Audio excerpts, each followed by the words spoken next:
From over a week of competition ago, we've whittled down the many to the few. And now only 16 of our top teams here in the PUBG Mobile EECA finals remain to scrap it out.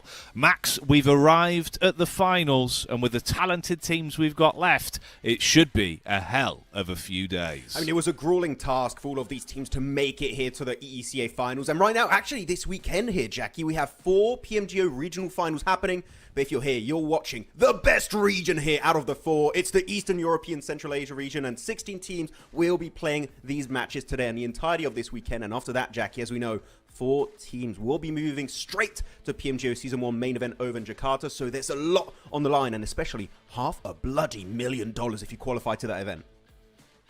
Exactly. A lot of prize money, a lot of pride, many things to be excited about over the course of today's broadcast. Max, one of them being, of course, what's in the bottom of your screen there. The cellular device powering these things. Yeah, beneath me.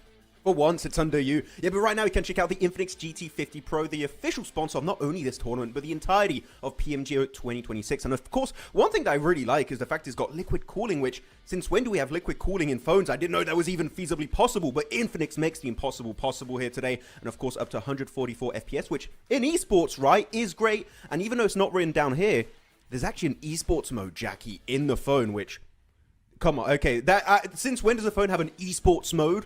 I don't know, Infinix just ahead of the rest when it comes to mobile gaming. Yeah, they're making, you know, not only sort of ahead of the curve, but a brand new curve. They've gone full circle, mate. Yeah. That's how advanced it is. I suppose you could say that's reinventing the wheel. But there you go. Big to see. So obviously shout out to them. I'm sure you'll see some of the sick plays that are happening on stage today off the back of that device. But if you're curious about where we're going to be, let's have a look at the format of the tournament overall. Of course, we're quite far through this now, Max. When we first showed this graphics, we were way back in calibration.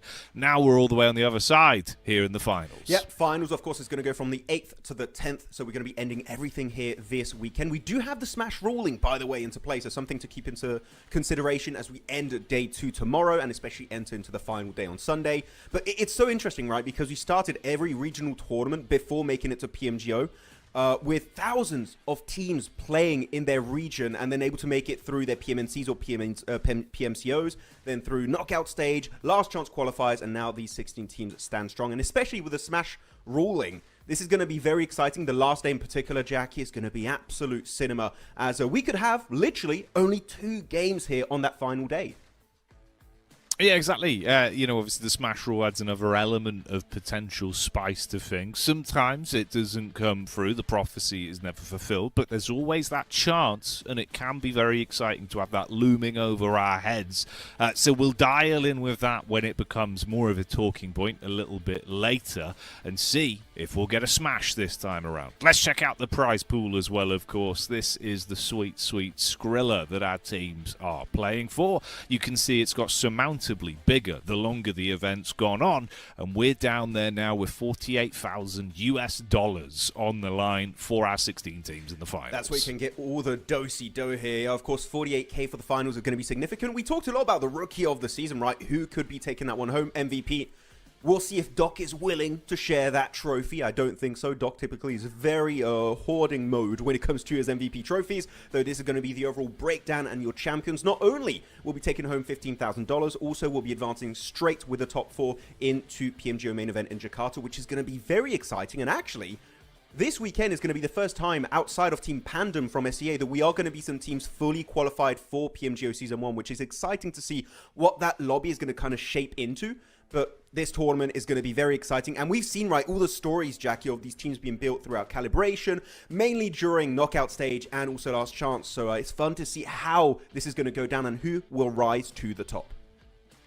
Exactly, who's going to be able to stand head and shoulders above the rest? Because as you can tell, mate, in terms of the prize pool breakdown there, specifically for the finals, you want to have a great finish on this one, not only for those slots, but for that increase of cash money that gets substantially bigger for some of our upper echelon teams. Talking of which, these are the squads that have made it through. You can see on the left-hand side of your screen, of course, those were the 4 teams that effectively got a free pass right through, right, Max? Max. They absolutely smashed it in knockout and had their safety. The other squads on the right-hand side all joining them now, following an intense few days of last chance qualifier action. Yeah, I mean, those 4 teams on the left side, TT Project, DG77, Aurora, and Vicious, made it all through straight away in the knockout stage. Also had a decent lead between the Vicious and Champions in 4th and 5th place, respectively. And the rest of the teams did make it through in the last chance. Of course, the teams that didn't qualify to this point were Motion, KZ Esports, Star Soldiers Epic, and Metacourse. If you were a fan of those teams and you missed out on a few days of broadcast,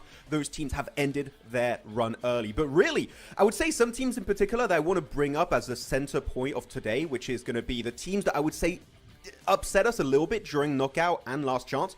I want to see AMIX step up massively. I want to see some comeback of like Champions Esports in particular, right? Those are teams that I think we initially went in this tournament with, okay, these could be top 4 in knockout and make it straight to the finals, but last chance was a bit of a weird one where teams that we expected to do so well just fell flat on their faces, and I'm expecting a comeback hopefully this weekend. No, massively so, especially sort of, you know, the Champions one as well. That was a terrifying sort of last ride they had for the viewers at home in the LCQ. It went down to effectively one targeted fight between them and Motion. If they didn't actually finish that one in the way they did, Max, we wouldn't even be speaking about Champions today. So obviously a big upwards draft needed for that roster. Mirror your sentiment as well with a message about AMIX, because, again, all they had was one big game, right? Otherwise, the rest of the LCQ was pretty timid from them, and that can't afford to happen here. They're a great squad. We were expecting big things from them. It just wasn't really there in the last chance qualifier. So hopefully, at least the fact is, we still get to see them for a few more days. They'll be able to rise back up throughout the ranks. But it does get way harder, right? Some of the teams that we've got rejoining this pool, there's a reason why they cleared that point threshold for top 4 so dominantly. They looked mechanically and individually like some of the best we've got in this lobby. Yeah, I mean, actually, talking about the teams that made it through knockout right away in this tournament format, I have one, and this is serious, I'm genuinely serious about this. Do you think, Jackie, Aurora Gaming are gonna troll today? You know, the crazy thing is, through no fault of their own, I feel like day one will be very topsy-turvy. I genuinely wouldn't be surprised if our first 2 to 3 games of the day here, Max, they are pulling some absolute shenanigans.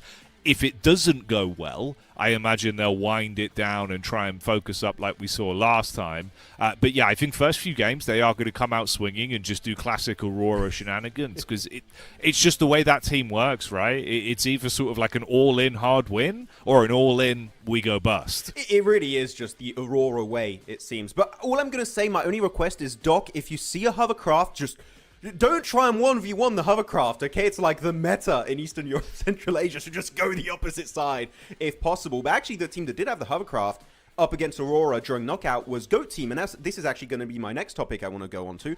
GOAT Team, I would say, dominating the entirety of last chance, being super consistent, getting 135 points, always getting close to that top 4, top 5 position every game, it seems like. But that was in a lobby where we didn't have TT Project, DG77, Vicious, Aurora Gaming.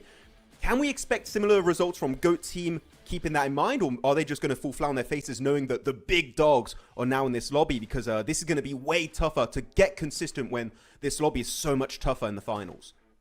I'd actually say, compared to what we had initially in Knockout from GOAT, where it was still looking good, but felt like it took a little while for them to sort of ease into it, here, I'm really hoping they flex those muscles early, Max, and disprove both of us, you know, come out swinging, upset the known quantities, because they're a great team. And their run, even back from the Club Open to where they are now, it would be awesome to see it. So fingers crossed for them. It would be cool to see GOAT Team playing well. This is the lay of the land of where they will have potential to steal away points from some of our best and brightest. Of course, we're starting it out on Rondo. We get our 3 Erangels in the mid-portion there, and then 2 Miramars to close us down towards the end of today's show on day 1 of finals. Obviously, same flow, Max. You know it. You love it. 6 games a day. Plenty of opportunity to get points, but the biggest one being right at the beginning. Good old Rondo. If we see anyone get Avalanche-esque results, getting himself a 22 elimination chicken dinner, whew, you'll be off to an amazing start here in the finals. Also, keeping in mind that we do only have maybe 2 matches in the last day. If we get an early match, possibly it tends to be 6 because it's very rare we do indeed see a smash. But here we go. Looking at the studio, everyone is going to be in the studio today. It's going to be really cool. They got the proper professional setup with their Infinix GT50 Pro. And even got their water bottles. Truly staying hydrated here on the Battlegrounds, Jackie, which you need to do if you want to qualify to PMGO. Yeah, dude, you got to stay hydrated, play your best. Switched in as well. They've got the power there to work with, so no dying phones. That won't be a possibility with the bad boy tech they've got between their fingers. Nice to see all the players as well, Max, right? Obviously, you know, we've known that they're basically getting themselves ready. They're easing in. The pseudo LAN where we can't see them. But now we get to catch them in 4K as they make their plays. Yeah, and we're seeing so many of the big players. We're seeing Hard Boy, Muller Boy, Bad Boy, all the boys. They're back again, right? It's going to be exciting to see which one out of those are going to do well. We're going to different POVs. I saw Fleek here there for ARCRED. Also a team very similar to GOAT Team, right? I would say, Jackie. The in last chance, definitely a way better showing. They got himself overall second place in that position for that stage of the event. 110 points. Very slow start, but towards the end, able to build a lot of momentum. But you do have that break day. And I'm wondering, for teams that were looking so consistent, is that break day going to maybe just kind of hinder their consistency they had earlier on? Or is that a break day that was heavily needed? Because before that, it was 6 days back to back right until the end. So that break day, I think some teams are really going to reformat their drop locations, their early rotations, and their overall kind of strategy going into this tournament, because again, with the top 4 now joining the fray once again, you need to come up with a strategy if you want to be up there with the very, very best of EECA. Mate, I think it's a good talking point, because obviously it is one of those where for some teams, Max, they thrive in effectively that constant state of always being switched on, right? Where you're just in the flow state, you can just go game to game to game, and it's a known quantity.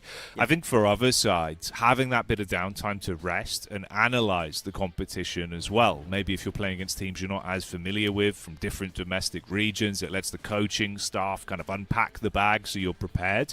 So it will be a curious narrative to see how it affects things, and we'll get answers to all of those questions and more here on Rondo. The players are ready. We're easing ourselves into the action for our opening plane path, and we can kick off our finals. This is what we've been waiting for, what the teams have been fighting for such a lengthy period of time now. Started way back on the 1st of May.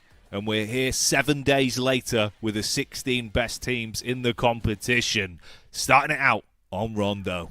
Yeah, it was a grueling week of action for all these teams to make it this far. But by the way, this is the best plane, Jackie, you could have asked for this Rondo. It goes over Yulin and Neox Factory, which we know those are the two main hardcore early game drop locations. Everyone likes to go for those spots. And Aurora in particular, they love a good old Yulin. We'll see if they commit for it. Looking at champions, they're going to be sending their way over to western side of Test Track, so it seems like they're not going to be fully committed. Of course, you want to go for that 3-1 drop early on, but AMIX and Afterlife already clashing in the fight. It's going to be good old Yulin. AMIX already up to 3 eliminations. We are expecting a step up based on their initial performance, and they've done it already in style, eliminating the entire 3-man team of Afterlife in Yulin, and now the focus is going to be shifting over to champions that so far do surround their location. But AMIX are a little bit more secluded. They're over to the west. They don't have to force a fight they don't really want to commit to. As we also do have over here Ozarox. You have 777. You have Aurora. So everyone is joining the party in good old Yulin. Yeah, pulling up early, mate. Red carpet's down. They want to start things out as they mean to continue. Surprised we've already got a few of those elims being racked up from AMIX, but it's a far better flavor that they're showing us initially here. Ozarox as well gave us so much to be excited about previously, and I'm glad they're coming out swinging, handling themselves in the early encounter. They do match the output of opening elims with AMIX, and that was up against champions, by the way. So again, their reign of unfortunate starts to games from the LCQ seems to be continuing, Max. They can't quite come in with a hot hand. Sideline swipe, though, from Tapok onto Havlik, and he gets lit up. So AMIX might buckle somewhat now with the pressure mounting. Oh, that's a good off angle, secured by 27+. A team that also has been somewhat topsy-turvy throughout the entirety of this tournament, though that's going to be another off angle secured by the man himself. It's good old Doc. Able to find himself that angle, instantly able to flush out spikes. So that's going to be a nice early elimination secured by Aurora Gaming.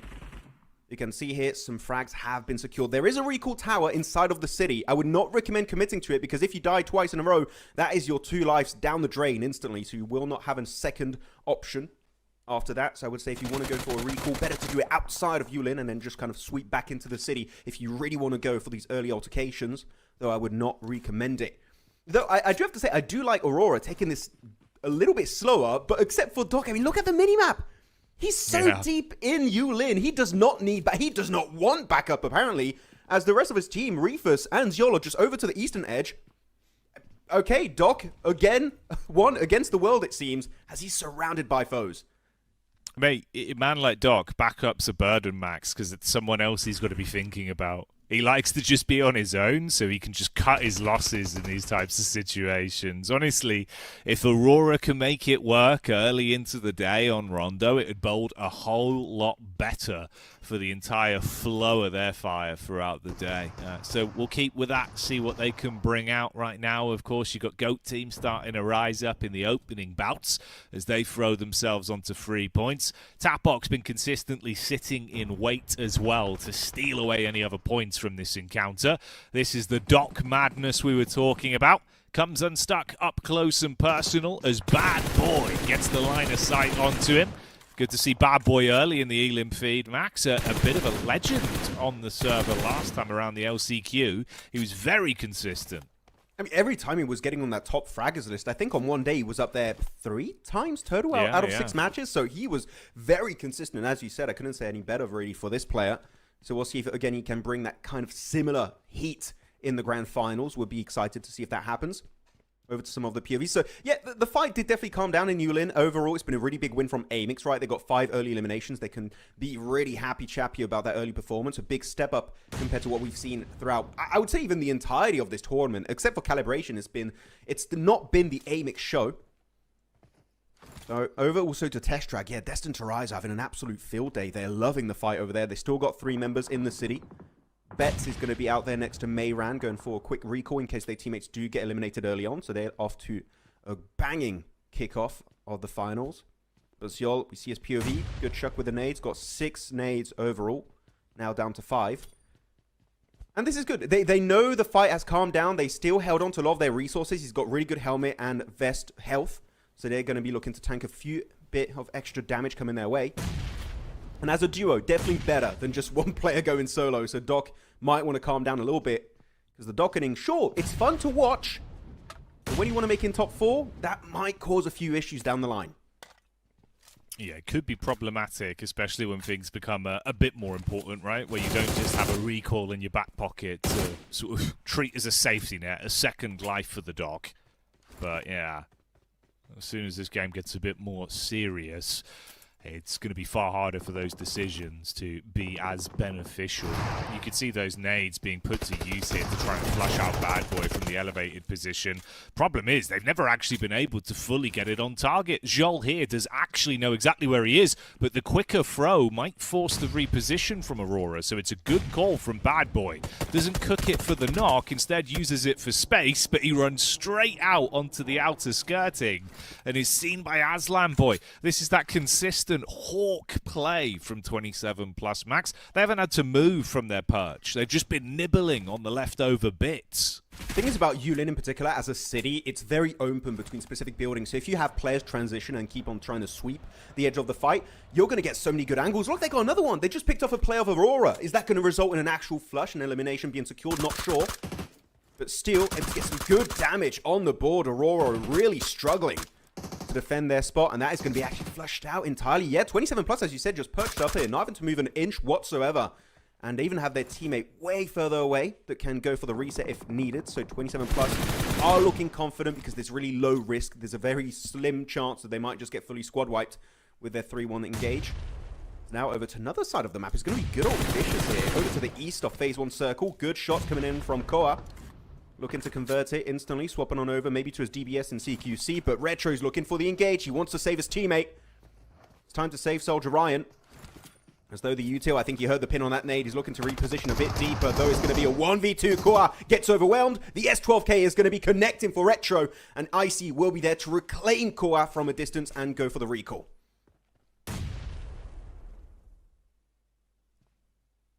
Try as he might to get that flush then. Not possible with a quick response time. We get another little glint of the POV of 27 plus as well. Now the shoe's on the other foot. It is Aurora playing up behind the rafters. Ooh, and the peek out from Joel is perfectly timed. Good damage from the elevated peak. Unloads onto Aslan Boy. They will try and go for the wrap round the back to grab him. Meanwhile, Top comes unstuck with his head being absolutely blown to bits there on the face from 27 plus. It's a good response. Dive out from Joel. Ooh, they didn't expect the smooth moves, and the acrobatics of this man pay off. Yeah, it was a really good plan, by the way. They sent Top back into the fight because he had that extra life. Know that he was the one that recalled his 2 squad mates earlier of Reefus and Doc, so he's the one that can be on the front line joining up with Sion. So it's a really good strategy overall. But 27 plus, they woke up and they mean business on day 1 of finals. Loving the overall gameplay. 6 eliminations, elimination leaders of the entire lobby. We'll have to go for the recall very soon, though, which they do have a split, so it shouldn't be too hard to execute. But I don't know what it is, Jackie. I just looked at the map feed. We have another river finish. We keep having those in EECA. I don't know why. Yeah. It's a circle magnet up there. And it's going to be almost a 50-50 split here. It's kind of looking like a yin-yang position right now. With that position, you've got the positive side up north and the negative side down south. The team's in really good spots. GOAT team in particular, I think they were up to 5 elims. Team that dominated during the last chance. We'll see if they can build off the back of that. But GOAT, their position, if it heads anywhere near north, they could have an absolute banging top 5 finish off the back of that position. And for them, I suppose it is legitimately about beginning as they mean to proceed, where obviously, you know, that kind of answers the question of, are they going to look a bit scared? Are they a bit slower, having that slight time where they could reset, have an off day? Well, at the minute, it's worked pretty well mechanically. They're hitting their shots. Positioning looks good as well. So a little bit of luck could go a long way. This is a roster we haven't really had time to speak about yet, though. Been a bit quieter for them, but by no means are they a side that can't get loud. DG77, good to have them back in the lobby, Max. Good times, yeah. Able to get himself some little decent positions in the circle. I'm really happy to see so many of these teams back on board. Maybe looking to get a bit of a leg up on the competition. This is going to be a fun position. We did see a team win from here. I believe it was GOAT team actually during knockout from where Ravo is standing for Afterlife. There's a really strong ridgeline kind of stretching throughout the entirety of the east of this position next to the water. So really good overall. Though Mad Esports got to be a little bit more cautious here because you might be limited on resources. You are dead center. If you don't shift, you've got to be very cautious about how you use your ammo and not waste it, especially when it comes to meds. So you can hopefully lick your wounds in case of an altercation coming your way. But Raver, yeah, his car in really bad shape, so he's going to be stuck here for a hot minute. As also, TT Project looking their way. So knowing TT Project, they were kind of like one of the most consistent team, I would say, Jackie, during knockout. Able to get these positions time and time again. They're just so good on the macro aspect of their gameplay.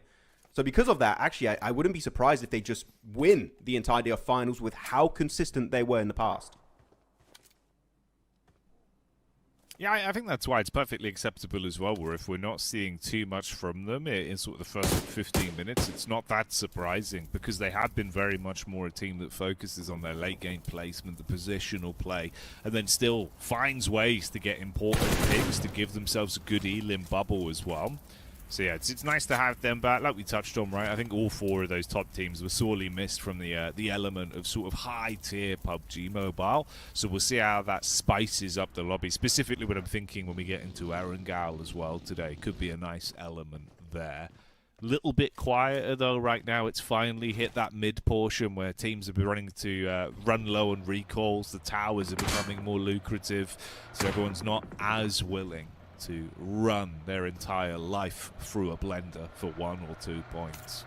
I mean, the thing is also when you do have these northern circles, you have way less recall towers in play. You have a lot more in the center of the map where it's greener over there when you can touch grass, but here there's going to be a lot less available. I believe in the circle itself there's almost none. I'm looking at, yeah, I believe there's just none available. So if you do go for the fight, it's actually going to be decent for like TT Project, Avalanche, DG77, as they do have still a lot of recalls, and even Destined to Rise have a lot of recalls available. But will you be able to actually get access to it? Oh, that's going to be a different task at hand, a bit harder to execute.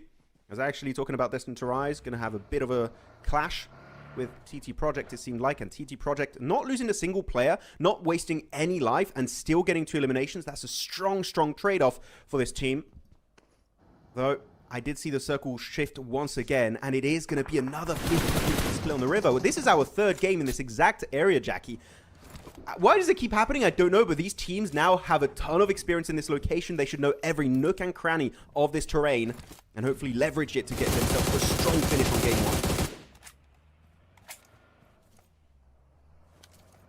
1. Yeah, you've been given the groundwork.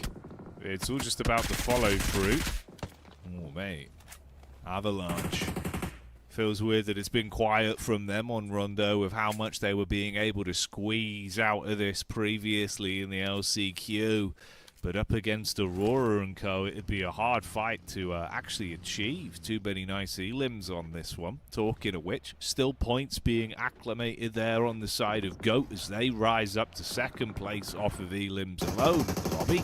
Tied with AMIX and Aurora, 5 in the back pocket. Ozarox joining them as well. 27 plus. Looking like they've been having a good run of things on this game. Taking duel after duel. It was a lot of nice opening third-party safe fights in the opening moments. That gave them 4 picks. Now they're adding to that total tally. Could be up to 8 here. If you can just get that adjustment shot off over towards Havlik. Ruzen's low. Rest of the squad trying to create space between one another. Paranoid about the backstab from GOAT as Focus fires some bullets downrange. I mean, you should be scared. You're surrounded by AMIX, by Vicious, by GOAT Team, by champions. 27 plus if they can. They're not even in circle. Better to just get in your car and get the hell out of Dodge. It's not worth it at this point, but unfortunately the Blue's going to start ticking harder and harder. We'll have to consume your meds if you want to survive. Out of the zone, and he goes down south of the river. So this is great for Aurora, for Avalanche, TT Project. The dash, though, over the water for any of these northern teams is going to be insanely tough because you do not have bridges in this particular area. You have 1 bridge next to Afterlife, but that is going to be in the blue in the next minute or so. If you want to go for that rotate, you better be quick and swift about it. Otherwise, the blue zone might be then the top frag of this game. I wouldn't be too surprised. This is going to be unkind to this lobby. Vicious Narvalo able to find a nice knock for himself onto GOAT. Though Ozarox up to 6 eliminations. This team has woken up massively during the entirety of Last Chance. And it seems like they don't even need the Pachinki loot truck to do well. Up to 6 elims. We'll see if they can get maybe a 7th onto Retro. Though the nade will be tanked. Will be able to go for the first aid himself. Go for the peek. Good damage onto Bad Boy here. Gonna have to go instantly for the first aid. Retro might be low on util. So that's gonna permit Bad Boy to get back to 75% HP. But this 1v1 is taking so long that DG77 and seen on the minimap, they're looking to encroach and take up this fight. That would be an easy 2 points for them to secure. Yeah, they're the side that would thrive in that situation if they can catch LOS onto them down here. This awkward battle in the gulch that's resulting in time being the big factor. The blue slowly eating away at Bad Boy. Can't really stop the rot realistically over the pop in the meds and hoping eventually you'll get the shot off. But no, not meant to be. That's the connection back over on Ozarox. So goodbye, Bad Boy. The Bulls go down. 7 elims is all they muster on this one. Decent, but not enough for a late game finish. DG77 as well, taking the scrap straight to Afterlife and removing 2 members from the equation there. So being able to punish on their bigger rotate, effectively backstabbing up towards Mad & Co as well. Retro from TGM still alive. He's going to eventually look to try and solo snake his way back up further towards the zone. Zadira does find Zixi swimming in the blue. Bullets towards him, but barely with a bubble of oxygen lives for now. I was going to say, wait, isn't the blue? No, so the water's blue. It was like, oh, okay. I was like, wait, this is in zone. He's okay. He's safe. That's going to be a really good knock, and he's going to be unfortunately drowning to his death. That's going to be 27 plus, also fully eliminated out of this game. So all the teams that got early high elimination counts here have been completely swept under the rug. 27 plus, Ozarox, GOAT, TGM maybe to follow suit very soon in that kind of trend. So right now, the teams in the middle of the pack in particular, they've got around the 4-3 elimination mark, are looking to be true contenders for this chicken dinner. Good nade, though, from Effect. Able to hold off. Up-and-coming team over at Southeast as Vicious. Also, they had a little bit of a break day. They qualified straight through knockout. And Champions team that needs to step up massively. Having so far a really good hold off Demo. Headshot to Narvalo, that's huge. But Demo also orchestrated back and forth. so far things are not looking great because Champions sure have position, which is not the case for all of Vicious. So they got to try and make sure they can reposition a bit deeper. Thing is, even if they do get in the zone, the water's still down south of you, so you're not going to be set up for success. Koa, Doran trying to keep the dream alive in game one. They're going to be right next door with Mad. They're going to be neighbors. As the nade's raining on down in that spot, the nade looking good. It might find the knock. It does get the damage on 2 members, but unfortunately not converted. As here we go, Koa raining absolute hell down from the heavens. Will get one, but they're going to get pincered by Champions. Vicious in an unescapable position as Koa survives as a solo. Yeah, punishing stuff here. Got to cut your losses and completely give up. Doran, no chance to stay alive, and that sentiment could also be mirrored on Koa here as the bullets will connect. It's pre-pod way off in the distance, able to light his eyes up and take down the Vicious. So they fall. 7th place finish for them inside of the game currently, with 5 elims tied in that mid-portion bubble with a lot of our squads. This could be a prime opportunity for someone else to start to rise up now. Your DG, your TT, ARCRED even, or Aurora, possibly thinking, all right, take a deep breath. This is a big chance for us. And see where they can go. Zerich on his last legs as well, so it's a little bit rougher on that side of things. 6 amongst a magnitude of different bits of cover, trying to keep himself out of trouble. Here's the crash as they do unload. Nomi, armed with a heavy weaponry, absolutely gats them on the crash into TT. Freezer seeing the nades flying towards him as he'll commit onto effect as well, but the bombardment delivers.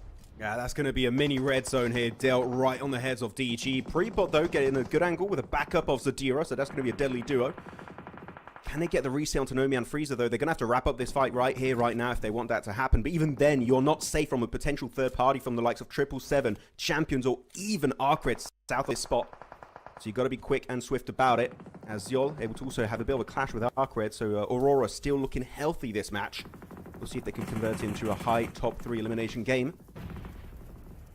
But most of the teams are in circle except for already Champions that still not only have to get in zone, but also have to cross the river. So Champions, haven't they cut their work cut out for them in match 1? Not an easy one. And actually, oh, this cover flare setup, Jackie, they felt like the perfect angle to create this kind of fortress for himself. So could be really useful later on down the line.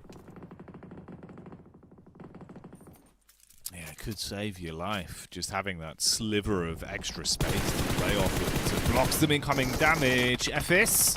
Ooh. Thought he had a chance to really flex his muscles on this one, but off the back of revealing himself with the initial tag damage down onto Zadira, it all goes wrong incredibly quickly as DG77 are starting to clean up. Tied first place now in terms of the elims, but Aurora are vying for control once more up against ARCRED, and that reactor's gone cold. We say goodbye to them out in 6th place, just outside, are getting themselves into a safety net of point earning from the placement points. So Aurora looking scary as well. Some of our big fish trying to scrap. Didn't expect Champions to pull any punches on this one as they roam back over. Good initial engagement. Kino suspicious of the repeat from pre-pod as well. Bides his time for the lineup on that. Few shots on targets, but the nade will blow him back down. Knocked for now. Almost a post-mortem nade there, able to connect onto Kino. Though he's got the first aid. That was actually going to be his last first aid. Now he's got 1 med kit remaining. Come on, pre-pod, got 1 nade. You better make it count. It's looking good on the angle, but a little bit too short. Fearless will be able to make it over to Kino. Freezer trying to make his way to the cover flare to just give more insight of when the recall is being pulled. So pre-pod's going to use that intel to make the push forward down this hilltop and not get him punished. It really seems like Fearless is really committed to the hill on his teammate.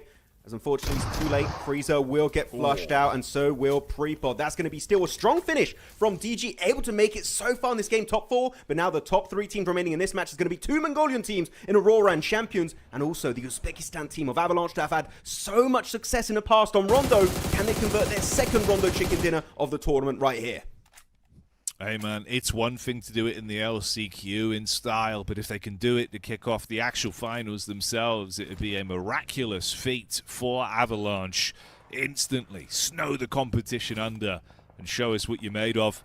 Crazy to see as well that storyline, the age-old adage of Aurora and Champions fighting against one another and actually being in these late game circles has again reared its head It was a rough LCQ for Champions, but looking far better here. Top with the engagement, up close and personal, annihilates Groza. The rest of the squad do try and reposition quickly, but he's already been flushed out. Meanwhile, Butcher bites down onto Joel, and they do trade 1-for-1. Opportunities to recover that man are slim to none, and if you anger Butcher, you best be ready for the blade.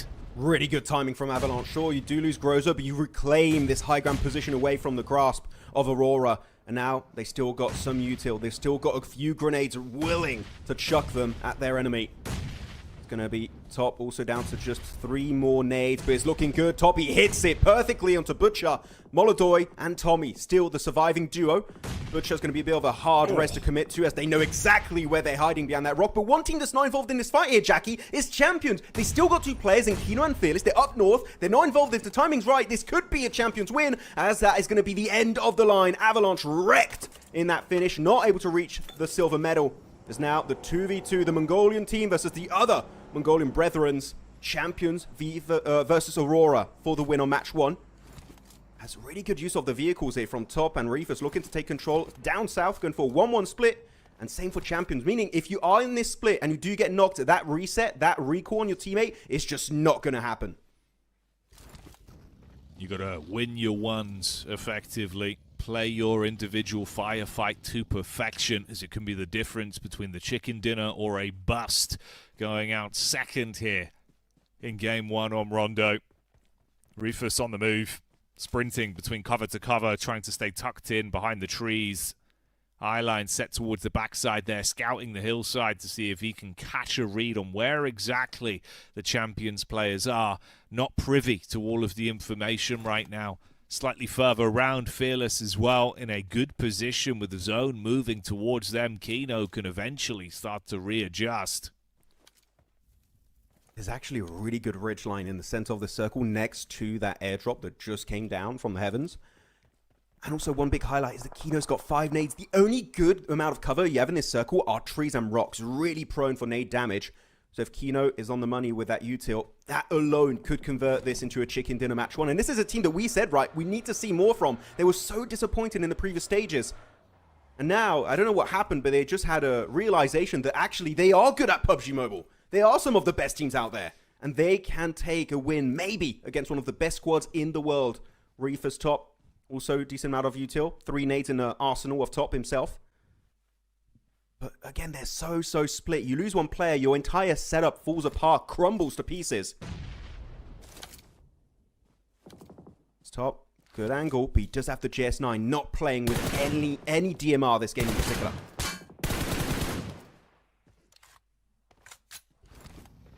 Not his classic weaponry on display. And having one of those in the arsenal could have made a matter of difference from a distant firefight. But perhaps it will just be the close-range collapse. You can see no one wants to be the initial domino to fall here, though, realizing how much the additional points, those 10 juicy big ones from taking the chicken dinner here, could come back to save their legacy in this tournament the longer it goes on. So everyone's doing their due diligence, playing far safer. Only issue with that is, will this come down to paralysis by analysis, perhaps, for the Aurora side? If they go for a bit of a fragmented push on this, lose one player, it could quickly start to unravel. Top in the driving seat again, links up with Reefus.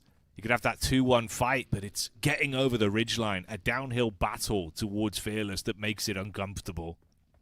Thing is, they don't know exactly where Fearless and Kino are located. Compared to Aurora, we saw they've been using the car for the past 2 or 3 minutes now, so Champions know exactly where the players of Aurora are somewhat located. If they knew exactly, pretty sure they would have started throwing grenades by now. The circle ends on the ridgeline again, taking all of the water out of the equation, so it's going to be shifting down. Kino's off angle. Yeah, it seems like Top has a good idea that someone is located over there. This cover flare, by the way, also might have given some insight. But now it's just going to be calm. It's literally going to be down to who gets the first opening spray and knock. And that's when you're going to create an advantage for yourself. And hopefully leverage it to convert into an actual chicken dinner. That will be the natural progression of this game. But they're trying to get to the ridge. Reefus in particular, he's got a good angle that Fearless is just not looking his way. He's looking fully locked onto Top. Reefus could get off with a scot-free limb if he really doesn't get seen until the very end of this game. Oh, he got the treat. Oh, mate. It's dicey. At least he does have that small area of cover. And Fearless, as he gets a little bit closer, that audio cue becoming louder and louder, you're going to be getting antsy about it. Maybe he just goes for the rotate back around, though, jumps in the vehicle, tries to make them second guess what the actual play will be. Kino tucked in behind the rock on the off angle side. The thing is, this circle is kind of tricky because it ends perfectly on the ridge, meaning you can't just go low ground for Fearless and Kino and wait for them to push and just get headshots. Oh, that's a good nade onto Fearless. It won't be converted. Same actually as he claps back onto Reefus. That's a decent bit of damage on those two solos.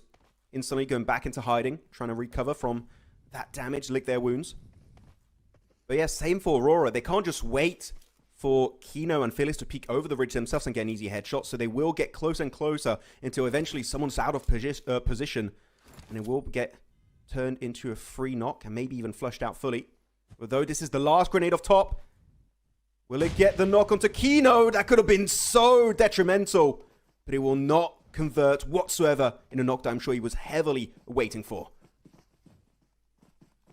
Yeah, he thought that stone being cast could have been the opening moment for them to commit to this gambit. But instead, it's just a slight drain on the very precious resources that there aren't that many of for the Aurora side. Using the last of the defensive utility as well. One molly in the back pocket for his teammate, whilst Top is having a lot of shrapnel land right by him. He's going to go between those small dips that have been created. Depends on the timing of the pin being pulled. It's a reset on the nade for Fearless, so he won't throw it out just yet.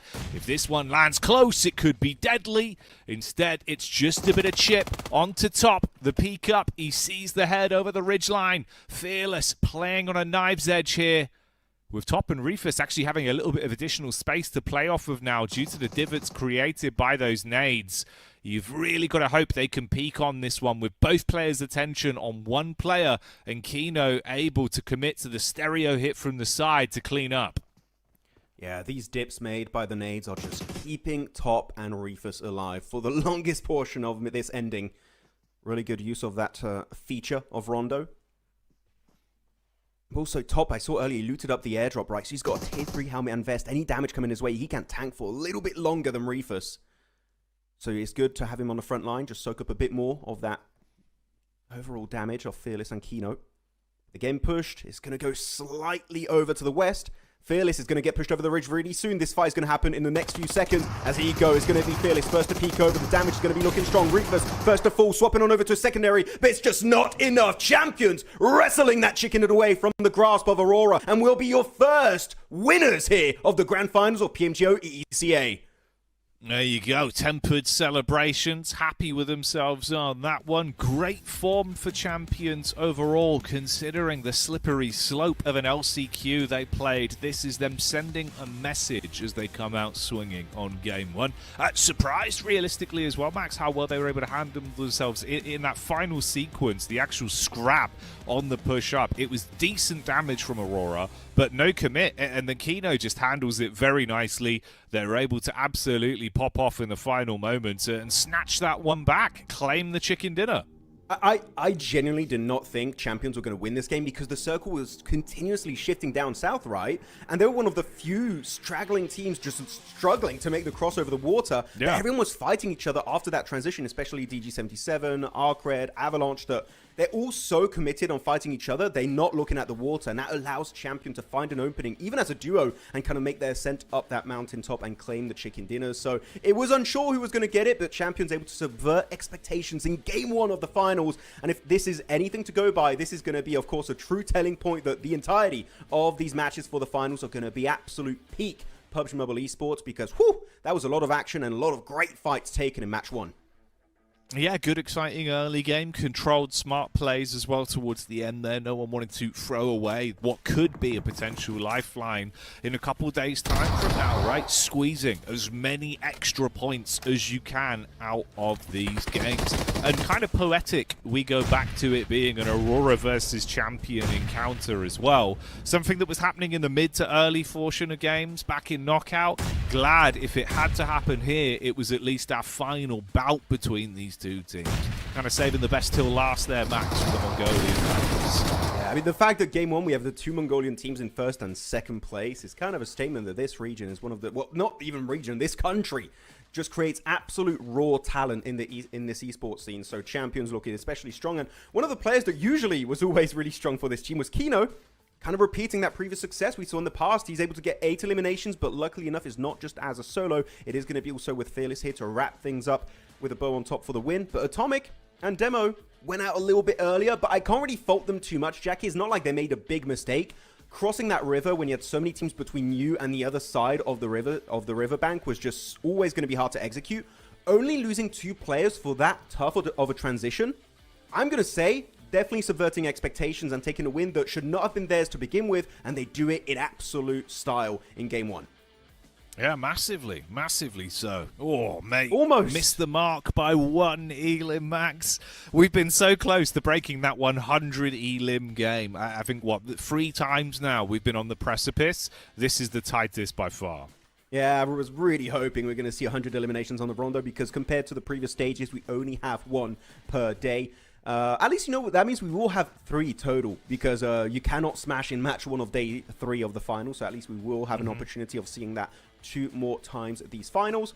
Though overall, 11 grenade eliminations, looking really high on that front of things, and also almost a 400-meter longest elimination. So whoever was sniping over there, definitely having a field day on this game on Rondo, as Kino will be crowned your match 1 MVP, and not really too shocked, right? Kino was just absolutely dominating every single clash he was committed to.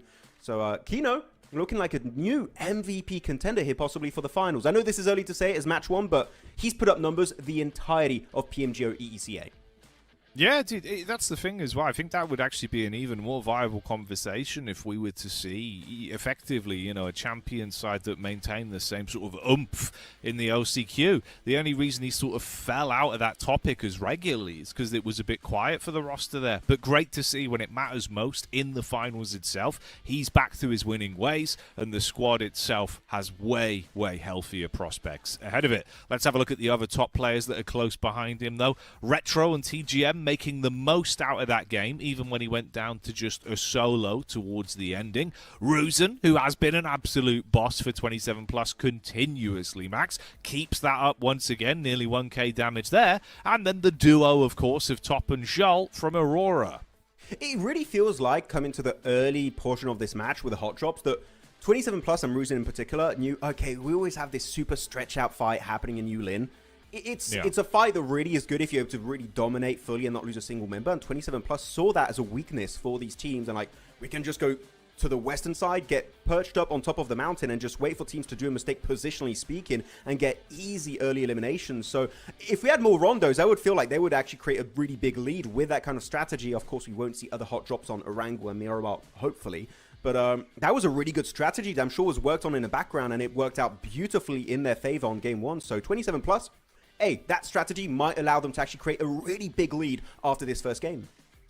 Yeah, I think for 27 plus as well, again, this is another team that, you know, the added benefit of playing those extra games did wonders for them. The more action they were able to play in the LCQ just let them bubble back to actually showing us a ton of confidence. So the fact that that's translated here to game 1 of the finals, that's good, Max. Clearly, having those extra laps has helped them massively. And they're a talented team as well. So fun to see them coming out swinging. We got some highlights from that game to look back upon, though.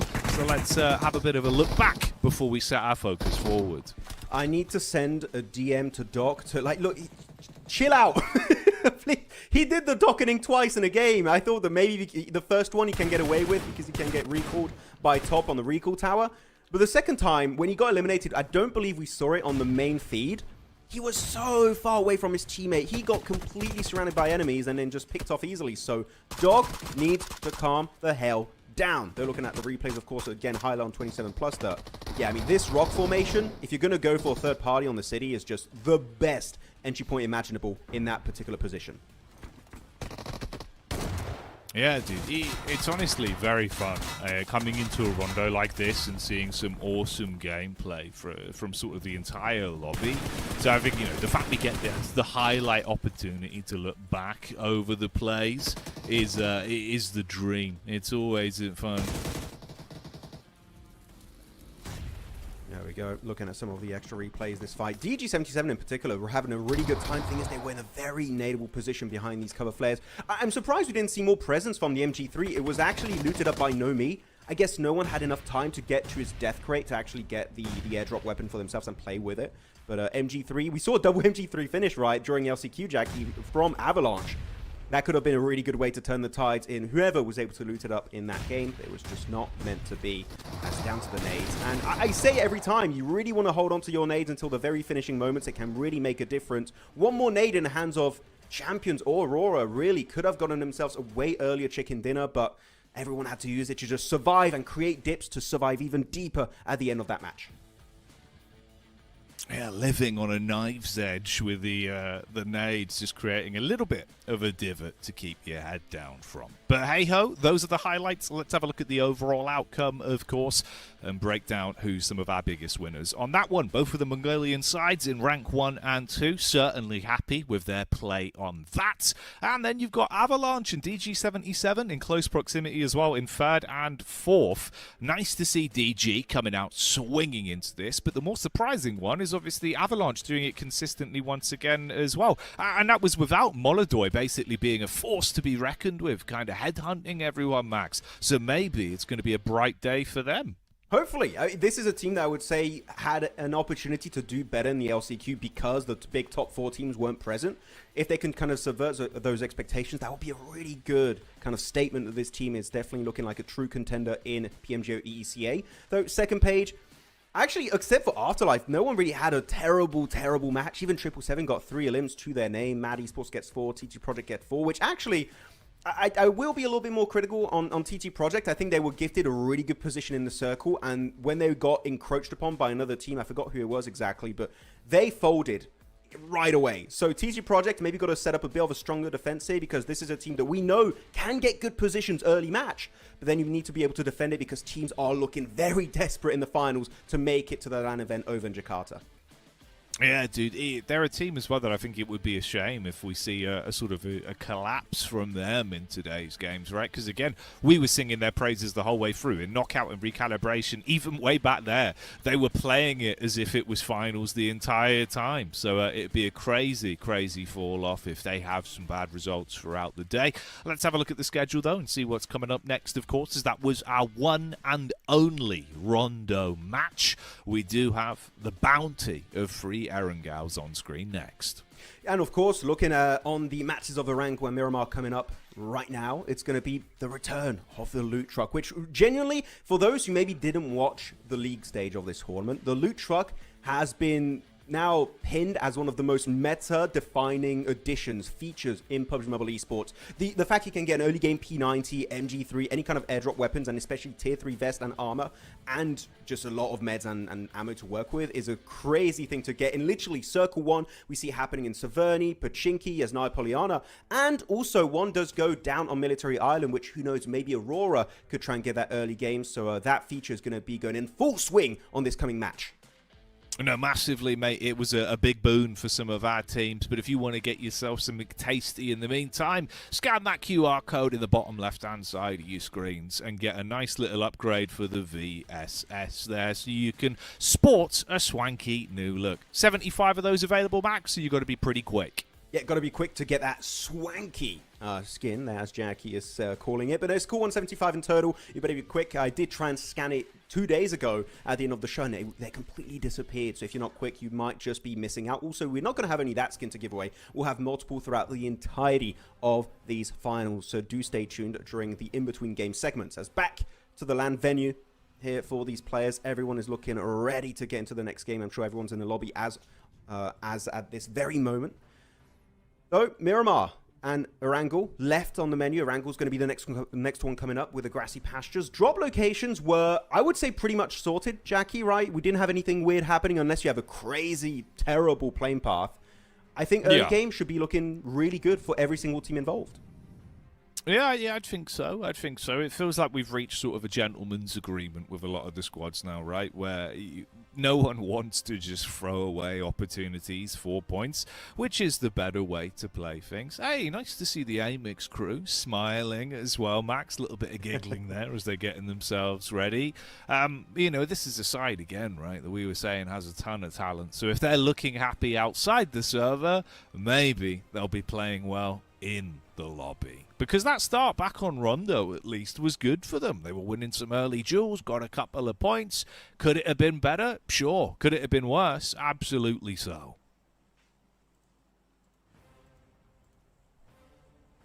Definitely will be the case. Oh, yeah. I thought my internet disconnected for a second. But no, we're going to be seeing the plane path. It's going to be from Primorsk up to Severny. And actually, one thing to really pay attention to, I know we've been talking about Aurora a lot today, but they're going back to military base. AMIX set up shop over in Solnovka military base while Aurora weren't playing. So actually, I'm looking at AMIX. What is there going to be their secondary option? Are they going to go back to spots like maybe Severny, maybe Rozhok? They're going to have to change it because otherwise you're committed to an early game fight. I would not recommend, even if you do get those 4 eliminations, losing a member really hinders your chances of a potential win down the line. So AMIX, keep an eye out for those lads. As outside of that, everyone's going to be just kind of spread apart. Rozhok is going to be picked up by the likes of maybe Destine unless they look to stretch it once again. But this is a very kind plane on match 1 on good old Erangel. And the loot trucks looking to head the way of Vicious, it seems. So Ozarox also giving up on Pachinki, giving it back to their true kings in Vicious, kind of expanding their domain in the center of the map. So that's some free good loot to get in circle number 1. Yeah, and obviously the conversion rate that we've seen for that has been unbelievable in terms of how statistically backed up it's been. If a side is able to gain control of a loot truck early to give themselves a brilliant late game placement. And, you know, we were sort of having that topic conversation where sometimes it's not even just having the loot drop weaponry that can save you in some big fights. It's even just having to skip out on a whole portion of slower rotate, sort of, you know, scavenging for loot. You can focus more in the end game zone. Lobby like this, mate, the difference of having an advanced position would be tremendous. I do have to say, though, one thing that frustrates me a little bit is when you go to the next stage of a tournament and the groups kind of change, and then now you have these 16 teams. I have to relearn the color combination with the teams. Like normally TGM were always yellow, and now they're red. And I was like, literally for the first minute, I was like, where the hell is TGM? But no, where are they? Over to Eastern Yaz as always. So yeah, just got to get used to it. Just adapt to what this lobby is going to be looking like in these games. Otherwise, yeah, no early eliminations. That's good. Let's go. I know. What a surprise. You thought maybe there'd still at least be one little kerfuffle, even if it's not a full-on drop into one another. It seems fairly consistent. We've had the odd solo that gets caught off guard if they want to play a little bit of a free one early during some of the looting. So, yeah, actually kind of everyone keeping their noses clean. The air of competition. Well, you could sort of cut that with a knife today, Max. A lot more tension. I suppose everyone's kind of realizing this is it, right? Yeah. It's not top 12. It's not a few teams go through. It's not a safety net underneath you. No. It's you either play your best PUBG Mobile or potentially give up on the money, give up on the glory, and give up on that chance for what is a gigantic opening into the rest of this year's circuit for some of these teams. We'll come back to that later, though. For now, loot truck action, TGM. They loved trying to isolate these previously as well. They were another side that was making good use of early conversions on loot trucks, and Sanic here, dumping the mags in, has been able to shut it down. Actually, a really good place also to explode the loot truck because it does get eliminated. Eliminated. destroyed. No, it's not a player, but he does get destroyed next to these buildings, right? So if you do get somewhat surrounded by maybe 27 plus that are, they know TGM are looting up the loot truck here, so they do have a little bit of extra protection around it. So that's actually, I don't know if it was intentional to explode it very specifically in that area, but wherever you do take down the loot truck actually does have an influence on if you can loot it safely or not. Though, wondering what they're going to get. One weapon outside of the MG3 that we've seen right in the past be very impactful, especially in the Avalanche win on Rondo during LCQ, is the P90. Every time I feel like we see the P90 is at least 2 eliminations every time. That weapon is just an absolute laser beam. If you have in the right hands in particular, I think Ked of Motion was doing really well in the past with that weapon despite not making it to the finals. So if they get one, maybe, who knows, Jackie, 2 P90s, whew, that could be a good start for good old TGM. 2 P90s, my God, mate. That's a PP 180. Oh yeah, quick math. Yeah, just give it to one player. Just akimbo it. No? Akimbo, guys, just dual wielding them, running in. He'd blow his arms off with a recoil, mate. I mean, you would love it too, because you. By the way, if you guys don't know the P90 how it works in game, you have ammo that only works on the P90. You have 200 and I believe it's 50 bullets in the chamber and an extra 200 bullets on the side. When you're out of ammo, that's it. That weapon is unusable because you can't find that ammo naturally in the battlegrounds. It doesn't spawn in like buildings and such. It's always going to be or in airdrops or you're going to find it inside of loot trucks. So you better be very sparse when you are using that weapon. Over to the POV of DG. Actually, I'm looking at the minimap. They're surrounded. Around them, they've got teams such as Ozarox. They've got Champions. They've got Destine to Rise. They've got ARCRED. So DG got to be a bit careful to not peek too hard out of their compound. Otherwise, that might be an easy player getting flushed out of that match. As they do have a horse parked up inside, which we talked about it a few times, right? The horse, genuinely good in this esports mode. Yeah. And going to be one of the ways that DG move around the map. Exactly. I mean, honestly, mate, if you find a horse, you might as well get as most use out of it as possible. We've had many discussions about the horse meta. That's quite a nice one. Look at that, bro. He's just sat there enjoying his field. You never know what type of horse you're going to get, but I can tell you one thing. They can be lucrative if you treat it right. Brush its mane. Keep its hooves clean. You don't want an upset horse. Then it would buck you off. I mean, you can feed it in game, so yeah, just make sure to feed it consistently. Otherwise, you might just run away and you can't move anymore. You're just stuck in whatever shed you're in. So, got to be sure to feed it, because if you do also take good care of the horse, you can actually call it to your location. We talked about it a bit in the past. It's actually a very underrated feature that if you're stuck behind a hay bale, a rock, or a tree, and you want to be able to move, call your horse, and he'll come right back to you, and you can hopefully survive that fight. Otherwise, still phase 1. Almost every team are in the zone. We haven't lost a single player so far, except maybe for Sanich, which is going to be having to reposition. Respect the location of Ozarox. Not worth it, and he has Nia Fields. And it would be a really unfortunate state of affairs to lose TGM. The drop literally next door to this area. They gifted a great early game position. So you want to try and keep your 4-man squad up and healthy. Outside of that, yeah, the teams that I was going to mention that weren't in circle are Aurora Gaming, Avalanche, and Mad Esports. But the edge of the circle everywhere is really open, so we shouldn't lose any of those 3 squads upon this phase 1 transition. For Sanich as well, it's obviously, you know, he's one of the men that was able to instantly get that engagement off on the loot truck and get himself some high-tier gear. So taking any unnecessary damage there, softening up some of the additional defenses he has would be a bit of a thorn in the backside, perhaps, for a later game encounter. So lucky that he's able to tuck himself in behind the vehicle. Doesn't go down, doesn't throw away what could be a nice leg up for TGM into this game in the early portion. They can reposition off, like you say, not realistically worth them collapsing onto Ozarox as things stand right now. More room to survive and have a little bit of peace before it really needs to kick off. Hopefully they can find that peace as we're about to transition into phase 2.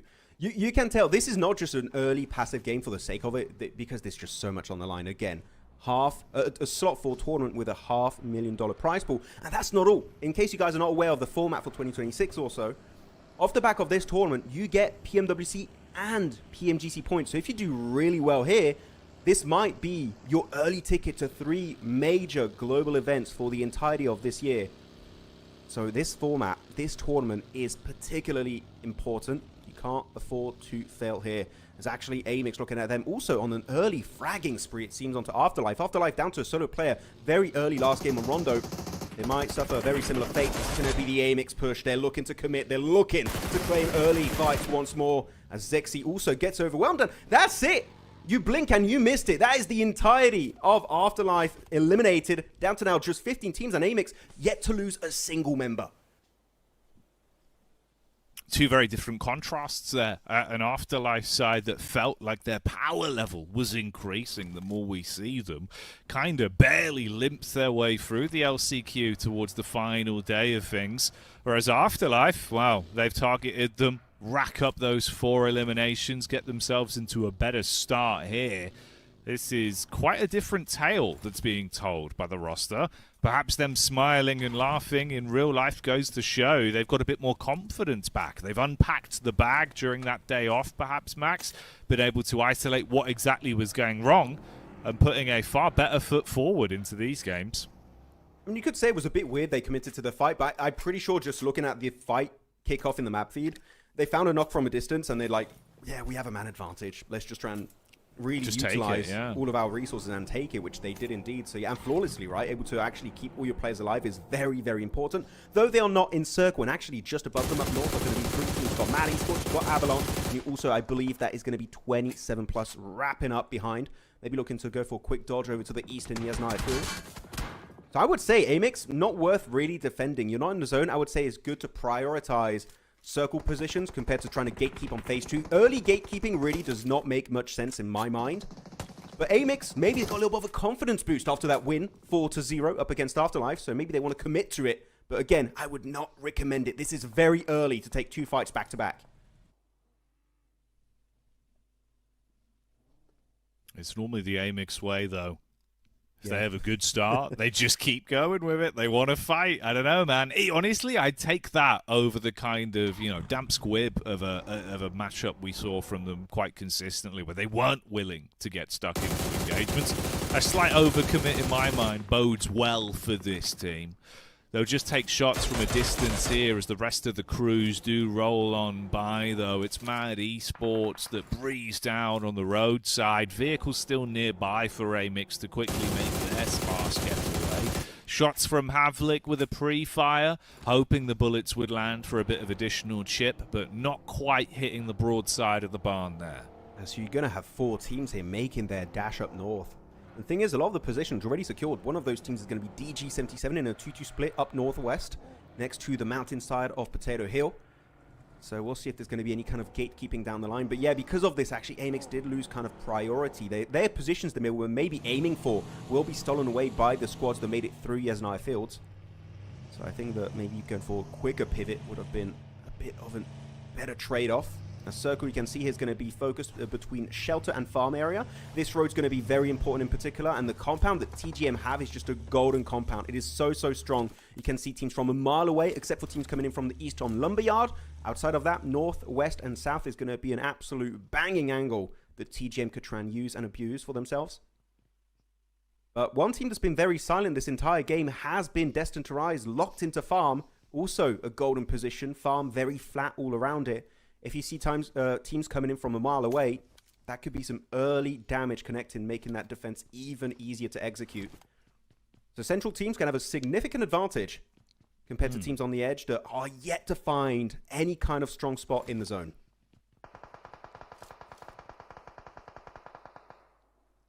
Especially when you look at some of the potential pathways in for a few of these squads as well.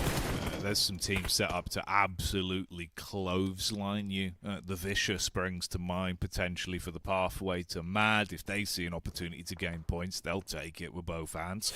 Ruzen, though, on the Mini 14 gets that opening tag back over towards the AMIX crew, and that's actually you dropped inside of the blue as well. So decisions start to become harder for the team. He's low on HP. The medic mission from Kvik has to be quick.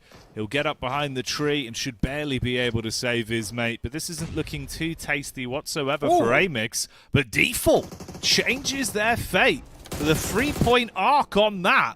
And off the back of that nade, they double up. 2 downed players on 27+. AMIX, you know they're going to chase. They're on the run. This was a proper 2v4. They had no backup. Their two teammates were going for the reset up on their fourth member up north near school apartment. No way they take that 2v4. That nade in particular to open up the fight defaults up to 5 eliminations out of the total 6 secured by this squad. Okay, well, AMIX having an absolute field day, it seems, here on good old Erangel, having a good time. We'll see if they can make their way into the circle, though. Still delaying their rotation. It's not going to be easy to find a position for free. Though, over to the west, I talked about that DG77 angle earlier. They had a 2-2 split, looking to head into a 3-1 split as Freezer, really strong off angle out in the blue. The Mad aren't ready for, but as I say that, apparently Default has a bit of an idea of what he wants to do. As he instantly ruins the game plan of DG, they have to scurry away back into the building and hide with your teammate because... I don't know what happened to AMIX. I don't know what they had for breakfast, but they are going crazy mode match 2.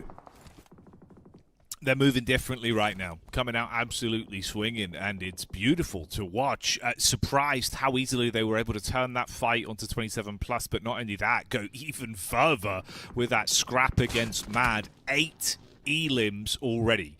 We're 15 minutes into the game, and they are showing us what they're made of. The rest of the team's beginning to break down around them as well. Aurora looking for encounters against 777. Avalanche up against Ozarox is another head-to-head that springs to the tips of our tongues, as this one isn't slowing down anytime soon. I see just ahead of Kvik & Co as well. You start to have an even second where you're not moving. They're going to dive onto this. Ozarox are being cleaned up finally with the shots back over, though. So Avalanche giving as good as they get there. Quick highlight also, we saw it just, I think, about 2-3 minutes ago. Destined to Rise on the previous circle shift off circle 3. They actually were taking shots in the ground and at a distance. Just not really to get damage on anyone, but just to make it known that there is a team parked here. Right, kind of activating a flare over the building, making it known that, yes, this compound is currently inhabited by a full squad, so you do not want to go for the crash. So it's a really good kind of noise cue to send a message in this game.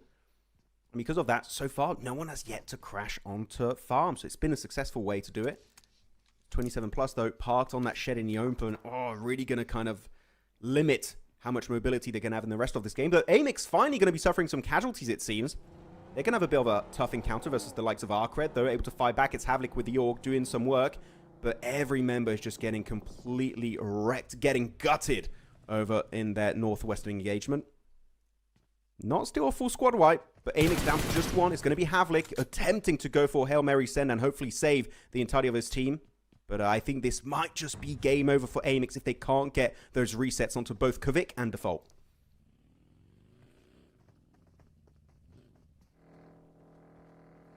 There's Kvik going down as the zone will move in, finish what ARCRED started against the AMIX roster.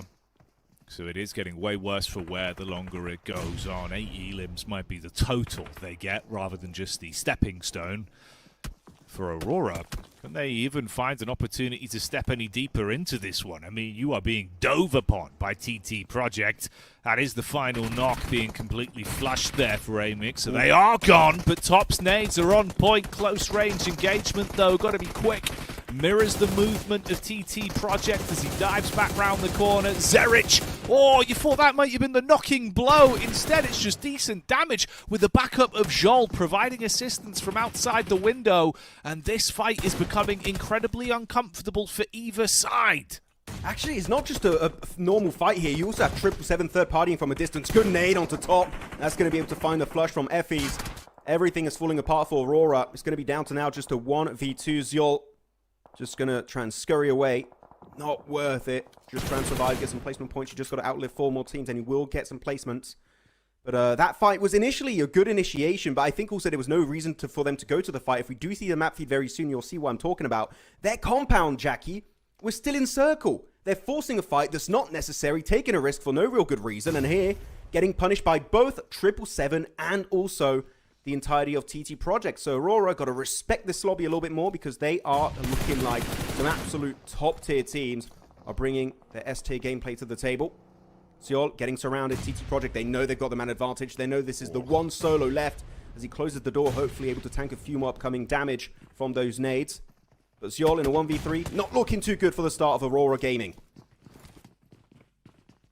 It's looking brutal out there, mate. There was a sliver of opportunity on this fight where it seemed decent, but now it's just dense where Aurora used to be. The nade directly on top of Joel finishes him off. They're down and out in 12th place then in our first Erangel of the finals. Only 2 elim points mustered up by them as well. So opportunities for a lot of teams in that mid portion of the rankings to absolutely bloat and bleed their way up into the upper echelons of the standings here if they have a good run of things. TGM on the drive up, spotted out by Butcher, usually pretty good in these positions, but his teammates are hemorrhaging health. They try to just crash onto the max, shot out. Everyone goes flying out of the moving vehicle as Butcher banishes them on entry, and they need to bail now, as there is hardly anyone from that team left. Whew, Tommy and Butcher, crazy defense there with the AR, looking like an aiming bullet in their weapon, and able to actually get himself so much initial damage onto TGM. That's a really good play overall. Avalanche up to now 4 eliminations. Really good spread, actually. Every single member's got 1 elimination a pop. So everyone definitely, this is going to be a team-wide effort, though. Back into teams that are fighting in the circle, it's going to be ARCRED. Also taking the fight versus the rest of Avalanche, it seems. As they do also find some members down on the ridgeline. But Fleeky, that's going to be some big damage coming up. And Molodoy able to overwhelm. Molodoy, he was an MVP contender back in the last chance. And you know what? He's showing why in the grand finals. ARCRED getting surrounded with a buggy. That's some good damage from Glory, but unfortunately, yet to confirm a knock and a flush. Butcher left with that nade in hand. If he cooks it right, that will be the save. It will be Groza from a distance on the roof, able to get the angle, kind of like the angel of his teammates, and able to keep the entire team in a healthy condition. That is another big win headed the way of Avalanche. Yeah, massive stuff, providing very effective overwatch from the team, from the roof side, and now it all gets a little bit more topsy-turvy. I mean, they also mirror what was an impressive start to this game from AMIX in terms of the elims with 8 under their belt. This would put them in first place if we stopped the count right here, right now. But of course, it's all about the big finish on this one. And with Molodoy going down in a 1-for-1 trade as his nade blows away Goat, just as we see Champions light him up with some shots over in that direction. Well, this game keeps on delivering with the twists in the narrative. Nades from either team, but who will commit to get those points first? Molodoy from up top seems to be the man with a plan. Good use on the nades. Goat team gone. Another 2 points added to the bounty of Avalanche Max. They've hit 10. Yeah, first team to reach actually 10 eliminations this match. So what a good, great sweeping motion to the east outside of Milta, especially onto TGM. Tommy, Molodoy, Butcher. Even though Butcher does not have that many high eliminations, I'm telling you, the damage he was able to deal, that definitely made the life easier for his 2 comrades of Molodoy and Groza. So you don't want to overlook any of the members of Avalanche. Everyone's been putting on the work this game. Oh, I'm looking at the map. Champions, they're sending Kino. He's getting some insight. He's scouting. Trying to get some quick analysis done on what Avalanche's game plan is going to be later on. You've got to be respectful. You don't need to remember for no reason. And as I say that, he does over-peak. He does over-commit, and he will get punished because of it. Though Fearless will get a trade back, but it will not be enough to bring Kino back to life this game. That is going to be him done and dusted on match 2. Down to just a trio for Champions. But again, the back-to-back win is feasible. Can Champions make one of the biggest comebacks yet this tournament after a disappointing LCQ? So far, they're doing exactly that. Yeah, it'd be a great rise for them. Does get harder, though. The real meat and potatoes of the team into that previous match was Kino. He was a fragging force to be reckoned with. So going down to a trio is one thing, but losing out on someone that's able to feed the hot hand could certainly pull them off even quicker into this lobby. Avalanche, though, moving on from greener pastures. They're just sitting and waiting for the commotion to come towards them safely inside the zone for now. D2R are still in the lobby as well, though. A team that's been quiet, playing a passive approach. We haven't said their name much today, but maybe this will be a game that gives us an opportunity to get excited about them once again. I'm curious to see if TGM's pudding can actually do anything to be a bit of a backstab, an issue in the rear when we see that rotate from Champions eventually come through. I was like, why are you talking about Pudding? But yes, the member of TGM was like, oh yeah, I keep forgetting he's called Pudding, but yeah. Actually, they did... Oh, good Pudding here in this game, but they did get the loot truck earlier. I do wonder if it is Pudding that has all of that extra loot from the early stages in his arsenal. can make a difference. I'm seeing he's playing with the M4, so maybe doesn't have the P90 as a secondary. Definitely not an MG3, or he would be rocking that as his main primary weapon. But Champions pushing up. Thing is, they do not know Pudding is right behind them. Got to be a little bit careful. They are, you know what, they are looking. They're making their due diligence here, making sure they don't get backstabbed. But all they need in this spot, this is a very nadeable dip. One good nade from Pudding, and that could be a member, even maybe two members, instantly knocked on out, making things so much harder for the Mongolian super team to survive. Outside of that, every squad is indeed in the play zone, so really only TGM could be the team to get eliminated upon entry of Circle 7. FS spotting out onto Pudding. Pudding waited, by the way, until he had both of the guns shot at the same time before he started to make his move. This was just as Atomic turned his attention, so he might have actually been able to pull off that flank play there with them believing no one was behind, but FS ruins that. So maybe now he just goes down to the blue. Tried to 9 points. Not possible. Neos finds it with the AUG. Oh, mate. Worst case scenario. Feeds a free point to TT Project there. Yeah, he knew, that's just too much damage, I got to deny, but really good on Neos, able to find that single bullet to make them go from 4 up to 5 eliminations total. So really good, able to successfully defend earlier versus Aurora. That was a big statement, but here you have it. It's Avalanche looking to be on the offensive. It's down to now just one member here on the front line, trying to go for the push. It's Molodoin. He's going to be stranded. He's going to be alone. He will fall, and now it's over to the true final member of Avalanche. It was a risky push. They do get Demo Fearless put down extremely low, but Butcher, we saw what he can do with the nades earlier, but unfortunately does not connect onto Atomic or Fearless. But in the distance, Destined to rise, looking to third party this entire engagement, snatching and stealing away eliminations left, right, and center. They are looking so strong in this position as they do falter eventually. That is going to be the end for Avalanche. Making it to top 5, but the next in line is going to be the podium. Can Destined to Rise eliminate all of Champions? It's looking good as Atomic is out, but also TT Project getting involved in their own fight with 777, and the defense is strong as 777 fully survived that encounter versus one of the top teams in this lobby. We went from a slow grind to an explosion of elims in a matter of seconds, and Fearless's P90 is making the difference in the close quarters engagements. He's going to play medic though to save his mate, get Atomic back up on his legs. You know that Bet's a 3-point conversion if they can flush him out from here as well, and that would throw D2R down to only 2 players, potentially an edge in favor of 777 in terms of the setup they've got and the players that are still alive. Warrior is someone that's so good in the clutch. 6 as well, displaying his aim capabilities with the long-range engage back over on the TT Project there, seeing just how far they can take this one.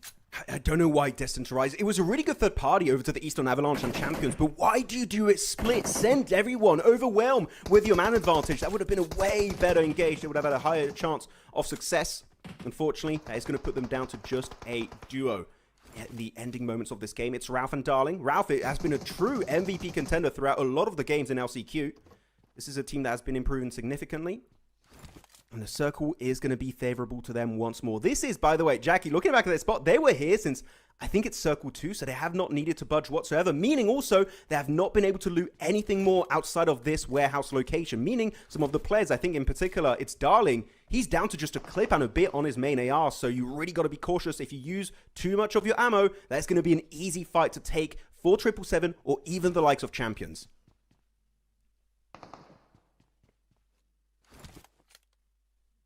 Oh, it's Ralph too, he's low. One missed shot, one missed placement in a final fight like this could be the difference. I'm glad as well you've kept it far more competitive, at least for the mid flow, but for Champions, it's the fact that they have so much to gain on this one. Mate, the opportunity, Max, that we go from what we were seeing in the LCQ to a back-to-back chicken dinner with decent elim distribution as well in 2 games in a row from Champions, that's a message and then some. It really is. I'm seeing an assist feature. 777 trying to get 3TN on the roof. Yes, I love seeing this feature. Oh, he fails. Okay, well, if they get up there, it's a great use of the assist feature to get just a bit more elevation. So far, they are closest to the center of the circle.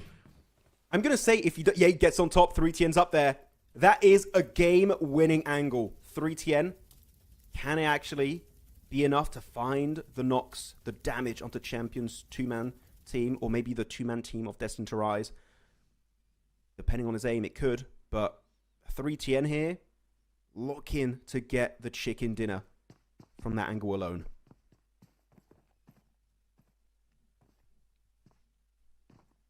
I would not be surprised if 777 can somehow upset on this one. They've had so many good games, many encounters where they feel like they are just a thimble away from fully showing us the amount of potential they have. And they want to deny that point injection especially. Make it harder for champions to balloon and bubble the initial point threshold in a matter of moments here going into the day. Nades across. Atomic throws the first. Ooh, Fearless eats that one as Ralph from Destine to Rise turns it on and turns it on quick. Goodbye, champions. The conversation of a double chicken dinner where you can forget about that.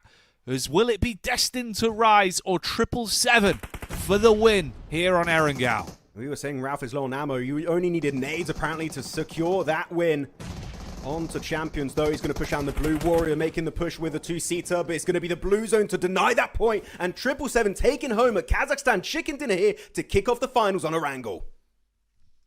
Celebrations coming in there for the team. Good to see the high fives. Energy looking good in the 777 camp, and rightly so, mate. That's a deserved big W on that one. Played their cards right. Yeah, there you go. Little celebration. They are number one. I mean, actually, you know what's great to see for this team, Jackie, is that we do not see Warrior alone at the late game. We do see a full squad. It was just Warrior, in particular on Rondo, just surviving, getting a few more placement points. We have yet to see a true, strong, full team finish from them at this kind of stage with this caliber of teams. And finally, we do see it on the first Erangel of the day. Check out some of the finishing shots and frags from this match. And this one in particular, seems right. That's such a good opportunity. But sending it as a duo, I'm going to say, was a clear mistake. Sending it as a full squad, I think they maybe not only eliminate all of Avalanche, I think they also get rid of champions, making it even easier for them to then focus their attention onto 777 at the end of that match and maybe take home that chicken dinner too. It was, though, just not meant to be. As 777 take home the win, and especially, sure, 3TN does not get any eliminations off the back of being on that rooftop with the assist feature. But it's not all about that. It's also about information and pressure you can maintain on the opposition. So that alone, I would say, made it so much easier for them to make sure that chicken dinner was not going to slip through their fingers. Yeah, it was a contingency, right? It was a safety net that provided good utility for them that could have been an angle for him to swing out if it got dire. But otherwise, just good to see them actually activating that early and having the thought process, like you say, to make the most of these new features. Gain every edge you can in an important competition like this. If there was ever a time to bring it out, mate, this would be it, right? You're in the finals. Leave no strategies unplayed. Exactly. You want to use every single feature to your advantage to, you know, create a bit of a situation where enemy teams really are going to struggle to take the fight up against you. Actually, I'm surprised for Circle was very near Milta. We didn't see a lot, actually, if any, hovercraft. So maybe the spawns were just very few and far between. As overall, the elimination spread here is going to be 57 eliminations. A lot of players getting eliminated to the blue zone, which does make sense when you are headed into farm. Teams, I think, were just very unfortunate with positions, and just because you can't make that transition happen, you're just going to deny that point from any team around you. As we've seen in the past, 1 point can make all the difference at this level of gameplay. Looking at the MVP of the game is going to be good old Warrior, the survivor of LCQ, and he puts up 600 damage this game, so making a statement that he is one of the best players in this lobby by a significant margin.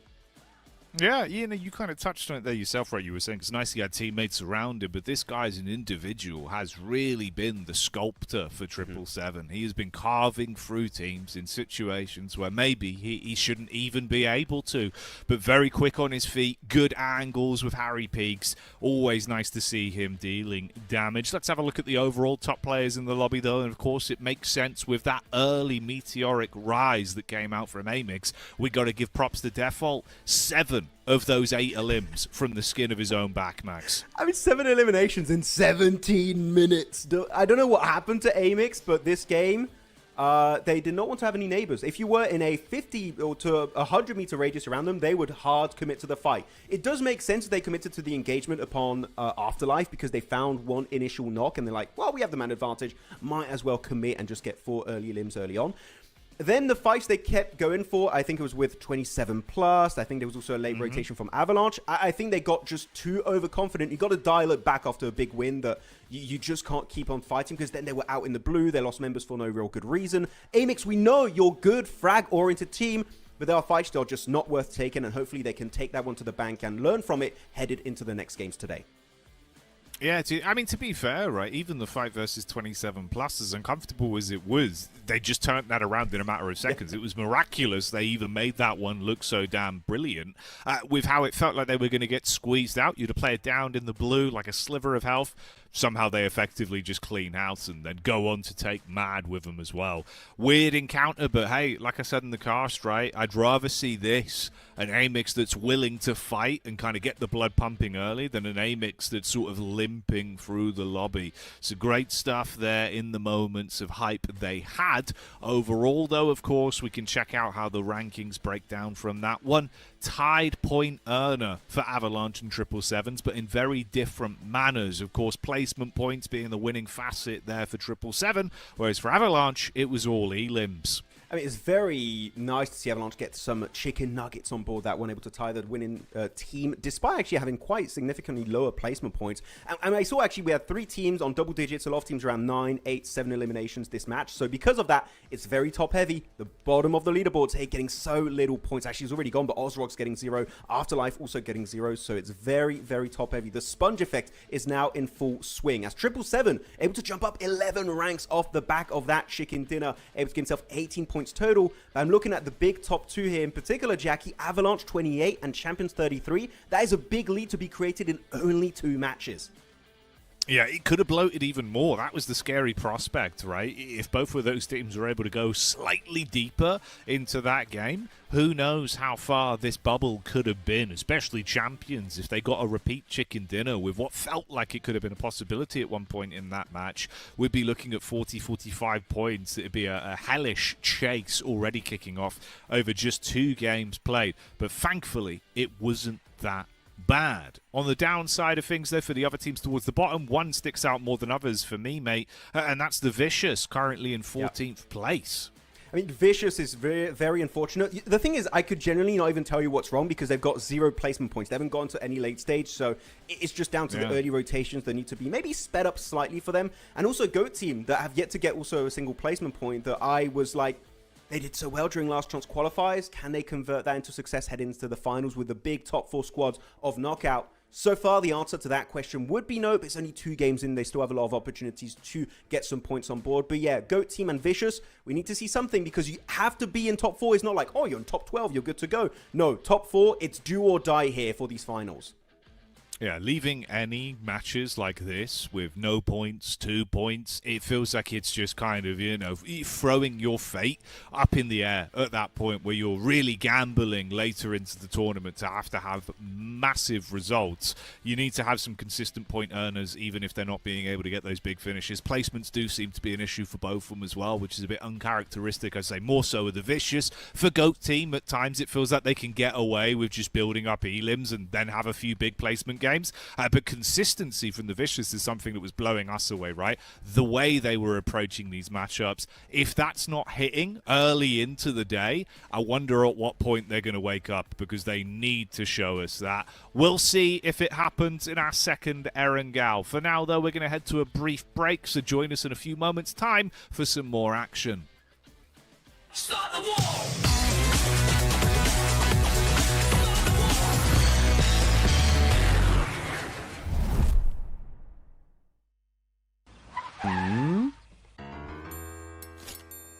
Bro, want to buy an account? Check it out. Conqueror tier, firearm finishes, and outfits are all available. Nice account. I'll buy one. I'll go get the money first. Stay here. I'll be right back. Alright, got the account. See ya.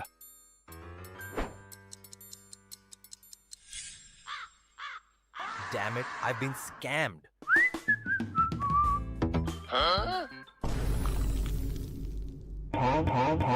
Buying an account might not get you the account, but you'll still lose your money. You might not receive payment for selling your account, but you'll still lose your account.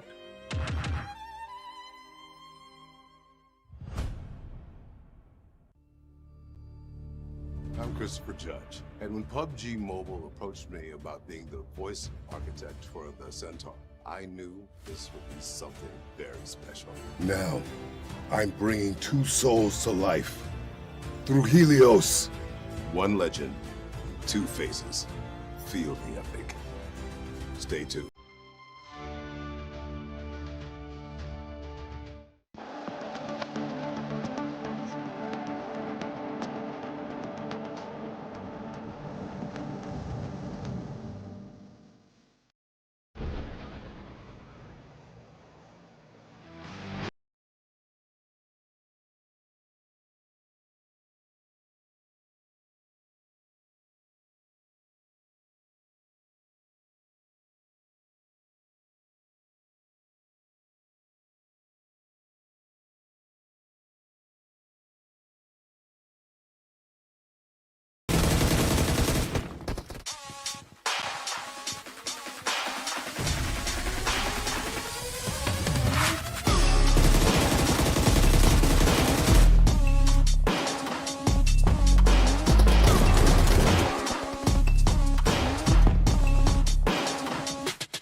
2 games already played out here in the finals, 2 champions already crowned, but much more to discuss, Max, as we set our focus on the upcoming games. Let's break it down a little bit whilst we've got a couple moments. Any key topics you feel like need to be addressed as the tournament's progressed so far? I'm a little bit surprised that DG77 are struggling here, and they're the team I really want to kind of harp on about before we get into this game, is that DG77, you and me both, right, Jackie, saw that their gameplay style during the entirety of Knockout was central position, 2-2 split, hold it off until mid-game, where you then regroup into a better position as a full squad to defend it. That's been really successful in the past.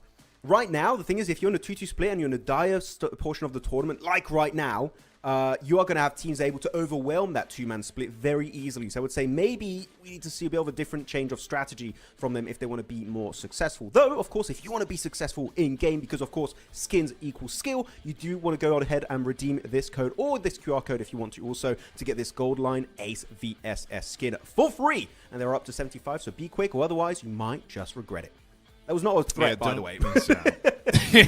Max is going to come round. He's going to check. He's going to have a look at your inventories. If you don't have the skin, he's going to be very upset. So, yeah, make sure you impress Maxman and get it scanned. And Maxman, of course, there impressing the community with his good takes. You know how normally people have, like, hot takes? I feel like you just have ice-cold takes because they're just always damn good, bro. But, yeah, like, genuinely, I mirror a lot of your sentiment. I hope we do see a bit more of an improvement, a bit more reason to sort of rant and rave about the DG77 team, because I won't lie, Max, I think, again, it's a team that I was glad to have back, right? Obviously, yes, for the individuals, I bet they were landed that they were able to make it through confidently in the top 4. But I think for the viewers at home and non-biased talent ourselves, it's just good to have them in the lobby because they do have 2 very different sides of the coin in one nice umbrella. They're great in terms of the head-to-head fights. We see them very much thriving in how they clear their angles, how they effectively can manhandle a lobby when they're on point.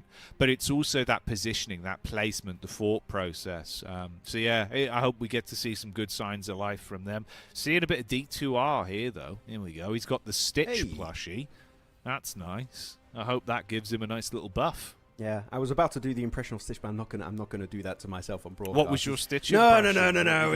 We don't. Go on. No. Like, go on. Look, if my prediction wins, I might do it. Okay, as like just a little gift. So if we do get a chicken dinner from Ozarox, I will do the Stitch impression later on. But you know what? Right now, we're focusing on the game, down to business. It's our second Erangel of today for day 1 of the grand finals of PMGO EEC8. Playing path a little bit more northern here, a little bit rough for teams, especially like the champions Aurora. Teams like to go around Milta or farm locations, so we'll have to stretch it just a tad. Even TT Project that usually tend to head towards Primorsk.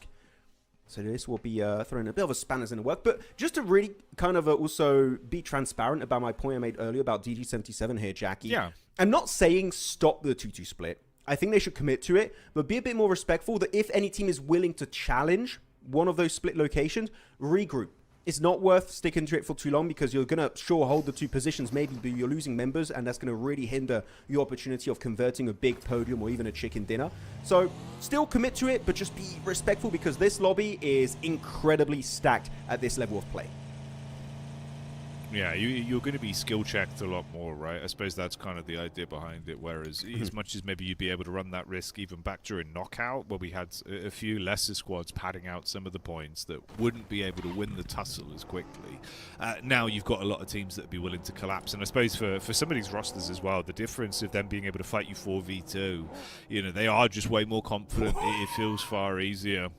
Oh my, look at that. That's it's a lot of liquid in this circle to play with. It looks like Earth. That's Earth. Look, you know when you get the zoomed out pictures of Earth, Max? Majority water. There's the continents.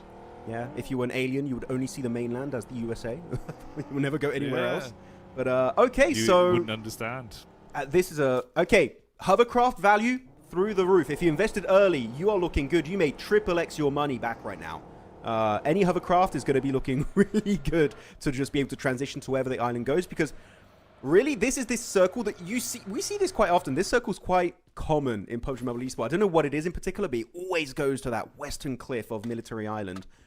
It's 50-50. It can go to mainland. It can shift over to the island itself. Hovercraft to go for that even later rotation if you want to will be good. So you just keep your options open, which having the most amount of options is, of course, going to make your game so much smoother to execute. And actually talking about options, TGM going to loot up this loot truck. Let's see what kind of options of weapons they're getting. Maybe an MG3 or P90. Again, would be looking like a good start for Generation of Miracle. Yeah, and again, this goes to show you just how effective they are at being able to take control of these loot trucks consistently, right? This was one of the big elements of their strategy in the previous games we had in the LCQ, where they would always be able to target these drop locations, run the averages of it should be there, hope it is, and be able to make out like bandits with some good loot to project them further into games. Last time around, it didn't work out as well, where I think they accidentally sort of fed that P90 to a different team on their crash over the road. It was Sanich that got the weapon and then dropped it, I believe, when Avalanche took them down on the road engagement they went for. Yeah. So yeah, holding on to that high tier loot is definitely different than finding that high tier loot.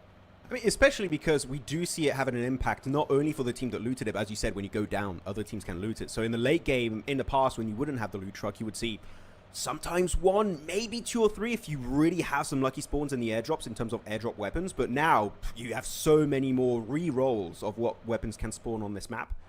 So you just see finishes where you have 2 MG3s, 2 P90s. If they want to be a bit, original, they might play with a Norm or a Lynx AMR. So you really do see a load of different loadouts at the end of these games, which I'm really enjoying. The shift of meta has been significant, and it's going to be even better as we shift towards update 4.4 in the future. Might be 4.4 for PMWC, actually. So for that global event, excited to see how the meta will be moving about. AMIX going for a more passive route at the start of this game, which I'm enjoying. I like this.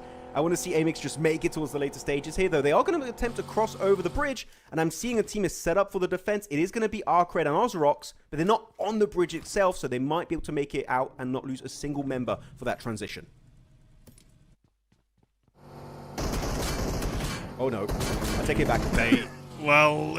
Yeah, not ideal. Spike on the bridge has been shot to bits, and ARCRED seem to have melted them down. So AMIX ingots being produced there. That's unfortunate. Yeah, okay, you know what? I was kind of in my head. I was like, oh, this should be nice. A bit of a slower start. Maybe they'll get some important picks when it matters. Down to a duo? Okay. Not as nice whatsoever. B-mix rather than AMIX here.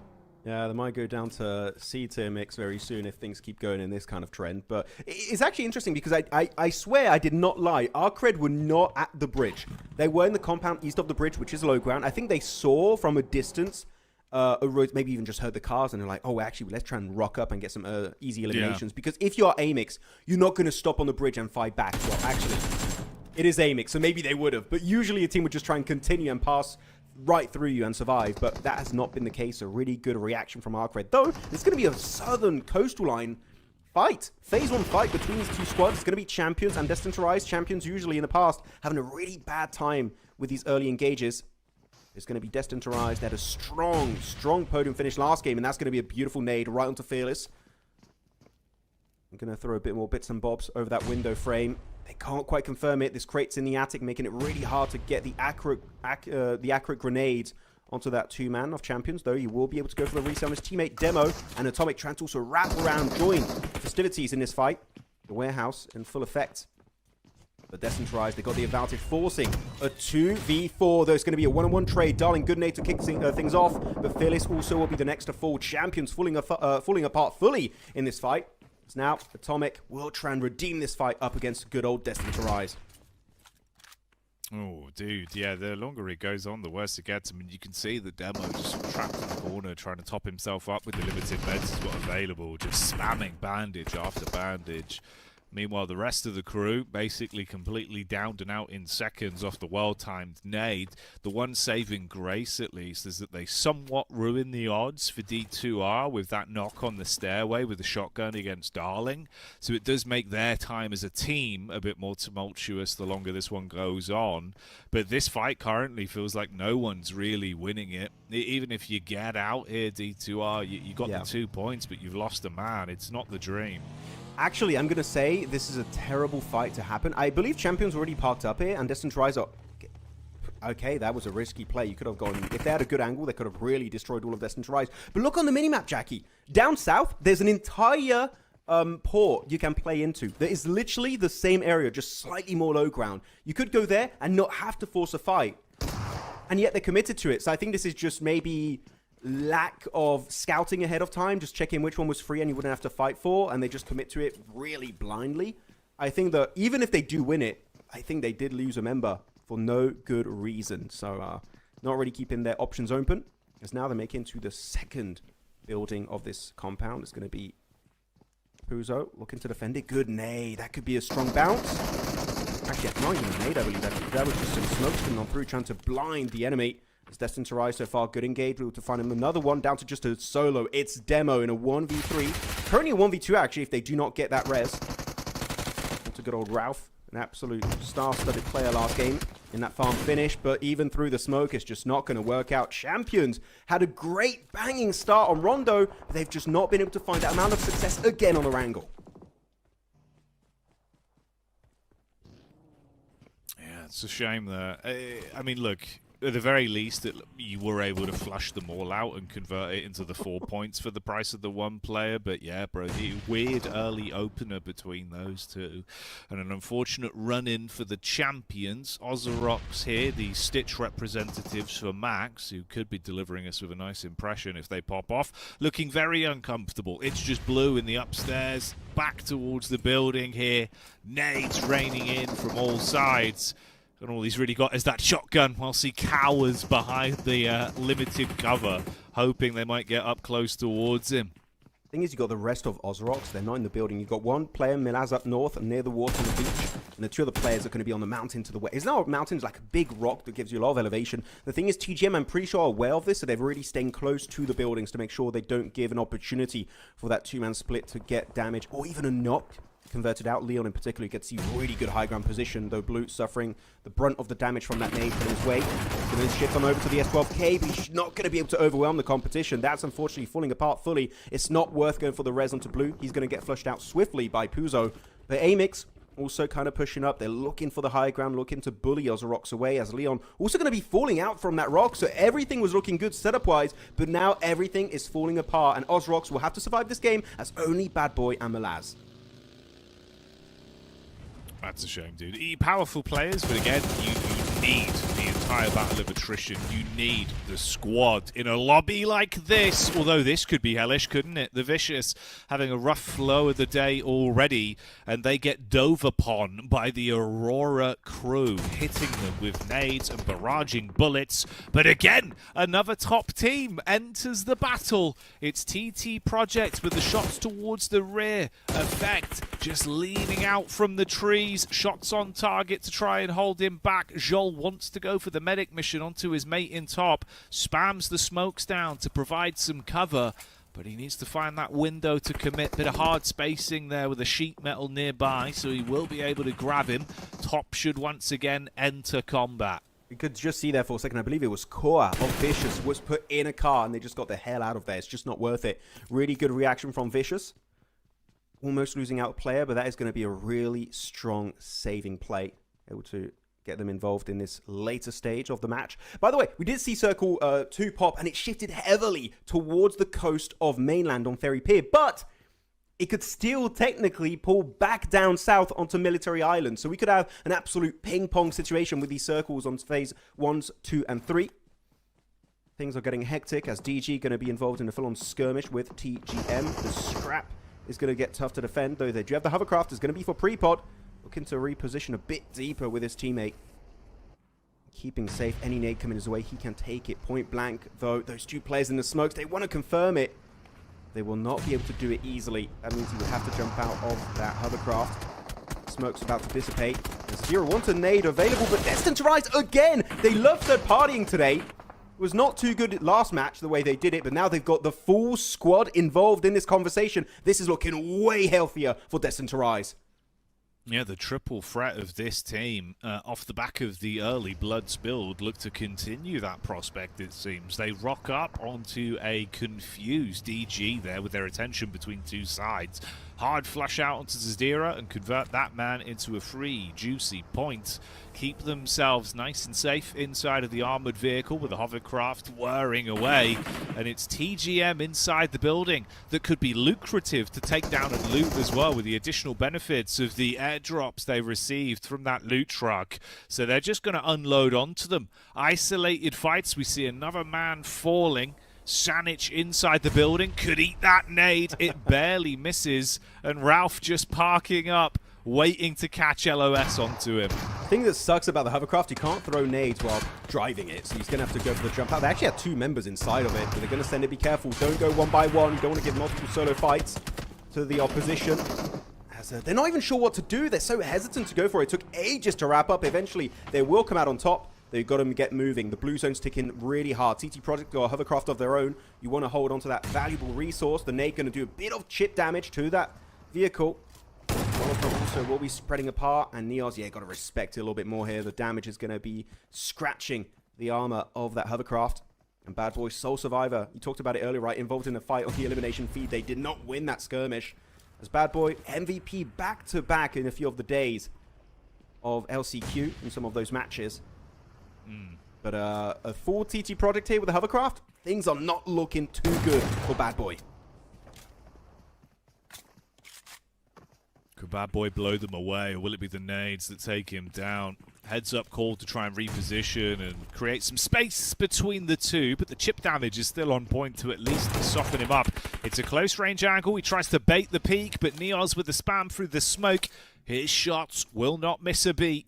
And Ozarox are removed. So the only 2 teams that we've currently waved goodbye to are Champions and Ozarox. TGM are on their last legs, of course, off the collapse we saw from D2R against them in the upper building. So that's only 1 player that lives on to fight another day there. Whew, I'm saved. I'm not happy Ozarox got eliminated, but no Stitch impression after this. So I'll be okay. I can save my honor. Not today. Not for that one. By the way, we did see Circle 3 shift heavily towards the mainland, so it's not going to be a military island finish whatsoever. I'm sure Aurora were wishing it would have pulled down there, but it's just not going to be the case, at least for this game of the grassy pastures of Erangel. As Vicious, again, really good save. Able to get Koa back up into the car, res him in this compound, dodging the altercation with Aurora. Really happy the Vicious are indeed trying to increase that average survival time of their players, because the first 2 games are just not quite it. They were in 14th position after 2 games. They need to pump up those rookie numbers. As also we've seen a clash against the TT Project, though they already were down to just a trio. Now might be down to just a duo, and even then they might get fully eliminated because they're in the madness of Fairy Pier. There's AMIX, there's Mad Esports, there's Destined to Rise, and they're especially destined to rise. Have been off to an absolute banging start. They got 8 elims looking to make it double digits, but AMIX being AMIX, I wouldn't be surprised if they want to get involved in this conversation. Through the door. Trying to get that one on target. Effect making good moves as Bex has been completely removed from the equation. Ralph on the peak up actually connects that first shot. He's got the backup as well. He's being spammed upon. Oh no. He can't overcommit to it. Max forced off by the shots through the window there from the Vicious, so he's got to give up his mate, but he will at least remain alive for now. 10 elims total. I should have known AMIX would want a slice of this pie, and they do get Puzo. Unfortunately, no reset whatsoever for Destined to Rise. No back over to a northern western fight next to Longwood. It's going to be in the warehouse. This 777, our previous chicken dinner squad here, taking a scrap fight. Not going to be an easy one with Afterlife that sure got squad wiped early on last game versus AMIX. So that was not the way they were expecting that first Erangel to go. But now they got every resource available for them. Though, playing from the warehouse in this particular compound, not too easy. You don't have really good angles to get a fight onto 777 and create an advantage for yourself. You only have 2 main doors, north and south of warehouse. Makes it very hard to actually get intel, but also makes it very hard for 777 to hit grenades or even just Molotovs on your location. So they're going to be very safe unless 777 decide to fully commit to the push and engage upon that building. There's going to be a bit of a standoff. I think this fight might last for a circle or 2 before we do see anything significant happening in that compound.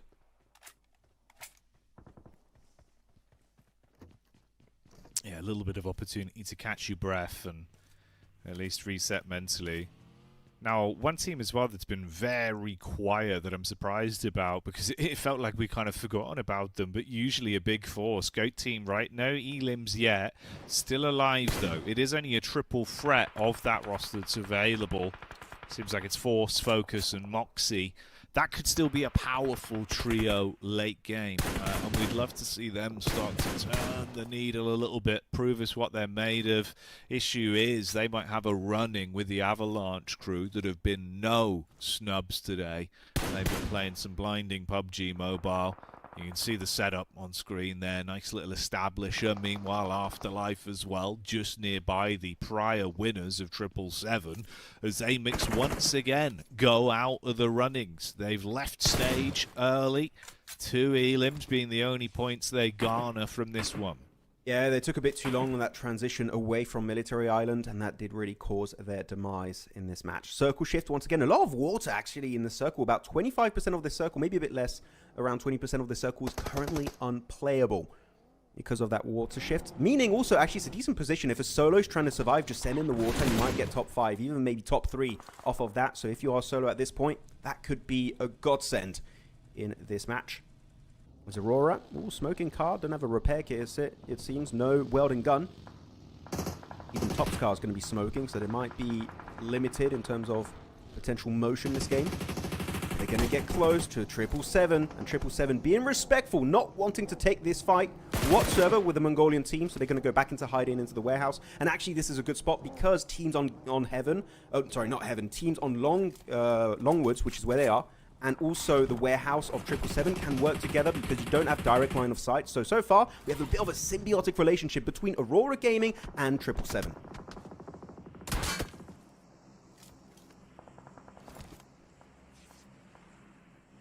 Afterlife at least getting a couple of those shots down towards 27 plus for now from distance. It is good initial damage off there, but Reefus is just analysing the situation. Although this could be a complete change of fate. You get the instant re-engage up, the vehicle's on move, red leader go from Afterlife with a backstab developing from the Vicious onto the Aurora players. They've got to instantly bail on this one. Do not want to be trapped in a disadvantaged angle where Afterlife can farm towards them. So they peter further into the zone.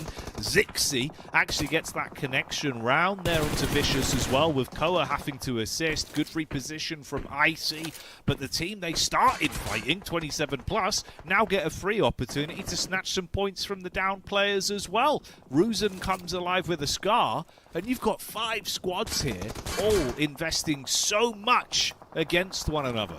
This scramble of a fight is going to get real hectic, and it's going to be a good opportunity for Vicious to third party and maybe carve their way into the circle.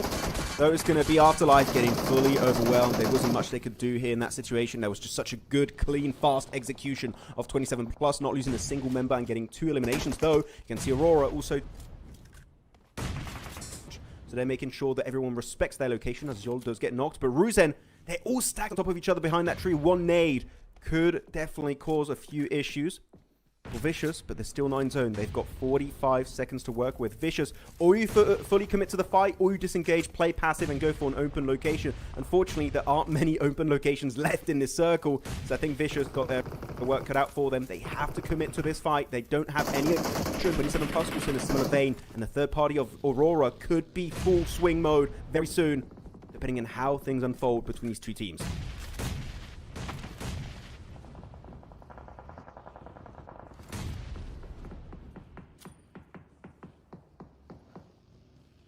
Oh, okay, no worries. We'll take it over as Vicious. Yep, here you go. The trades are back and forth. Icy first to fall on the side of Vicious.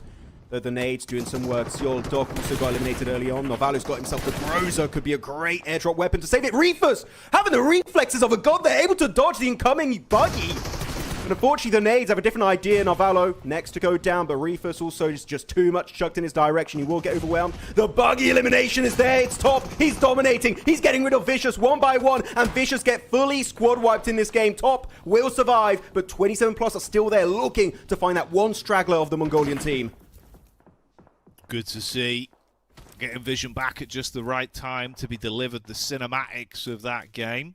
Wonderful response as the collapse came in. We were expecting this big bombardment It was bubbling for quite some time, but eventually boils over. Avalanche again, though, looking for a bit more against Tapok, with Mad Esports collapsing on top of the ARC roster. Ooh, up close with a DBS, jumps around the corner.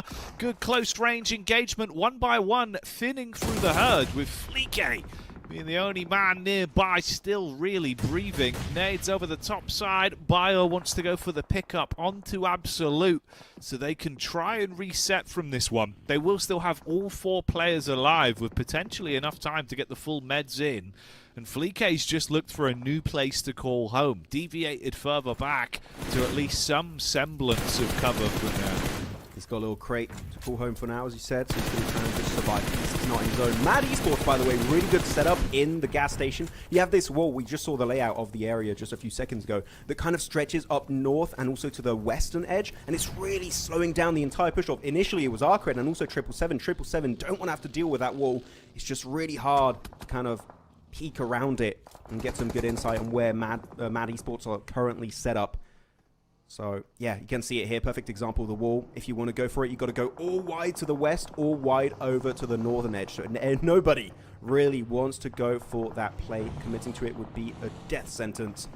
As 777 so far successfully set up on this cliffside, but Mad Esports have a similar plan in mind, as they're going to do very, very similar plays here, and Bio will be the one to set up the anchor point in that ridgeline position.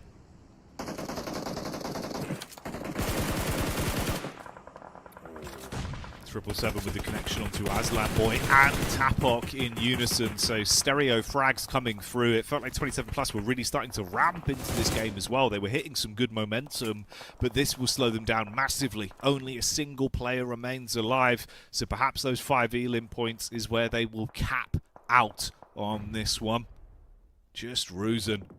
He can be a real force, but vastly outnumbered with the other squads that are still nearby to his position. Becomes uncomfortable to make too much more from this one. Him and Freezer, the solo survivors that are just shoulder to shoulder. Mad on this delayed encounter versus Fleeke, still looking to put the final player in the dirt. Nade underneath, that's a nice bounce. Good underarm throw. Goodbye, ARCRED.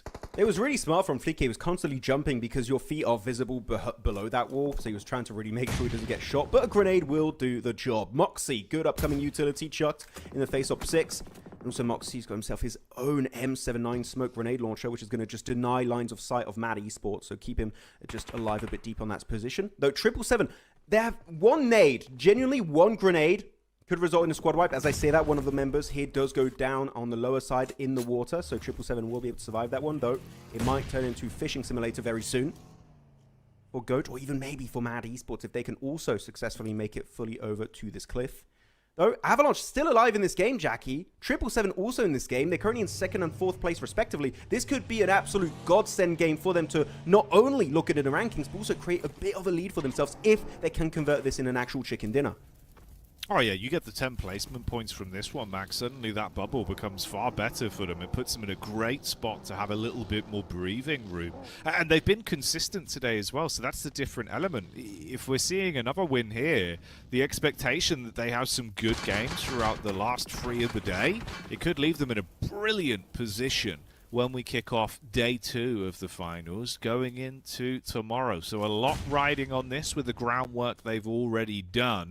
Lower on the Elim side, but chance to pad that out with the next few fights that will be coming their way, as a few of these squads are green around the gills. I mean, DG, it's just basically 1 free point in the form of Freezer there, trapped behind the tree line. GOAT team down to a trio, but still fighting with the power of an entire army. As 777 come unstuck, another player falls as they're able to get line of sight back onto them. Oh, their eyes lighting up now as well. They see how much damage they could distribute towards Mad. GOAT could be in a position to really throw a spanner in the works. Freezer's picked off by Avalanche. Avalanche as well getting lit up by the GOAT crew. I really thought Freezer was going to get the entirety of Avalanche, but apparently he will not be the one to put the nail in the coffin. Avalanche still getting picked up one by one down to just Rosa, trying to dodge and weave his way through behind that tree, but that tree's a little bit too thin to be a real good hiding spot. So it's just not going to happen. Avalanche will be tumbling down the mountain and getting eliminated outside of the podium. Mad Esports now up against 777 and Goat Team, and Goat Team from their position in particular are looking to be in full control of this game. Nade raining upon down onto Mad Esports. It's a mini red zone here in phase number 8. It's going to center up nicely away from most of these squads, but Go Team with a high ground are truly able to leverage it to convert this into hopefully what should soon become a chicken dinner, their first chicken dinner of the finals. A team that has been able to do so well back in last chance qualifiers, and we were hoping to see if they can build up upon that base and do well in the finals. And so far in this game, the answer to that would be a striking yes. As Bio, with his own nades, looking to get rid of focus, which really could enable this chicken dinner to slip through the fingers of Goat. Focus smart with the heads-up reposition, though. He's keeping them guessing in terms of which side he's peeking from, so the utility is being thrown out for naught, draining those resources for Mad. You get the picture-in-picture setup as well. That's the Goat Team focusing at the event, making sure that they can try and flush their way through to a victory on this one. Deep in fort, deep in focus. This triple threat doesn't want to give up the goose on this game. Meanwhile, Mad Esports coming down to around their last 4 nades here. Throw them out, close range peek, focus, swings from the right. He'd been peeking from the left for quite some time, and that's enough to upset Takanov in the close range fight. Oh, absolute slip down the hillside as well, so he's trapped out of the fight here. It's effectively just Bio in play, Max. Really, Absolute's angle was keeping Bio alive. The moment he goes down, that's it, game over. Bio cannot survive the 1v3 encounter. And now it's just going to be turning fully into Fishing Simulator. Absolute getting absolutely peppered with bullets. And he makes it over to the mainland, but it's just not going to be enough. Goat Team, the comeback of the day here after a great LCQ. Here able to convert it into a chicken dinner. The second Erangel chicken dinner, in fact, on good old Erangel. What a game from Goat Team, playing from the Yellows compound and able to just exude so much pressure that every team that took a fight up against them faltered in the end. There you go. So Goat do get a chicken dinner within this lobby early on into the run of things for our finals themselves. Deep in conversation after the celebration as well. So making the most of that one instantly there. And fair play, you know, again, this is a game where they went down to a trio pretty early into it, but were able to keep level heads on their shoulders and handle those head-to-head fights. Unfortunate for Absolute as well. Slippy on the hillside gives up that good Overwatch position, and it all crumbles off the back of it. Oh, yeah, absolutely. I genuinely think if he doesn't slip, he's able to keep Bio alive way longer. It was such a good off angle to make sure that it was such a hard ridge to peek over for the entirety of Goat. But you saw the moment he fell, and I think even Goat Team saw him fall down. They're like, well, okay, this is an easy win. We can just surround, divide and conquer in that game to get that chicken dinner up against Bio. So very good execution. And so far, the elimination spread looking good for the 3 players that did make it to the end. We did see Ayato get picked off early, which usually is the king of grenades for Goat Team. But no, the nades from Ready Force, Moxie, and even Focus that usually is good at long range here. The CQC was top tier from this squad. Yeah, incredible stuff, being able to keep themselves very confident in the fight, peeking off one another nicely, keeping the other teams guessing as well in terms of the angles of how it was adapting over the flow of the head-to-head bouts they had. So great signs in terms of their mechanical prowess coming in fresh off the back of the off day.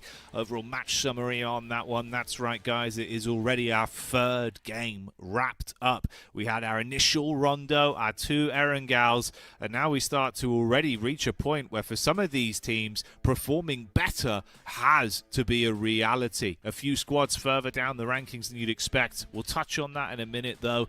Moxie in the limelight on this one for the GOAT team, the MVP of the winning roster. 4 elims, decent damage as well. A player that's very self-proficient, Max. We saw that every time he's been on our screens, even back in the Club Open, and once again showing some of that tendency here.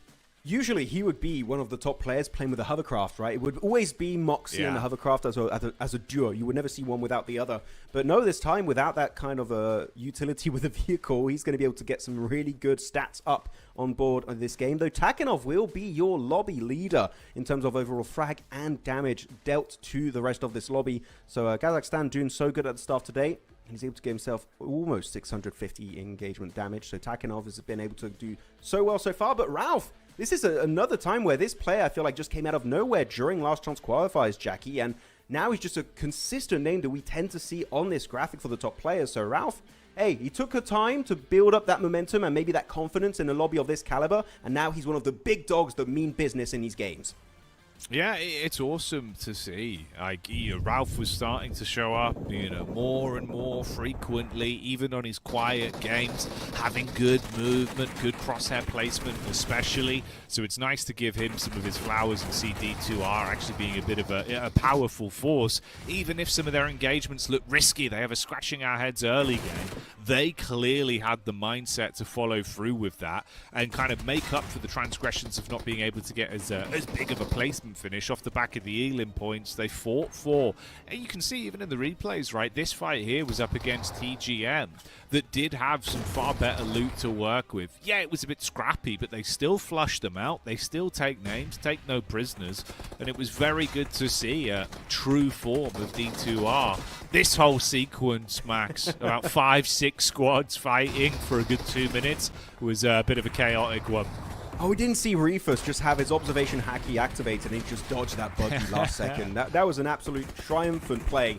But yeah, when you're getting pincered, surrounded by literally at that point it was 3 teams, they went down to 2, it's still going to be a little bit too much for even Aurora Gaming to deal with. As then we get to the finishing moments of this game. And yeah, I hope we do see how Absolute was a... Oh no, didn't see how he fell down the cliff. It's unfortunate, but yeah, a little bit of a slippery slope literally in that match.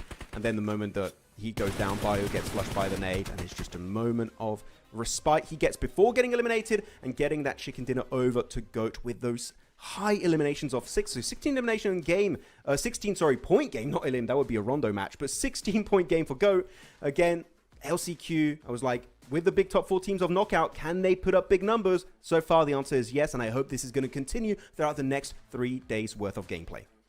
Absolutely, absolutely.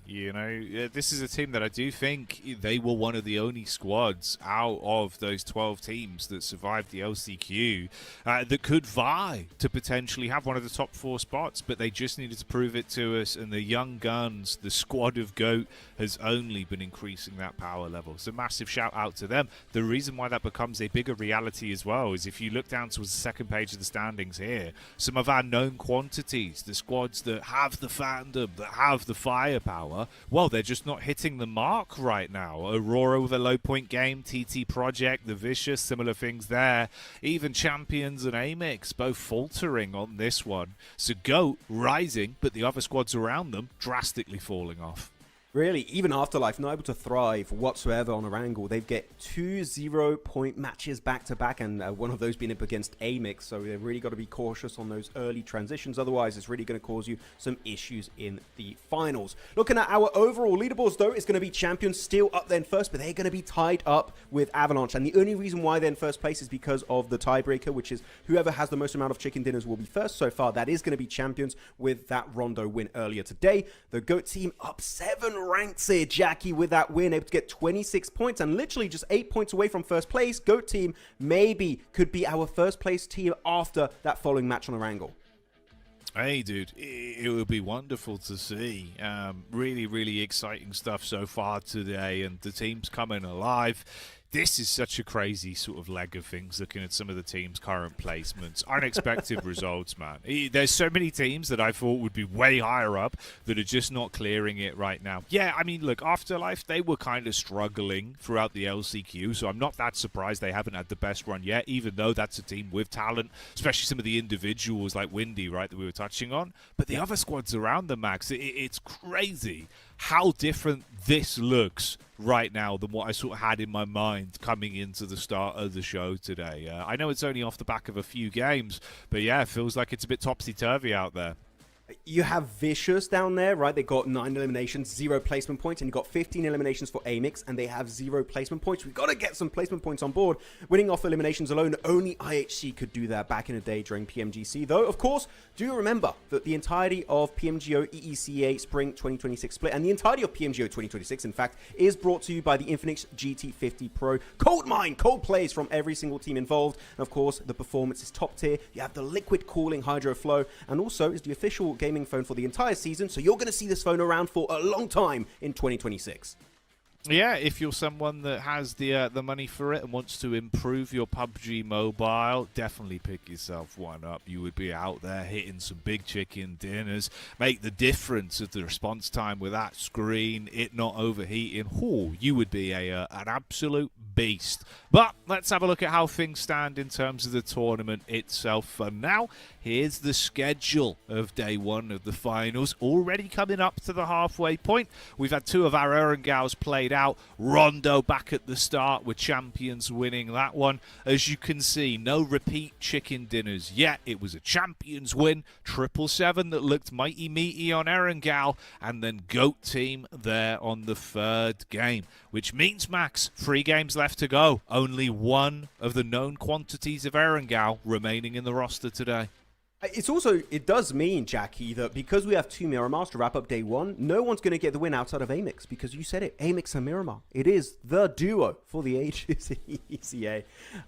Little bit of trolling on my side, I'm sorry, man. But yeah, we'll see if they can do well maybe onto the Dusty Dunes. But yeah, final Erangel is now coming up.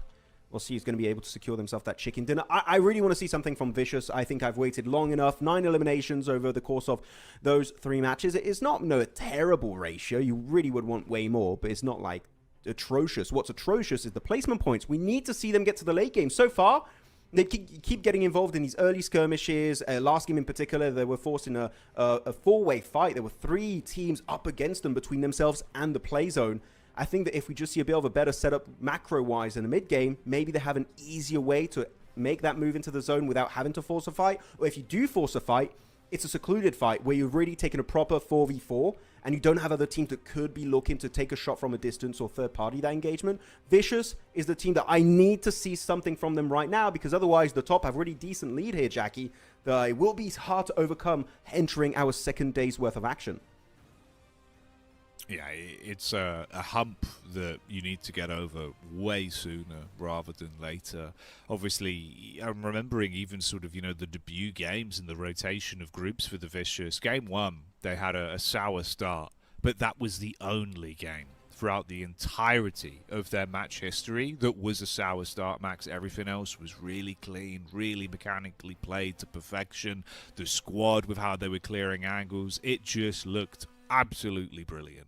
Today, you've already played 3 games where we're not raving even really about the individuals to that much. Sure, Ko has had some shots, but that's about it. It's terrifying. It really is. So a big rise back from them needs to come sooner rather than later. Yeah, at least our finals here feel like proper finals, right? We get 3 days of competitions. There's a bit more room, but room to make mistakes, well, you need to fix that far, far quicker. Back in, though, last Erangel of the day. Let's see if this will change their overall flow of things. We get our plane path and our teams bailing out already.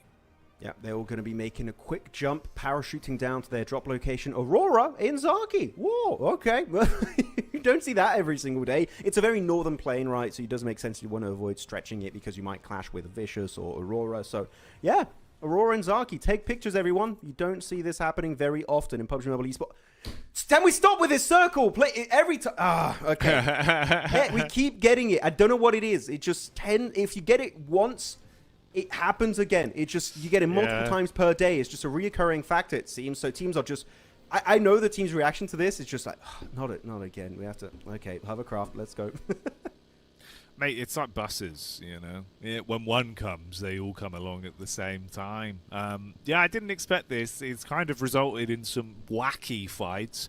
Hovercrafts have been at an absolute premium today, like to an unbelievable level. The fact when we were cut in between, I think, 3 teams, different POVs, it was like, well, there's the hovercraft there, there's the hovercraft there, there's the other hovercraft.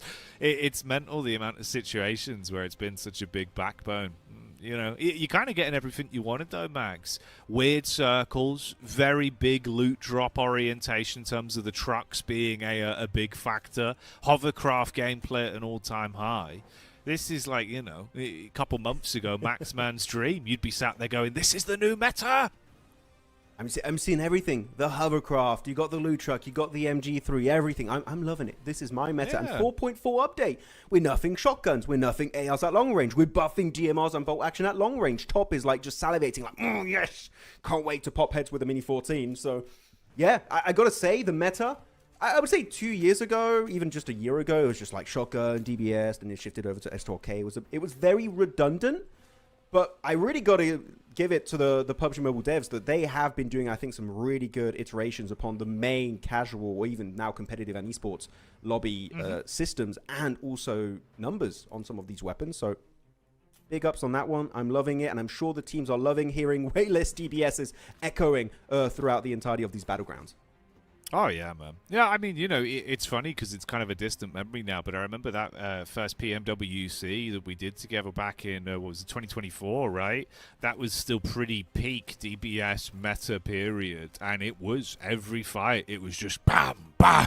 You know, that's all we had. That was all the highlight plays. That was all the momentum. So it's been crazy to see such a stark contrast in the adaptation of the flow of the game. I think we were saying it back even during the LCQ, right? This has been one of the more fun sort of flavors of mobile that we've had in a while, and especially you tantalized me, I will say. You perked my interest with the idea of what's to come with the meta shift that could be on the horizon. So very excited to see how that kind of throws a curveball onto things. I think there's some players that would absolutely thrive in it, maybe some others that would take a little while to switch their play style. Obviously top being the easy one that you can always point at, right? But there's a few fellas you've seen in terms of like the instant response time, reaction time, and tracing being a big element of how they play. I think you give them stronger DMRs with less fall off, it could result in some crazy skill expression for the game. 100%. There's a few players that do come to mind also outside of just top, that usually when you think Mini 14, you think top. There's also an Alpha 7, a few players that like to play DMR. If you are a fan from Nepal, I think you all know that Sleepy in particular is incredibly efficient with the Mini 14, even just like any kind of DMR. I do wonder if he would play with the M1 Garand, so I think he's going to have a good time in Update 4.4 whenever that comes to esports, because do come in mind that even though we do get Update 4.4 literally, I think in like 2 or 3 days in the main game, in the esport lobbies, it usually catches up in like a month or two, sometimes 3 months after the initial update. So we might not get it right away for PMGO Main Event. We might get it for PMWC. That might be the time the meta shift does come in full effect. Aurora initiating their early rotation away from Zaki, which I never thought I would say. So weird having Aurora and Zaki in the same sentence. But it is going to be exactly what they're doing, as they're going for a little bit of an eastern rotate, making their way towards shooting range. But outside of this, usually we do not see any early hot drops or fights, and we have yet to see a single one. So again, this lobby's done their homework, Jackie. The break there, I think, was good in particular for the top 4 to make sure they don't get these bad altercations early on. So in terms of work done, in terms of homework being done ahead of time for these finals, everyone's done an absolutely stellar job. So respect to the lobby for that one. Yeah, pay your dues. Shout outs. There was always that potential timeline, mate, that someone throws a curveball in and we still see the scrappy gameplay. So, yeah, it's nice to see everyone sort of dialed in. You could technically, right, Jackie, still see hot drops when you get closer to the smash ruling taking effect. Like at the end of day 2, if you want to kind of diminish the entry point to the smash zone, or actually onto day 3. So we could still see somebody would be strategic rather than just, oh, I didn't care, I wanted to commit to it. I think at that point it actually makes sense as a viable play to like target and try and reduce that bubble, like you say. Whereas today it kind of feels like you're shooting yourself in the foot, even if it does go well, right? Even we were sort of being critical there with D2R with the early sort of first 5-minute fight, where it's like, yeah, if you win it, you have to win it so unbelievably cleanly for it to not come back to bite you in the bottom. Even losing one player for D2R felt very risky, where it's like, ooh, is it worth the percentage that you take away from yourself getting a big finish? Only having 3 players for the 4 points. It's kind of odd, the economy of eliminations to sort of placement, trying to summarize how important it is. It's always an interesting gambit, seeing which teams are more willing to run that risk and who's a little bit more sort of self-proficient in survival. Yeah, it's going to be an important aspect of the game. So I do see some teams that sometimes they should go for an early fight to just buy some times for themselves and their team. They just don't go for it. So I am hoping we're going to see some teams get very desperate just to kind of, or again, lower the point threshold to get into the smash zone entering into day 3, or at the start of day 3 itself to make sure no smash is converted. Because if we only have 2 games, that's the comeback of teams cut short. They cannot get those points to get themselves back up in the top 4 positions on the rankings. So a lot of cool storylines will be unfolding at the end of day 2 and at the start of day number 3. Aurora still on their rotation though. We did not see any teams committing to the island south except for 777. They're going to be the only team that has committed to the eastern bridge, so they did make an early cross. If we don't, I can't wait, Jackie. I'm really hoping it goes military. If it does, you're going to see the most hectic transition. I wish everyone could see the map right now because everyone's just ready to make the cross if it does pull south. AMIX having a little bit of a clash back and forth was destined to rise. Hopefully won't result in any early deaths. But no, in AMIX, they might want to go and full send it. AMIX full sending it. I mean, look. When have we not had those two words put together in a sentence? Yeah, dude, I mean, look, you know, for the most part, I do think it is better seeing this little bit of confidence from where they are sort of involved in fights, be it through their own decisions or decisions of others, but it's still been a bit of a scary day, so maybe having a bit more of a reserved nature would be the better call than a game like this for the AMIX crew.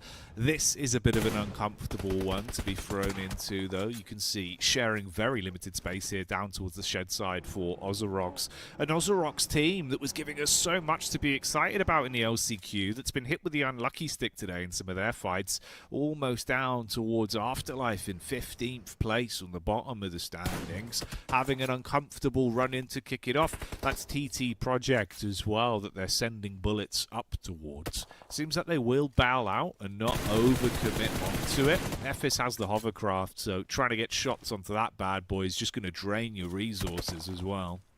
Especially as a duo. If you have a full team just spraying down on hovercraft, that is going to make it way easier. But okay, TT Project going on a bit of the offensive. I would say not worth it. I think he saw a bounce, thinking it was maybe a nade outside that window. The thing is, just getting range, one Molotov or one nade inside that shed. That is a full duo down for the count. That could be looking good for TT Project. Though Demo jumping, leaping through that window in an animation. He can't fight back, unfortunately. And that is Champions losing every member. Again, we're seeing this echo, right, from back in the day, back in LCQ, where they take these early fights. It was looking so good earlier on Rondo and even the first Erangel, but now they're just falling apart. That's a 0-pointer for our lobby leaders. And also Ozarox involved in a fight. Though getting third-partied from a distance by the likes of Afterlife. There's also the likes of, I think, Aurora at some point we're getting involved from a distance. So I don't know what's happening over there, but the field fight is not working out for anyone involved. Yeah, this is very, very scrappy. And the Champions are terrific to see once again. No conversion on this. Aurora, though, the other Mongolian representatives going aggro versus DG77. And they ain't got time to bury them 6 foot deep, 2 foot shallow as they steal away those points and move themselves into the 6 elim territory. So Aurora shining bright as Champions start to lose some of that oomph. It's not looking too good, though. One team that you highlighted, Jackie, that you wanted to see have a good game. It's Vicious. Looking at their position on the map, they are set up on Pachinki Hill. Pachinki Hill, if it's in play, is always the better position to go for. The amount of information you gather from that spot is absolutely mental. And if you have some decent long-range weaponry, mini 14s, even bolt action, if that is going to be your playstyle, could be looking good. Even if you don't want to fight, just know where every team are located and you can play the best rotation ever based on that information. Whew, Vicious could be off to a good start. But the thing is, because it's a high-value location, teams would be willing to fight you for it. So will the defense work out? That is going to be the question for this game. And for Vicious, the circle did shift down south of Pachinki. It's going to be in the open area near ARCRED on Box Compound. 14 teams alive. Teams going to have to go for a bit of a push here with their vehicles. But AMIX are set up perfectly also in the field. They've got these little dips to work with and keep them alive and especially hide their cars. So AMIX, this is not an aggressive position, so hopefully they won't decide to fight back because that would be a big mistake in a position where if you're spotted, there's no way you can survive. You're hanging yourself out to dry there. So let's hope they've got a little bit of self-preservation on this one. Not going to overly put all their eggs in one basket and kick off an unwinnable fight. Meanwhile, Afterlife here are the nades on target. Oh, he's lucky he made the call to reposition. Leon dodges the first, but Windy's nade will be on target towards blue, and Leon eats the shrapnel. that's thrown towards him from the Afterlife members, so they do still go down. Effect lurking out in the hillside as well, keeps vision on Afterlife, and does deny that 1 point back over onto Zixi. So they're down to a duo. First time we've seen them get any points today whatsoever, Max, and that's where already it starts to unravel. It's going to be falling apart. Got to be careful. You want to hold this position under control. 7 elims already. Yeah, Aurora having an absolute field day for Zarka team. That's a lot of eliminations in a crude early match. Big focal point is, of course, be careful you don't get third party. This position so far is a secluded fight, but you do have some teams kind of moving around, in particular TT Project. If they hear this fight unfolding, that could be their free ticket to get into the zone. So you just got to keep your mind open to potential engage from a team that initially was not involved in this conversation early game. And Mad, at least, Absolute does not have a cliff to fall from. So he's going to be on steady ground. But everything's slowed off. One Molotov would be huge, by the way. Every single one of these buildings in yellow compound are wooden floor. It spreads very easily. But if you don't have that resource, which right now I see Reefus, no Molotov in his arsenal, that's going to make it a little bit harder to really push players of Mad Balls exactly where you want them with that strong utility.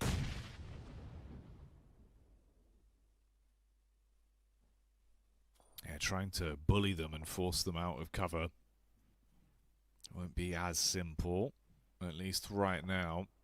Reefus up on a rooftop. Will he spot out some feet? Looking around to see if he can get some lines of sight, an angle to peek from, a way to try and backstab onto this. Nade going to arc in towards the building on Takanov. Luckily for him, he's just off from the main area of the compound, so that won't land. Doc doing Doc things, though, ahead of the pack. He's on the low ground, just throwing the nades directly through the doorway and making them panic. That one looks good for damage onto Takanov. Leaves him on a sliver of health as Joel wants to follow up with the actual rifle. Doc's nade is primed and delivers as the payload detonates there. Creates some space for himself with the smokes being chucked out and looks to clear inside of the buildings. Wants to do it himself. That's such a good play here. The entire squad just surrounding them. Takanov actually going to get mollied by his ally. Unfortunate, but it was still an elim that was going to get flushed out eventually. This fight's not too big of a deal. Aurora, yeah, just suffocating all of Mad Esports. The response is looking so good. The timing, the synergy, everything is perfectly executed. And Mad Esports weren't even giving a fighting chance. That's an easy 4-0 headed the way of Aurora. Now that puts them up to 10 eliminations. Double digit upon circle 4 here, Jackie. Now, this is Aurora when they're not trolling. Yeah, this is Aurora playing to win in a lobby where they absolutely want to dominate. They've sniffed out the weakness of the other teams beneath them, so they're just giving it their best. I mean, 10 elims already, dude, is a hell of a feat. But you don't imagine they're going to start to slow down anytime soon. That's the crazy element, right? They're looking very scary. Yeah, it's looking a bit spooky if you have to go up against them. Still not October, but it's feeling like Halloween in the lobby. Actually, Vicious still in circle. I mentioned it earlier, that access to Pachinki Hill. They still have it. It's barely in zone. So they can get some insight, but you can see with the cars here, they're already looking to set up their rotation upon phase 5. So it pulls away, which is looking very likely at this point. And I think Aurora, yeah, they know there's one big threat to their potential rotation. It's going to be ARCRED's compound straight up north of them, as you can see on the minimap, or Vicious over to the west on Pachinki Hill. Otherwise, they can go far to the east and just send in a compound with very little information, which would be a risk to be taken. But in Aurora, maybe they're feeling confident after the early 10 elimination, which, you know what, would be deserved. You can feel confident when you have such a banging start. They pretty much eliminated every player that is dead in this match, so they are on an absolute killing spree. But go. And also in the center is going to be TT Project looking to maybe clash, but so far they're going to work together to zone teams away.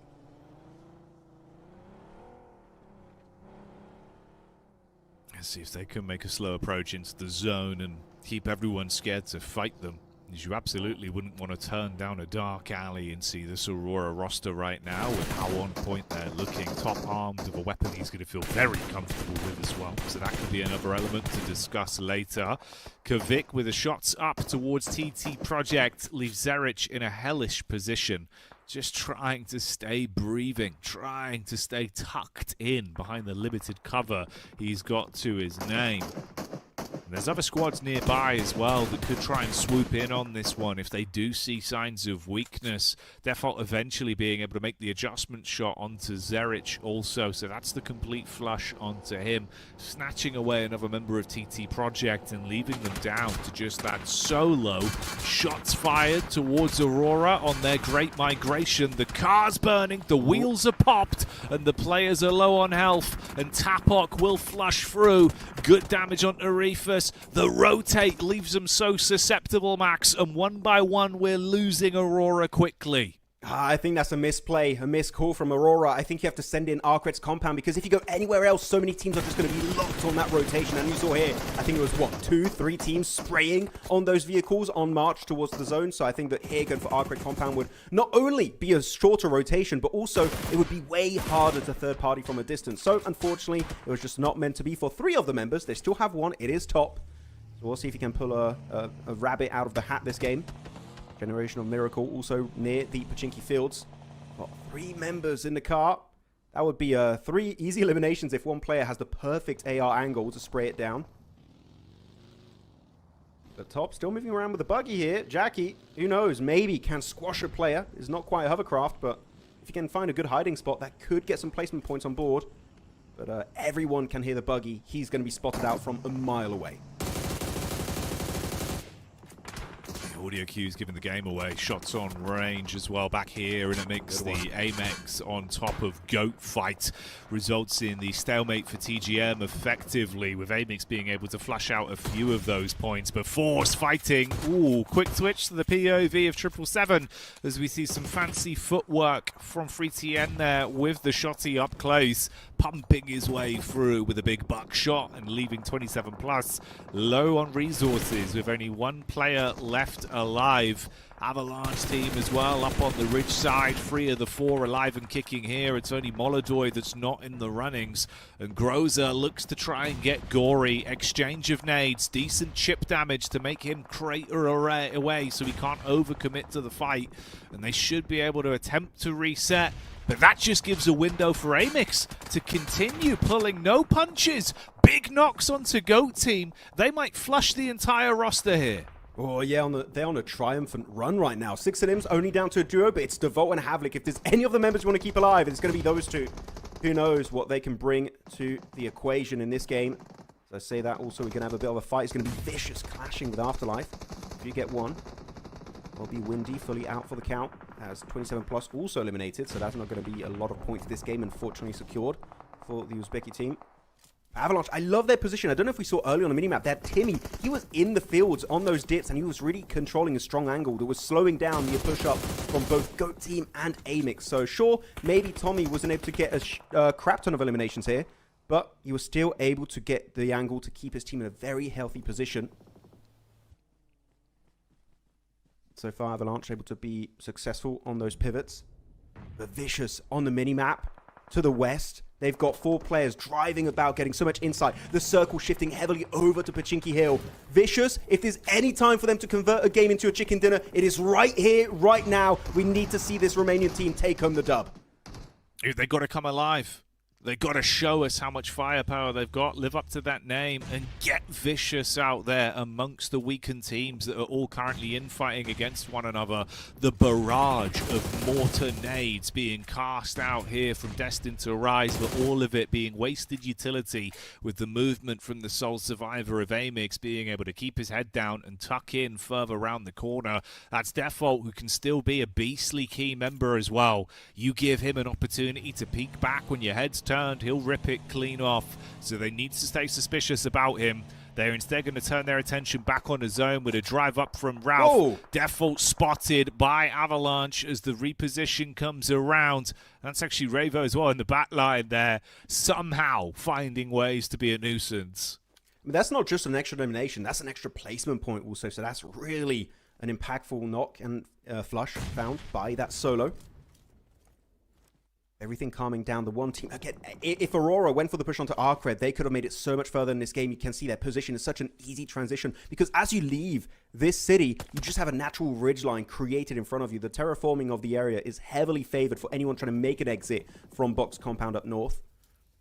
Thing is, do you have the vehicles to do it? And I can see, yeah, from the POV of Glory, he's got, what is that, 2 cars, maybe even a third for his teammates. So they're looking so comfortable when it comes to vehicle percentage owned in this game. But come on. I mean, you look at Vicious, they got all of the ridge control. They're peeking with a third-person perspective.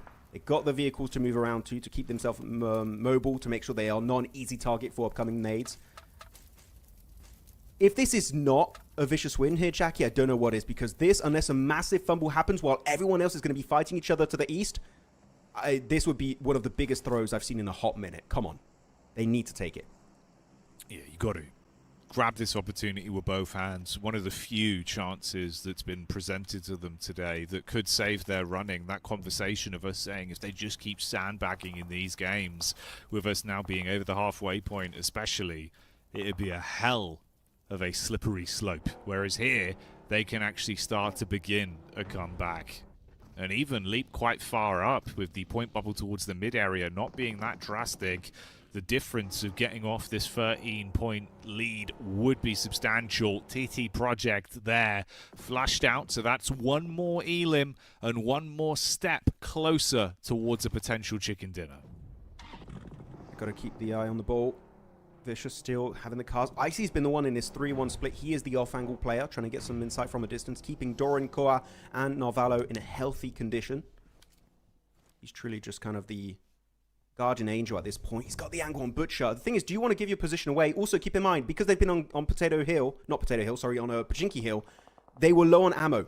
Here, it's only a clip and a half available for the Org of Icy. You need to be very cautious about how you use your remaining ammo. As Destine to Rise going to get pushed up, that's going to be a good breach from ARCRED. Actually, a really good entry point too, because it's making sure that you don't get third party by Vicious. You need to take this one up. You need to win it dominantly. Or otherwise, that third-party opening is going to be available for Vicious. So far, it's going to be a bit of a trade-off. Ralph going to be knocked, and so will Darling. It's down to just a solo. Puzo swapping on over to his Org, and things are getting a bit hectic as he goes into the Molotov in that smoke, but will tank the damage, and Butcher behind that tree might get mollied as Icy finds the knock. So far, Vicious in full control of this lobby. Yeah, the vultures of Vicious able to just swoop around and circle everyone else that is just scrapping one another, making it so incredibly uncomfortable that at a certain point, when their chips are down, they can come in to try and flush them out. Koa making sure he gets what he wanted out of that one onto Butcher. Groza will fall in the meantime to D2R. Tommy eating the nade of Narvalo as well as he throws it straight towards them, and the pressure gets so much thicker for both ARCRED and D2R, whereas Vicious, they are just expanding their reach over the battleground right now. Vicious are counting the amount of players remaining in this lobby. They've got 4 players, meaning 6 players are still alive. It could be still 2 teams, or you could have a few solos, so you don't want to overcommit. Any push could really be your demise. Could cause your demise in these finishing moments. As there you go, that's a good angle for Koa. He's able to get himself one, able to convert a second, actually. Vicious looking to be the overlords of this match. They're dead set on getting this chicken dinner, and anyone going up against them is going to get absolutely wrecked. Put 6 feet under. That's going to be the nade. Koa in full dominant form this game as Destined to Rise is getting bullied over to the edge of the circle. Can he survive? It's not looking good as they're swapping on over to the nade, and that car is going to go up in fumes very soon. The nade is there. A nice throw. Will it get the knock though? It will not find Darling. Darling. Ooh, 0.5 seconds of being able to get the meds off. He has to go for the reposition, forced out by the shots of Doran that will spook him. And it all falls down to the head-to-head then, with ARCRED being the side that want to upset Vicious. A team that's been running their way through this final encounter, making smart decisions. You've got their POV at the LAN event as well. In the bottom of your screen, you can see how dialed in they are. But can they capitalize on the hard work they've done? They're locked in on their Infinix GT50 Pro. And the elimination spread, everyone putting up big numbers. Except for Narvalo, but he was playing a bit of a support off-angle position, so can't be too surprised about it. They've got to be careful, Narvalo, to not go too far. You could get punished, takes a bit of a beating. Still got 4/5 of his HP bar remaining. Demanding respect with those nades, zoning Glory away back into the shadows of this game. ARCRED, the fact they still have cars, that could really be the difference maker, but Dorian in the distance, making sure they don't overpeak the rage. As I said, that core is going to be knocked. This could be falling apart for Vicious, as he's going to be instantly flushed out. It's down to a 2v3. More to be done here as the shots from Icy are on target towards Glory, but the rest of the team wants to go ruthless. Charging in, it looks like it should be a fairly easy conversion. And the Vicious, after all their hard work, the good positional placement of themselves in the zone, they answer the question, they heed the call, and find a way back in, Max. A chicken dinner and a pipeline to get themselves into a good spot in the standings there. I thought Vicious were going to have a bit of an issue to wrap it up because they weren't using cars to scout proactively with the elevated POV with a TPP, but no, they are just going to be able to be so confident in their utility game and especially in their sprays, and with the shotguns they do take it home. He's even taking a picture, look at that. Quick selfie, quick selfie. Post-chicken dinner selfie right there for Dorian, making sure he remembers this moment of absolute glory on Erangel. Last Erangel of day one of the finals for PMGO EECA, but look at that.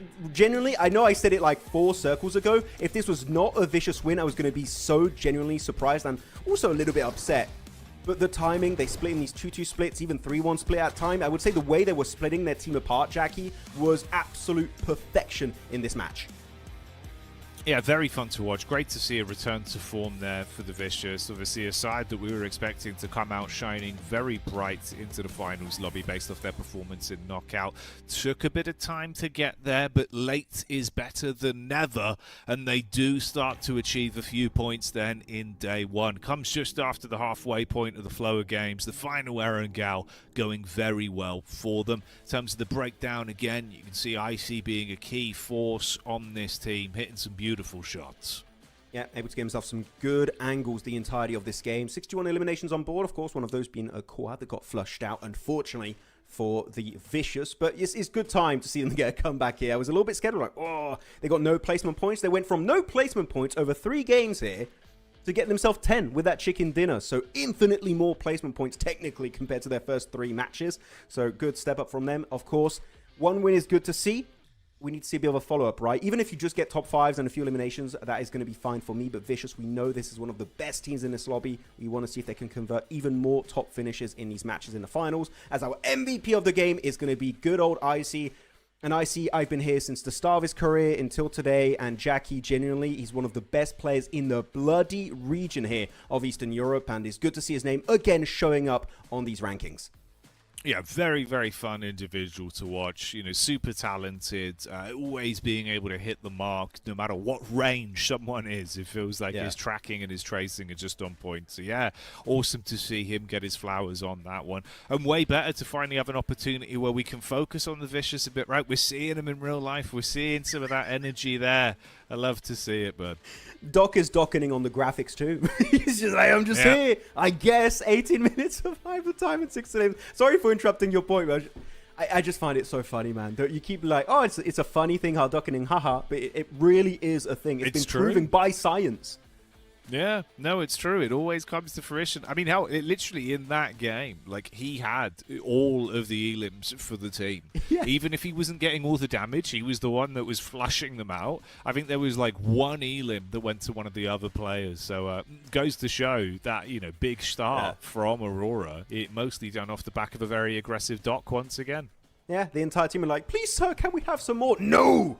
They're all for me! my elimination! Elimination steal, elimination steal, elimination steal. That is typical Doc fashion as we go and check out some of the good old replays of this game. And yeah, from the get-go, we had some fun fights in yellows. You can see this is how Aurora won it. Initially, it was a champions fight up against Mad Esports, and they kind of just surround it in a 2-2 split and get himself a really good engagement. So that really put this game off to a good start for the Mongolian team. Though, I want to see, hopefully in these replays, we're going to see the POV of Vicious, because they had complete overview of basically any fight happening. They were the true overlords of this lobby, which if you were in that game, chances are you were spotted out at one point by Vicious. So yeah, the scouting, the position, everything was just beautifully executed from start to the end of this game for the Romanian team. Yeah, saying salut to the competition. That's hello in That's French. Romanian. What is it? No, also? no, salute. Yeah. Oh, that's also high in French. I was like, that's Oh, there not. you But go. Novalo is French, so technically, actually, he could. Yeah, that's good. I guess it works. It works Yeah. for both sides of the coins, Max. Yeah. Bloody hell. Okay, we both learnt something on that one. That's fun. But yeah, dude, saying hello to the competition in fine form, which I'm really glad to see, Max. I was a bit worried. You know, it's kind of similar to what we had with the AMIX situation, right? Where it felt like you always you're always sat on the edge of your seat expecting, and then it just doesn't come through. It doesn't start. So really glad to see Vicious showing up here. Again, there's a reason why we want this team to perform well, because I think individually they're the sort of side that the bigger the competition gets, the larger the prize pool, right? You think about Jakarta in the future, if they're there, they will take that in their stride, possibly play some great global tier PUBG Mobile. It would be a shame to not have them in that position. But of course, nothing's granted, right? Everything's earned. So they've got to keep fighting. Oh, of course, they've got to keep bringing their A game to the PUBG Mobile Esports table. Though, looking at the rankings, we did see a really good finish again from ARCRED. And this is a team that they were in 6th place during knockout, just behind the likes of Champions Esports, and did so well during also the next stage, which was going to be Last Chance, LCQ, where they got themselves 2nd place with 110 points. This is a team that was looking good towards the top. Did they have what it takes to maybe be 1st place? I was a bit hesitant, but top 4, maybe. That is going to be in the cards for that roster. So ARCRED definitely surprising me so far today with a few consistent points every game, it feels like. As here they are going to be jumping up an extra 5 ranks up to 29 points total. So ARCRED really happy with today. But Vicious, that's the main talking point here, Jackie. They jump up 8 extra ranks, 31 points with that chicken dinner. Vicious are back in the race. There they are, climbing up massively. Those 8 placements climbed will do wonders for the confidence, especially when you look at the squads that are only a thimble of points above them, right? It's not that far off. Crazy that the 2 in Destine to Rise is currently also their place in the rankings, bro. An incredible run of day for them. A team that felt like, you know, they were a periphery. They were on the outlier. Now, they're first and center. Very, very great to see that change of fate for D2R. Now everyone's got placement points, by the way, so we can't use the point of like, they already know what eliminations are. No, except for Ozarox, actually. They're the only one missing out on placements. Even Afterlife, despite their back-to-back 0-pointers, will be able to get 2 placement points in these games. But yeah, Ozarox not able to really play their game, which actually I'm going to say the main reason why this is happening for them, Jackie, is because they can't get access to Pachinki, which was their golden goose the entirety of LCQ. They had so many good times over there, getting the loot truck for free every time, getting MG3s, getting P90s, getting tier 3 vests and helmets. Here, the loot's running dry, the position is running dry, and Ozarox are not able to reach the late game in a single one of today's 4 matches. So we need to see also some presence, because otherwise it's a very short format tournament, and with the smash ruling in full effect, Ozarox might be fully out of the race in the next few games. Yeah, it could slip away from them very quickly. And they're a team that we were getting quite excited about as well, so it'd be a shame if the Serbian side does start to slow down and fall off. We'll answer those questions soon, though, as we get back into our last 2 games of the day. Double Miramar coming up following the break. Start the wall!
Hello everyone and welcome back as we carry on with the action here today. Already 4 of our 6 games wrapped up under our belt.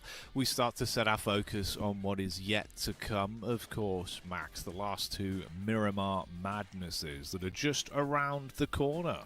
Yeah, I was looking a little bit shocked there because I'm like, yeah, it is 4 games done. It went so quickly. Yeah. I was like, oh, we only played 3 games. No way, Jackie's right. But no, it has been 4 matches played already, which is crazy to imagine. But no, it's going to be exciting. And you know what's also exciting is we have another giveaway happening right now, but it's not a VSS skin, which is still available if you want to go back on the stream and get it. But right now it's going to be the Urban Herald set, which you can all enter the code on the redemption website, official one of PUBG Mobile, or you can also scan the QR code to redeem it right now in game. There's only 75 available, so you better be quick or you might just miss out. We'll also show you a little bit later on in the broadcast, but some 6 skins are being given away, and we also might have some other skins to give away on the other days, so make sure to stay tuned on those other broadcast streams.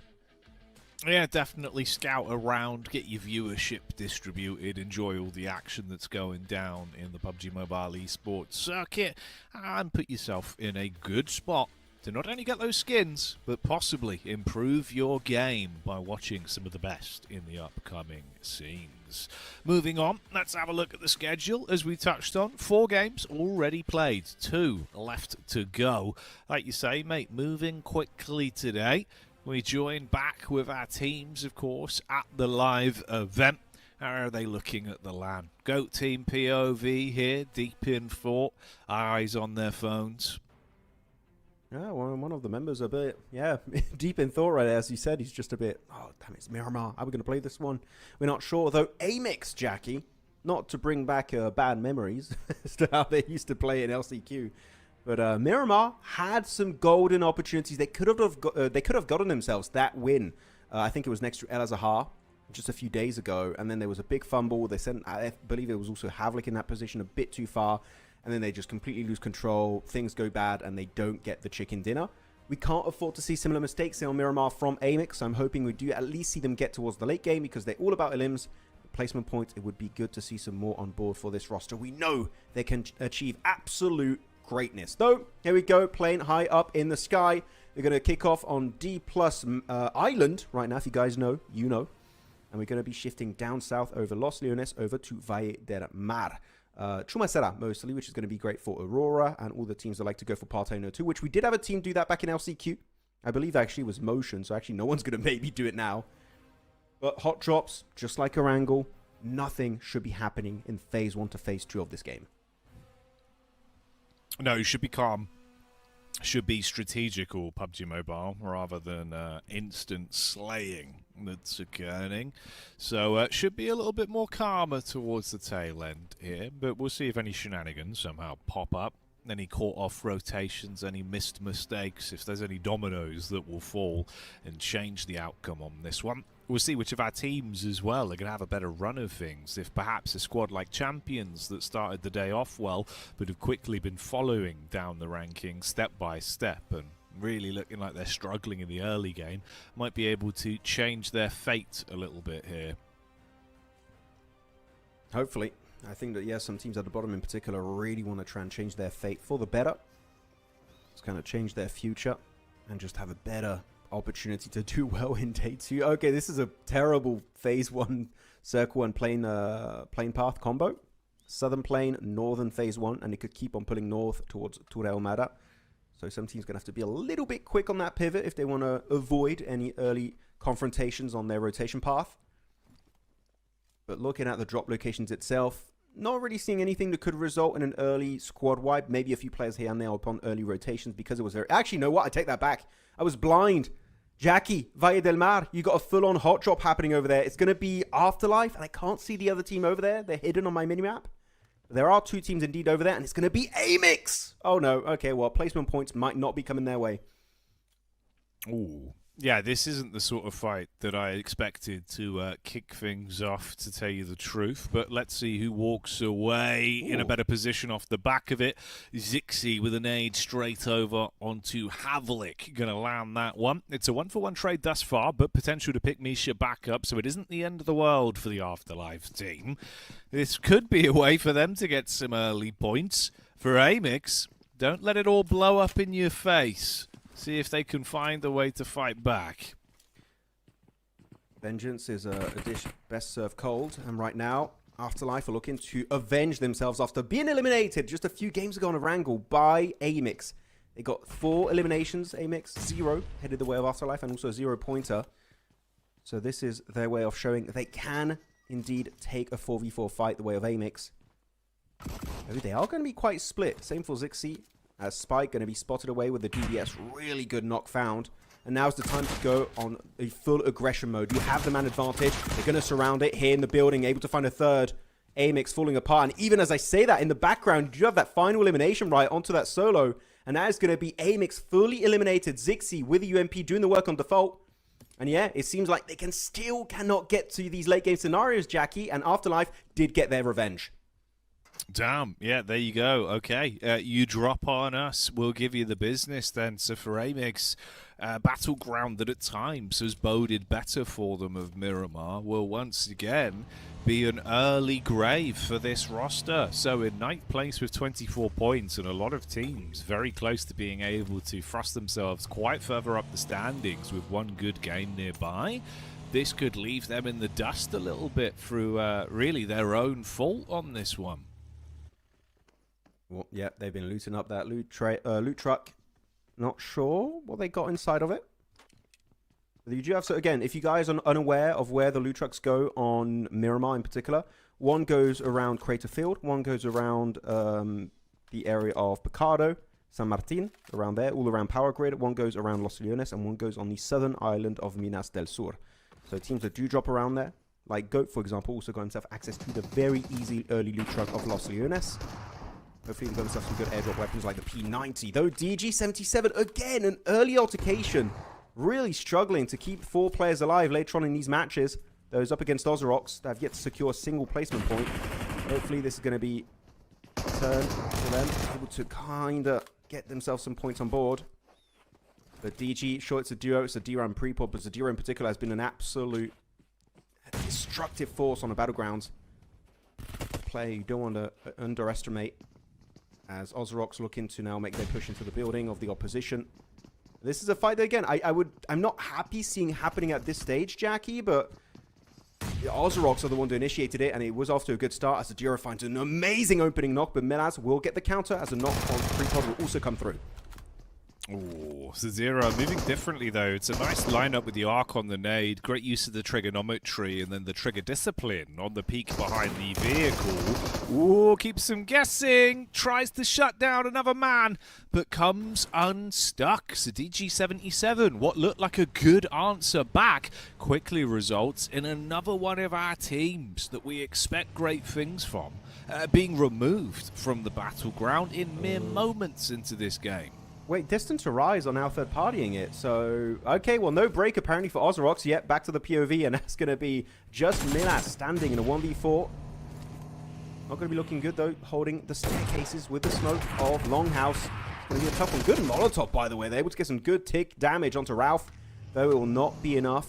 Just a slight scratch onto their armor, and that is going to be game over for now. 3 teams on Miramar. I thought this was going to be off to a slow start as expected on the Dusty Dunes, Jackie, but no, we already lost Ozarox, DG77, AMIX, and maybe Vicious or the likes of TT Project. What is going on?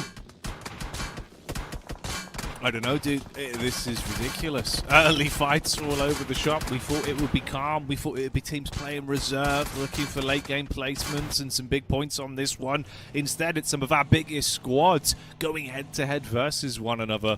I mean, even TT here, barely limping away from being crashed down upon by the might of Vicious as they escape with only 2 players left alive. Neos and Zerich got to bail out as well and be picked up there. Passenger as they just peace out. It sucks for TT Project in particular because they did win a game around water treatment, right? It was, I think it was Aurora remaining at the end there, and there was also no, it was TT Project and also DG77 at the end of that game, and there was also a few players I think of AMIX at the end of that match, and they were able to win it. So it's very unfortunate. They were hoping to do well off the back of this because they've had success here in the past. But down to a duo, Zerich, Neos, they're good players. Are they good enough to take a 2 versus, what is that, 48 players? I doubt so. Will be a bit rough. There's now teams that have yet to make their push into the zone are going to be Avalanche, Afterlife, Aurora Gaming, 777, and 27 Plus. So they're slowly going to be making their ascent down south and over to the west for Avalanche in particular. But water treatment's always good area to see games head towards on Miramar because it really forces your IGL and the entirety of your team really to showcase their map knowledge. Do you know where the good dips, the good footholds are in this circle, and can you use it to its full potential to not only gather information but also have a bit of an advantage against teams that maybe are pushing on you or when you decide to push certain locations. So this is a circle that is really going to show who are the best macro-wise in this Miramar lobby. Yeah, who's going to be the most on point when all sides are tested? Got to have the best head on your shoulders in a lobby like this with how competitive it's been, but with the amount of infighting we're seeing with a lot of our top teams willing to really run some big risks, it does potentially make it a little bit easier for our periphery teams to climb on this one. You look at that sort of mid-portion there, from 6th to 8th, right? Even sort of 5th with the Vicious being in close proximity in terms of the point scorer. You have one big affair on this one. You can rocket into a far better position, looking relatively comfortable with only one game left to go today before we run it back for day 2 tomorrow. Everyone moving their way up towards the zone now. 777 coming in. You can see down towards the north side there. They'll be running in on top of 27 Plus potentially. That had a good opening sort of flow to things today and then cooled off quite quickly. Yeah, which is unfortunate. They had a really good third-party opening on the, I think it was Longwood on Erangel. Not the last one, the one before that, versus the likes of, there was Aurora, there was Vicious, there was another team also up there, and they had a good third party, but unfortunately I think they got a little bit too slow on that push up the ridgeline, and they just kind of fell apart instantly off the back of that. So, a team that has a lot of potential, I would definitely say, but not able to capitalize on that success that was created initially during LCQ here in the finals, because of course now teams a little bit more serious, a bit more desperate, especially being the top 4 teams of Knockout, making this lobby even more stacked in reality. So it's going to take a lot more for 27 Plus to get those points on board. And Circle did shift. It did pull towards the location of El Azahar, in particular this game. There's some really good ridges to the west of that city. I think ARCRED are the one that have set up shop over there successfully, so they got some really good insight as to where teams might be rotating from. So ARCRED, definitely keep them in the back of your mind as a potential contender for hopefully top 5 from the position like that. You would like to see it converted that far in the game. But teams around them know the value of that location, so they need to be able to defend it successfully if push comes to shove, because they will be tested at some point, and when that happens, they need to get the win on that fight.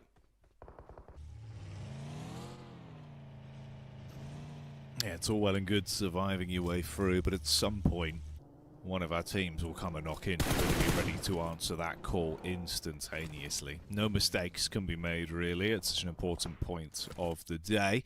Some teams on the precipice of having a good amount of distance between the squads beneath them. The others barely starting their comeback journey. So a lot riding on the Miramar action here. 27 Plus popping the tires of the Aurora vehicle and making it harder for that squad to reposition, even being able to follow through into the initial knock. So Joel exits stage left and Aurora fall down to a triple threat quite early here. Only 11 minutes deep into the action on their first Miramar today. Can they get any more? They're going to turn their attention, tuck tail, and try and split off, see if they can get to a safer location here. But getting past 27 Plus has proven to be a bit of an issue. They need to be quick here, Aurora, because they don't only have 27 Plus right next to them, there's also Champions north or west of their location, so they need to disengage, which they are doing. Dipping a little bit deeper out in the blue, taking that tick damage, but still phase 3, so it's fine, it's not going to be that much.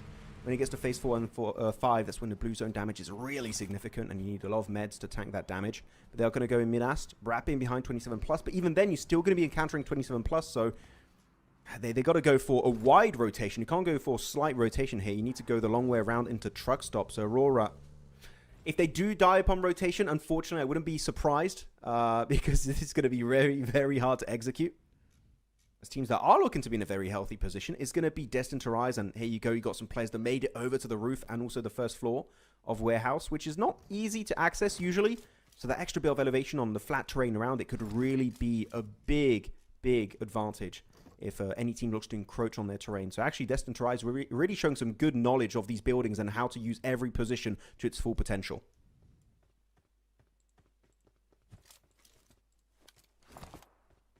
Tommy in the Elim feed once again as well, up against TGM. TGM, in terms of some of the initial flow we had today, it felt like they were living up to their old tricks. They had good control over some of the drops that they wanted. They were getting the loot trucks. They were easing in, but never quite blossoming in the same way. Whereas Avalanche, to stark contrast, they looked very consistent in today's games. And again, look to follow through with some additional damage here onto TGM. Shots out look good. Nice bit of damage there. Able to get himself a bit of an engage. Nicely done. Demo knocked on down. That's going to be a nice flush. Ruse and securing his first elimination of Miramar. If you are champions, yeah, definitely not worth committing to it. You're still not going to be in a comfortable position in zone. So better to completely disengage that altercation. That's vicious here. That's going to be another big fight next to Cruz del Valle. So far, off to a decent start, able to get a good knock here. It's going to be Koa, though, going to put their focus onto Absolute. He's around the corner, cooking his own nade. Got to be careful, you can't get for that revive in the building. Got to make sure you eliminate him, because that nade might do a lot of work, a lot of damage. Absolute looking to go for the push. He's on the offensive with a UMP in hand. The nade is beautifully cooked from Icy, and this guy, not only does he have the spray and the shotgun skills to back it up, but also he is such a good jack of all trades. That utility is so strong in his hands. Though Navallo next to full. Dora and Navallo in a really tricky spot, might get flushed out. Put solo actually for Navallo, and he's going to be fully eliminated out of this game. Though it will be Icy to wrap things up with a cherry on top and get those 6 eliminations to kick off this Miramar match. It's coming out swinging. Vicious, carrying on from the good spring in their step that we had just seen. Bodes well for fans of the roster. D2R as well, still trying to keep their heads above water, adding to their overall collection of elims. But 2 players do fall in the scrap over the long house. Ravo with a nade being primed. If you can get that on target through the doorway, that could be 2 smooth flushes, but it arcs off of the lip, bounces round the corner, and Darling's just waiting for his push. DBS spotted on the third person peek there. Ravo back in through the window, switches to first person as he scopes up towards trying to punish. Darling will chase. Oh, you'd think you'd be able to best him on that fight, but no. Ravo stays alive. I'm going to say Ravo deserves to go down because he made that jump through the window. For that alone, he should have been knocked and flushed. That was such a risky push into Longhouse, but he did survive a little bit longer than I initially expected. Still, the win will be headed the way of Destine to Rise. Hopefully, able to get himself a decent reset up to a healthy amount of members on their team. But Champions have a different plan in mind. They are looking to surround the vicinity, actually leapfrog the entire area of the warehouse and go to the east in the zone and just kind of hold off all of Destine to Rise. So Champions, sure, did lose a member in demo early match, but they're looking to get himself a bit of a comeback this game. This generation of MIRACL. Uzo able to keep the dreams alive last game, right, on Erangel. But here, he will be one of the early casualties for TGM. The elimination is in full effect. It's going to be 777 ARCRED, even overlooking the entirety of this skirmish as it's unfolding in the city of El Azahar. Whoever wins this fight, even if you do win the fight, genuinely, Jackie, I think you just don't survive because ARCRED's position is looking to be just so damn oppressive. And ARCRED have been no strangers to being able to upset some teams as well. Squads that have been going on big runs, you run into them, they'll take it in their stride, shut you down, and turn you into more points. To avoid that encounter, if a possibility, 777 at least, shoulder to soldier, near the TGM roster.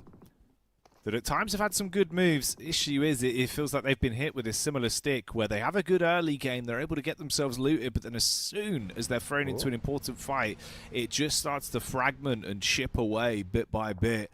They're going to attempt to get that pickup play on the go. Meanwhile, you can see D2R have been spotted once again by 27+. And that has effectively ruined some of the players, leaving 2 of them trying to teeter out of there in the back of the vehicle to still be breathing into another encounter. Sanic spamming the smoke, expecting a potential push on this stairway, but this is free information given to the 777 roster. Some good nade. get a bit of a tickle of damage. Actually, that's going to be way more than a tickle. Samus is going to get knocked and flushed down to now just Uzo. He was rezzed up by his teammates, but here he's trying to get a quick exit, looking to reposition, use that movement tech to hopefully force multiple 1v1s, but even then the shots just don't connect with a shotgun, and it's going to be 3 TNs, S12K to wrap up that fight and take another good elimination. So far, so good. 777 having a lot of wins under their belt today. But now looking at their position in the rankings, then top 4 could be looking to overtake Vicious. One more elimination would tie them up. But oh no, with the monster truck, it's Zerich. He confirms one, looking to find that second player. Just knocked on down in the smoke. Zerich, after 4 eliminations for the entirety of TT Project, Neos hard carrying this game. Yeah, nasty Neos. Spitting some sick bars, making good plays with the elims he's finding to keep them treading water, at least in this dangerous lobby as it stands right now. Champions still alive as well with 3 players, something that feels like it hasn't been a very consistent trend for them today. So glad to see the roster is at least still in contest as it stands. With GOAT team losing a lot of their stock on one individual. You can see it's Moxie that likes to play ahead of the pack. This has been a common split off from him that he reps himself in. Very close down towards the setup of that duo from Avalanche in Butcher and Molodoy. So maybe he can make a move onto him in this situation. Need to be careful with the trade potential from that though. I'm actually happy you bring up Avalanche. They got such a strong 2-2 split on the valley up northeast on that roadside. We can't see them right now on their POV, but I tell you that 2-2 split, if anyone gets remotely close, they can get some good angles against anyone looking to push up on the area. Oh, 777, I really expected this to be a very hard transition to leave El Azahar, despite their win on that previous fight. Leaving this area is going to be such an almost impossible task at hand, unless you can really get on top of that ridgeline and contest GOAT team or ARCRED. ARCRED did move away, but GOAT team did not, and they're just going to keep on raining down this location, peppering bullets from the range. And GOAT team, though, still know this 2-2 split is not in zone, so they're just going to rethink better of it. Like, okay, we kept the pressure on, we sent the message, we also denied those cars, we popped the wheels, made sure they were not in working condition. So 777, you're going to be still wounded after that interaction. So they're going to move on back, and GOAT team looking to put now their focus onto Avalanche as another team gets eliminated. Now down to our 9 last teams, and all of those teams actually, Jackie, are the top 9 teams in the ranking. So this is a big opportunity for them to create a gap, and the bottom teams will fall even deeper on the leaderboards. Yeah, you could send them spiraling whilst you actually leave yourself in a very good position come the end of this game. So one of the more intense bouts we've had here, cutting off the bottom members of the lobby and leaving only the top 9 squads, as you say, in perfect numerical order. D2R with a peek out. Ralph, usually good in these kind of situations. Oh, stepping stone plays. Terrified about the nade that's going to run into the building. The 1v1 versus Fearless. It bounces off the wood. Oh, it's not nice. It's not clean. And it's going to be D2R going down with Ralph removed by Kino. Ah, the fumble while under pressure happens to the best of us, and here Ralph was just not able to deal with that pressure coming from the entire wrap-up of Champions. Champions, off to a decent start in terms of eliminations, right? They're up to 2, and they still have a 3-man squad. Did lose Demo, again, for no real good, valid reason early on this match, but a trio is more than enough in a circle like this to, who knows, maybe divide and conquer and get themselves the win. That could be good for Mongolia to finally get one. As Avalanche find, you can see their 2-2 split. If you pay attention to the map feed, they've got 2 players south of the road, 2 players to the northwestern side of the road. Though, as GOAT team look to encroach on the area, maybe it would be time for Avalanche to regroup, but GOAT, a little bit pincered. They got 777 behind them. They can't show vulnerability. They can't show they're scared, or otherwise, maybe the entire setup falls apart. You've got to be confident in a position like this. But the circle is going to force them over the road, so GOAT team, they have to go for a mad dash. They're going to send it on the roadside here, Jackie. It's going to be risky when so many teams are actively looking your direction.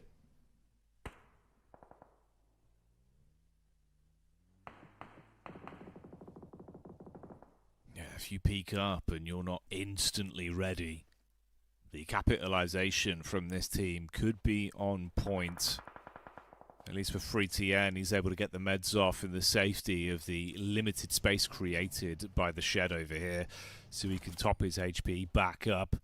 TT Project as well, eventually going to be making their move up this way, with Six spotting that out on his scouting mission inside of the vehicles. Reefer spotted there by Kino as well.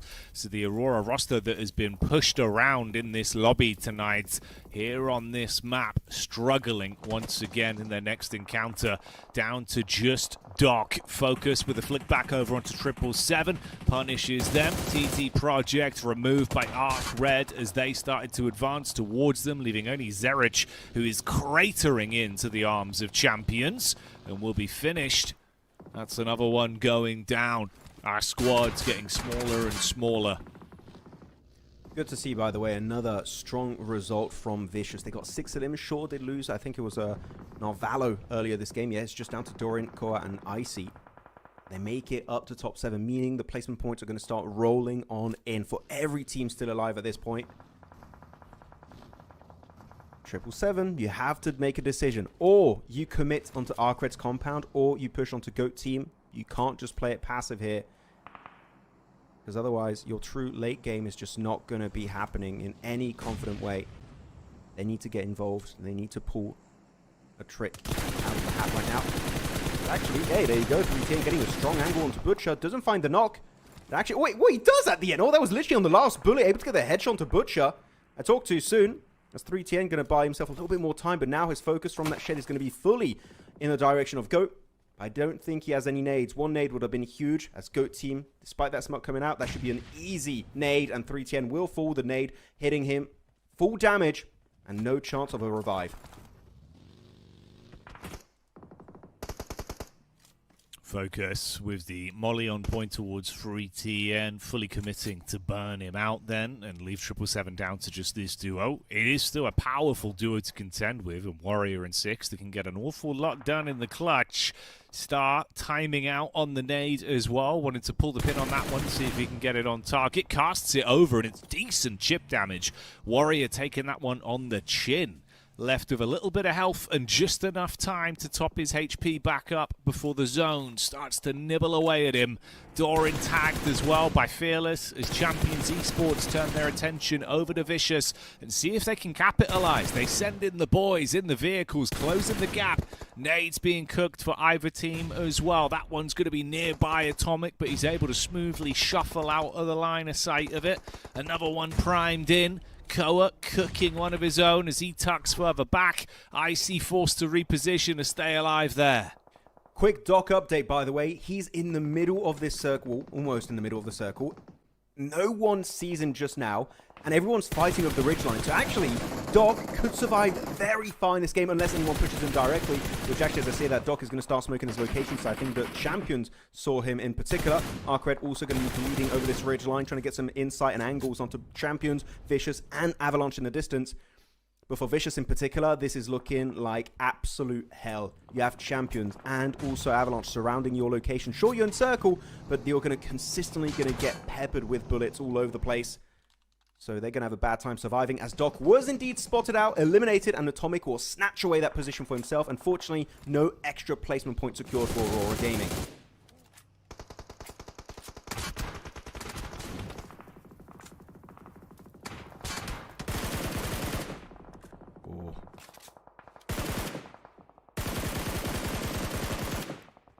Good angles, good damage. Hard boy on Longhouse, able to get himself the sprays to connect at that kind of range. Impressive. Around 300 meters away from his location. It's Atomic here. Jackie looking to put those nades. That was the last piece of utility as Avalanche looking to just peek over the ridgeline, tumble down the ridge, down this hilltop, and able to get himself a great opening nade. That's Smolodoy once again on the money. And they still got the 4 players up, 1 player knocked. But that should be an easy reset. As champions down to Keenan Fearless, falling apart here in this fight.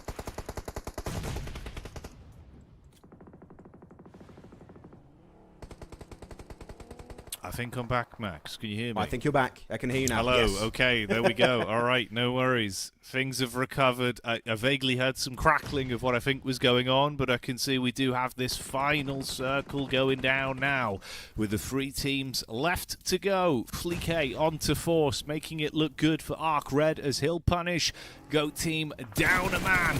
as Flique swings back out onto the Avalanche POV and looks to try and put pen to paper here to write their funeral note into this action on Miramar. The crash up from ARCRED round the corner. Star with the DBS punishing onto Moladoy. Flique finished off. Butcher and the rest of the Avalanche crew go down, and it falls then just onto GOAT versus ARCRED. Limited time to try and save their teammates here, so GOAT are going to be licking their lips at the prospect of this one. Could be an easy clean-up for them, but they don't want to over-egg it. Take the respite to heal themselves. I mean, yeah, Avalanche instantly folded, but the fact that you'd have two players getting knocked on ARCRED is just making this so much easier for GOAT team. But you got to respect it still. You got to be cautious. They've got the angles, they've got the spray and recoil control to punish that kind of disrespect. Glory going to be brought back to life, has a second opportunity to dominate in this finishing moment. So we're down to a proper 4v4 fight. But look at the minimap, the control of GOAT team. They've got every position, every angle under their reign.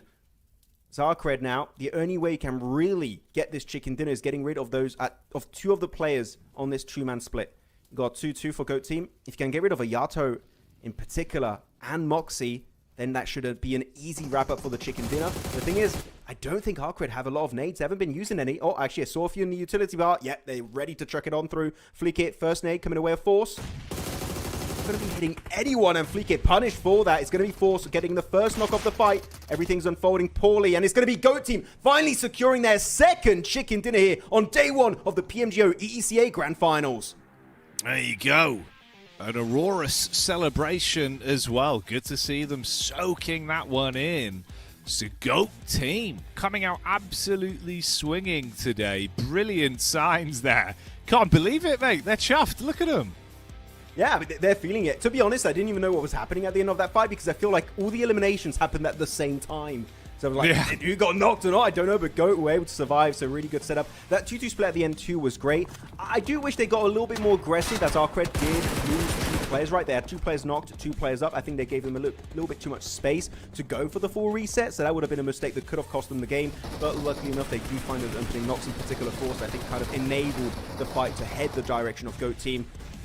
But look at that replay. Avalanche, that did not even look like a fight genuinely here, Jackie. They just got engaged upon and got eliminated in, what, like 5 seconds? That was so bloody quick. Yeah, rapid, literally collapsed on them. The entire thing just falls over. And they were gone, eliminated and buried in a matter of seconds. But hey, GOAT team, far, far from being eliminated. They are the eliminators out there swinging the scythe, just taking down every team, looking like the GOATs on the battleground. So very good to witness. Focusing as well, you can see why he was popping off after the game. Very happy, not only with his team's performance, but with his own individual gameplay there. Yeah, so far the greatest of all today is going to be GOAT team. Really good games. And yeah, I actually saw Moxie, what was that, around like 70 damage dealt, so he was the... a little bit more passive. He didn't have his hovercraft, so he was maybe a little bit upset, but that is fine. It's still a team-wide effort with the angles they were getting throughout the entirety of that game, really. It was such a hard transition on the East, trying to make it over the road, but they take fight after fight. They were secluded too, so really there was no option for third parties onto GOAT team, so they're very efficient at knowing what fights they were taking and how to execute them to remain safe while committing to the engagement. And looking at the overall match summary, of course, is going to be 2 airdrops looted. Didn't see a lot of airdrop weapons being used in this game in particular, but it was definitely a good showing. And GOAT team being the first team to get 2 chicken dinners, they should be looking very healthy on the leaderboards, just like Focus, as he is your game MVP on match number 5. There he is. Yeah, I mean, rightly so. Deserved the performance he had. Looking like a good bit of energy for this team as well, man. Keeping their heads held high in moments when it's not going as well, and certainly relishing in their victories when available. The energy in the camp looks great for GOAT today, which does bode well considering there's only one more game to go, and that's another Miramar. If they can end themselves in a very high position in the rankings come the closer of our 6th game, you got to think that's going to raise some eyebrows at the LAN, Max. The amount of teams that'll be thinking, damn, okay, they came alive in LCQ, but now they're living their movie in finals. We need to stop this team. I was expecting them to maybe have no, not as good results as LCQ because the big four teams of Knockout are back in the lobby. But no, they've been doing so good today, getting a win on Erangel and Miramar, the two battlegrounds in particular that you play more compared to your Rondo. So really good. But I'm especially happy to see Focus do well. I want to sing his praises a bit because this guy's long-range spray ability is through the roof. He's second to none in this lobby. He's really good. He's up there with the big names in this lobby of EECA. So good to see him up there. Though he will not be #1 top player of this game, as it will be Fleeky of ARCRED, followed then by Icy, then Neos, and Star. And Icy, I said it earlier, the jack of all trades. He's good at everything in this game, Jackie, it feels like. And those nades in particular, when fighting on the West, were literally the saving grace for Vicious in that match. It's awesome to see Icy getting his flowers more consistently, bro. Absolutely. You're very, very fun to watch as an individual of how he's approaching these fights and what he can get up to. Utility legend at times. So big signs of life there. Some regular stars in our top players off the back of our 5th game. Will it be any different on the second outing of Miramar, though? Wonder who's going to be rearing their head there. If teams will be feeling a little bit more antsy, perhaps, considering you realise it's all sort of come to a close quite quick for day one, Max. Been very rapid between games. Yeah, I think we need to add match 7 right now because I'm not satisfied. We need more action on the battlegrounds here, and hopefully maybe just add a little Rondo, maybe. I don't think the dev team would be willing to do that change, but maybe in the distant future that will be happening. So back onto the highlights of this game.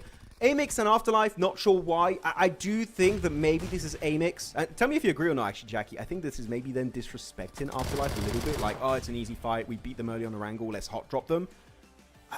I don't like it, but that might be the mentality they have in this lobby. I wouldn't be surprised because at times that sort of does feel like the more slapdash calls that come out from AMIX, where if they get into a position where they do think, okay, we can bully X or we can attack against Y, they'll go for it. And sometimes they do come unstuck, right? Especially where I think if they were hitting their true form that we know they have, very animalistic, right? They can ruin teams at times. Maybe there'd be a little bit more sort of leniency for that to be the call. But it still feels like they're playing at maybe sort of, 60 to 70% of the power level we could get out of this team, Max, in terms of the head-to-head fights. So yeah, I don't know if it's the right call. I mean, Afterlife are no pushovers. They've just had a bit of a slow start today. It's unfortunate that Afterlife are being forced in these early skirmishes because I can assure you, seeing how the team plays, they do not want to fight early game. But they're just forced in these constant fights in phase 1, phase 2 by AMIX. They just can't really escape unless they drop somewhere completely different, which would force them to reshape the entirety of their game. They work so hard to improve headed into the finals, so they're really put in the hot seat. It's really tough if you're an Afterlife fan to see things go down this way, but it's all because of AMIX. Though I would say AMIX is kind of throwing right now because you can't even see them on the top half of these match rankings. And looking at this points taken home, it's tied at the top between GOAT Team and ARCRED. Uzbekistan in particular, good to see ARCRED being, again, consistent, a team that was very high up on the rankings during both Knockout and Last Chance, Jackie, able to put up numbers once again. Yeah, absolutely. ARCRED, they've been causing meltdowns all over the battlegrounds and making it very rough for other teams. Definitely good to see their return to form, looking like a side that can be incredibly powerful. Surprised that was one of the few games where Avalanche as well haven't been able to actually massively spread their wings, right? They've been a real beast on the battlegrounds today.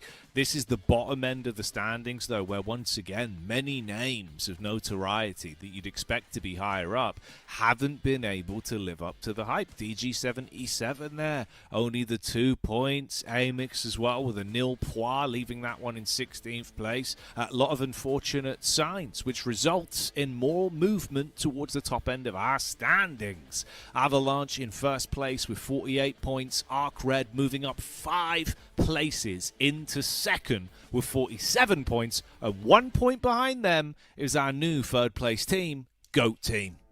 Yeah, I mean, this is such a good jump up from GOAT Team, able to get an extra 5 ranks on board. But right now, it's domain expansion, Uzbekistan, because right now, ARCRED and Avalanche are dominating right now, representing their country in full stride. 48 points for Avalanche, 1 point behind is going to be ARCRED. They have been looking so good so far. But keep in mind, the point lead is not that big, meaning any team could look to overtake it in our final game of today as we kick off the grand finals of PMGO EECA. Though second page, TT Project and DG77. TT Project in particular, I would not expect them to be on the second half of the rankings here, Jackie, based on their initial performance during Knockout.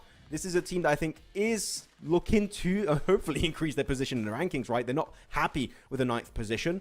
So we need to see a big step up because right now their placement points a total of 9 over 5 matches. That is just not good enough at this stage.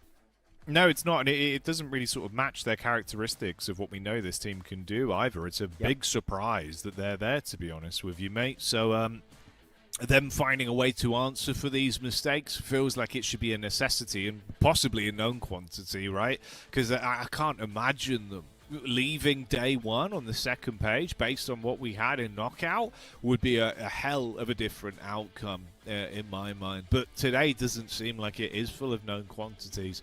Day one of finals has been all over the shop in terms of predictions when it's come to reality.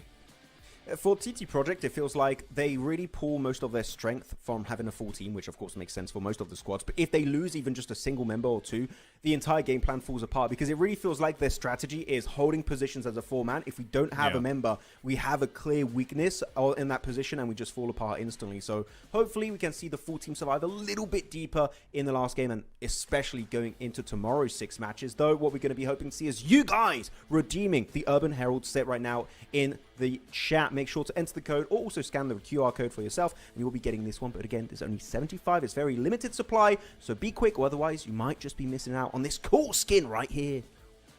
There it is down there. It's gone.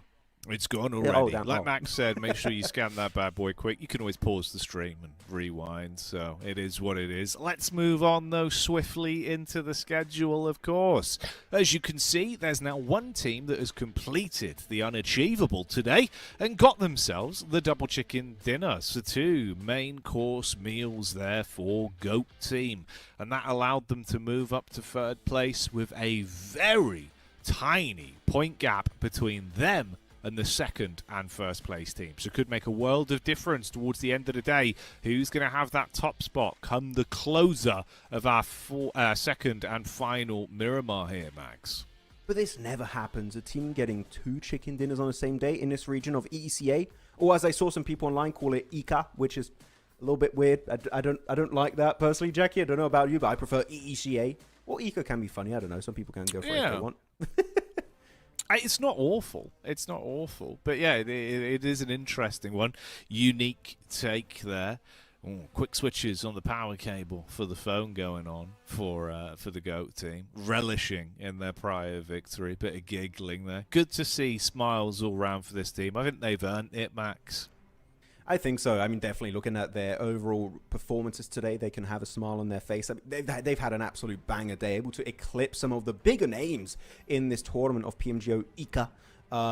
ECA. So it's very funny. So they'll be happy indeed. Same for ARCRED. Though, no, despite being in 2nd place, not looking too happy. Though I'm looking at their Infinix devices here, and I'm only seeing, I think, the base blue / dark color one. They didn't send any of the red Infinix GT50 Pros, which, Jackie, we know as a fact is the fastest color. So, yeah, I don't know. A little bit of a throw there. We need the red devices on board. I think it's red stripes, isn't it? Not just the color red itself. It's usually the stripes that manifest the increase of speed. Is it? I don't know.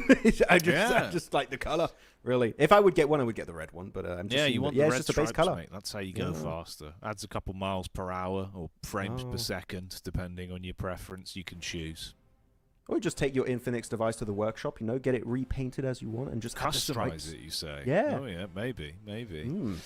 We'll see. Maybe the players will come back with some arts and crafts added on tomorrow. But they've got no time for that now, Max. They've got PUBG Mobile to play as we're going in. It's our last game of the day.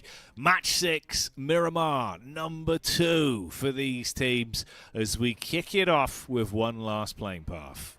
And we already got a win in the bag. AMIX will not go to Valle del Mar. Hopefully, they're not going to chase down, I don't know, Avalanche or another team towards Crater Fields or La Cobreria. But that is good to see. We are not going to see that altercation between themselves and good old Afterlife. That's going to give them an opportunity to get more points on board. Looking at the rest of this playing path, it was not really because of the hot drops that we saw teams get eliminated. It was because of the Phase 1 rotations. And it was mainly a knockoff effect of a southern plane combined with a Phase 1 circle high up north towards Cruz del Valle, Torre Ahumada.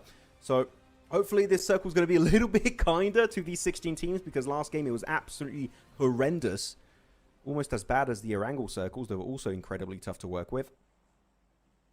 I'm looking at the drops. Champions going to get a little bit closer to Picardo, which is the main drop location of DG. But they're going to be split. I'm looking at Demo in particular. He just stole a car, if I'm not mistaken, from a member of DG. He can't afford to go out early once again. That would be twice in a row on the Dusty Tunes. And as I say that, he gets knocked on the map feed. You can see him, Demo, taken down by DG77. Again, Champions just can't keep a full squad alive, it seems. No, not possible. Physically not been possible. I don't know why, but that's just the way it's been going for this team. It's been a very slippery slope, mate. The helter-skelter gameplay for Champions, always having someone going down. I mean, it's rare that you see an elimination so early, you only witness it on the map feed. I know. It doesn't happen every day.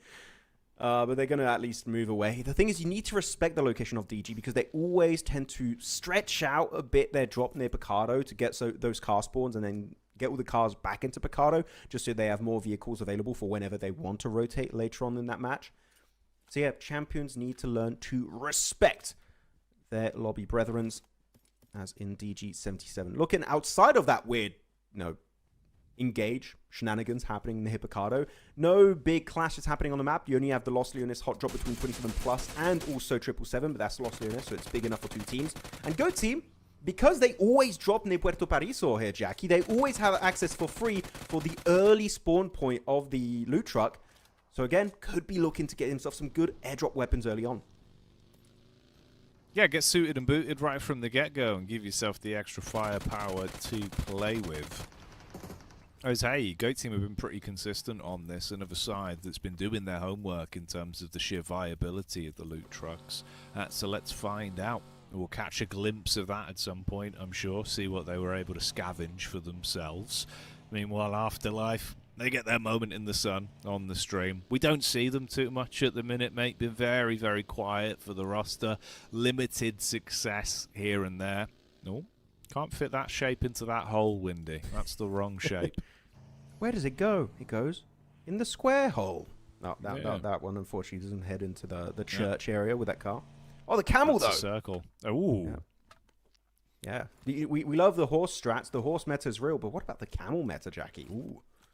Well, it depends, mate. Sometimes you can have some humps with a camel. It can go wrong. Yes, you are correct. Actually, yes, it is also being consistent. So there are a few humps, literally, as you take the camel for yourself. Also, a good way to get rid of cacti as you push with it on Miramar. There aren't that many, but there are a few. Sometimes you can encounter them. Actually, I'm really happy with Afterlife. They pulled up northeast very early on next to Torre Ahumada. So they just want to try and get away from the lobby because Circle, we saw it's very northeast.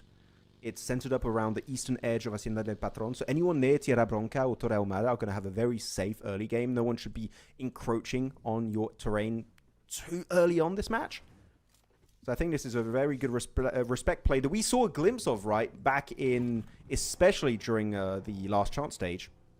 And when they don't go out early, they really know how to move their way around the map. So I think that this is going to be the opportunity Afterlife have been hoping for, vying for the entirety of today. And it might just be the last game where they can get some really significant points on board.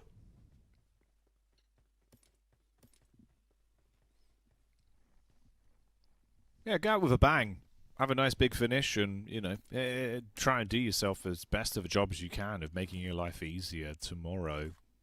As I'm sure for a lot of teams at this point, with how slippery of a day it's been, some of them are all probably already thinking about the chance of that big Rondo tomorrow, imagining, all right, let's just come in strong, have a great Rondo, we can make up for some of these mistakes, because it has been a bit of a weird one. I mean, even if you look towards the middle of the pack still in terms of the point distribution, still an easy chance to climb the ladder here for a lot of teams, Max. So as much as it's doom and gloom for some, it is still your opportunity to find some time in the sun for others. The thing is, you could also be very close to the halfway point of the tournament. So sure, points-wise, there's a lot of comeback for literally anyone from the likes of Afterlife, Ozarox, TGM, Mad Esports, AMIX. All of those guys could catch up to the top in literally one solid performance, as we do see TGM apparently also did loot San Martin loot truck.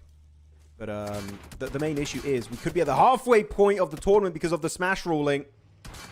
And, well, apparently this player is going to be put in, not going to be able to reach the halfway point of this game, as that was an easy elimination spotted out by Champion. So they're going to be happy to get that easy trade-off and find just one elim around the map. Bad start for good old TGM. Yeah, not ideal. Not ideal for the MIRACL boys. Losing your boy Puddin early on. Puzo out, leaving 3 of them left to play with, making it a little bit harder. Yeah, they'll just slowly teeter their way along, jump back in the vehicles and look to live for another day. Avalanche coming down eventually as well, taking their time. No one really nearby to interrupt their slow and steady looting as they begin their move. They'll be content with that. You've got that bottom entry point as well from Aurora that may be more of a topic later on into this one. Usually, if no one tests them early, being able to kind of choose their opportunities rather than being forced into fights. Talking of fighting, AMIX, they catch line of sight of the movement from TGM, instantly shoot out a few bullets in their general area, but nothing really to write home about off of that. Just trying to scare your opposition away, right? Just make it known this area has been occupied by AMIX. Please don't get close or we will fight back. We do bite. Now, how do we get? Just going for a quick spray with the M4, making it known again that their position is currently taken up. Teams that have yet to get themselves in the circle, and I feel like it's just always the same names I'm repeating when it comes to slow rotating teams. Avalanche, Aurora Gaming, 777, GOAT Team. Also, you could somewhat say 27 plus on the outskirts up north of Los Leones. So some teams definitely don't want to try and play center. They want to try and play edge, which is great unless you do have a hard shift, then it's really going to cause you to all go for wide rotation or to fight to claim real estate in that zone. So it's just always, there is going to be a double-edged sword when you decide to play edge. It's just, do you have what it takes to play based on the situation that's coming your way? Because phase 2, it's on the horizon here, Jackie, and this game could get absolutely wrecked if we do get a terrible circle shift.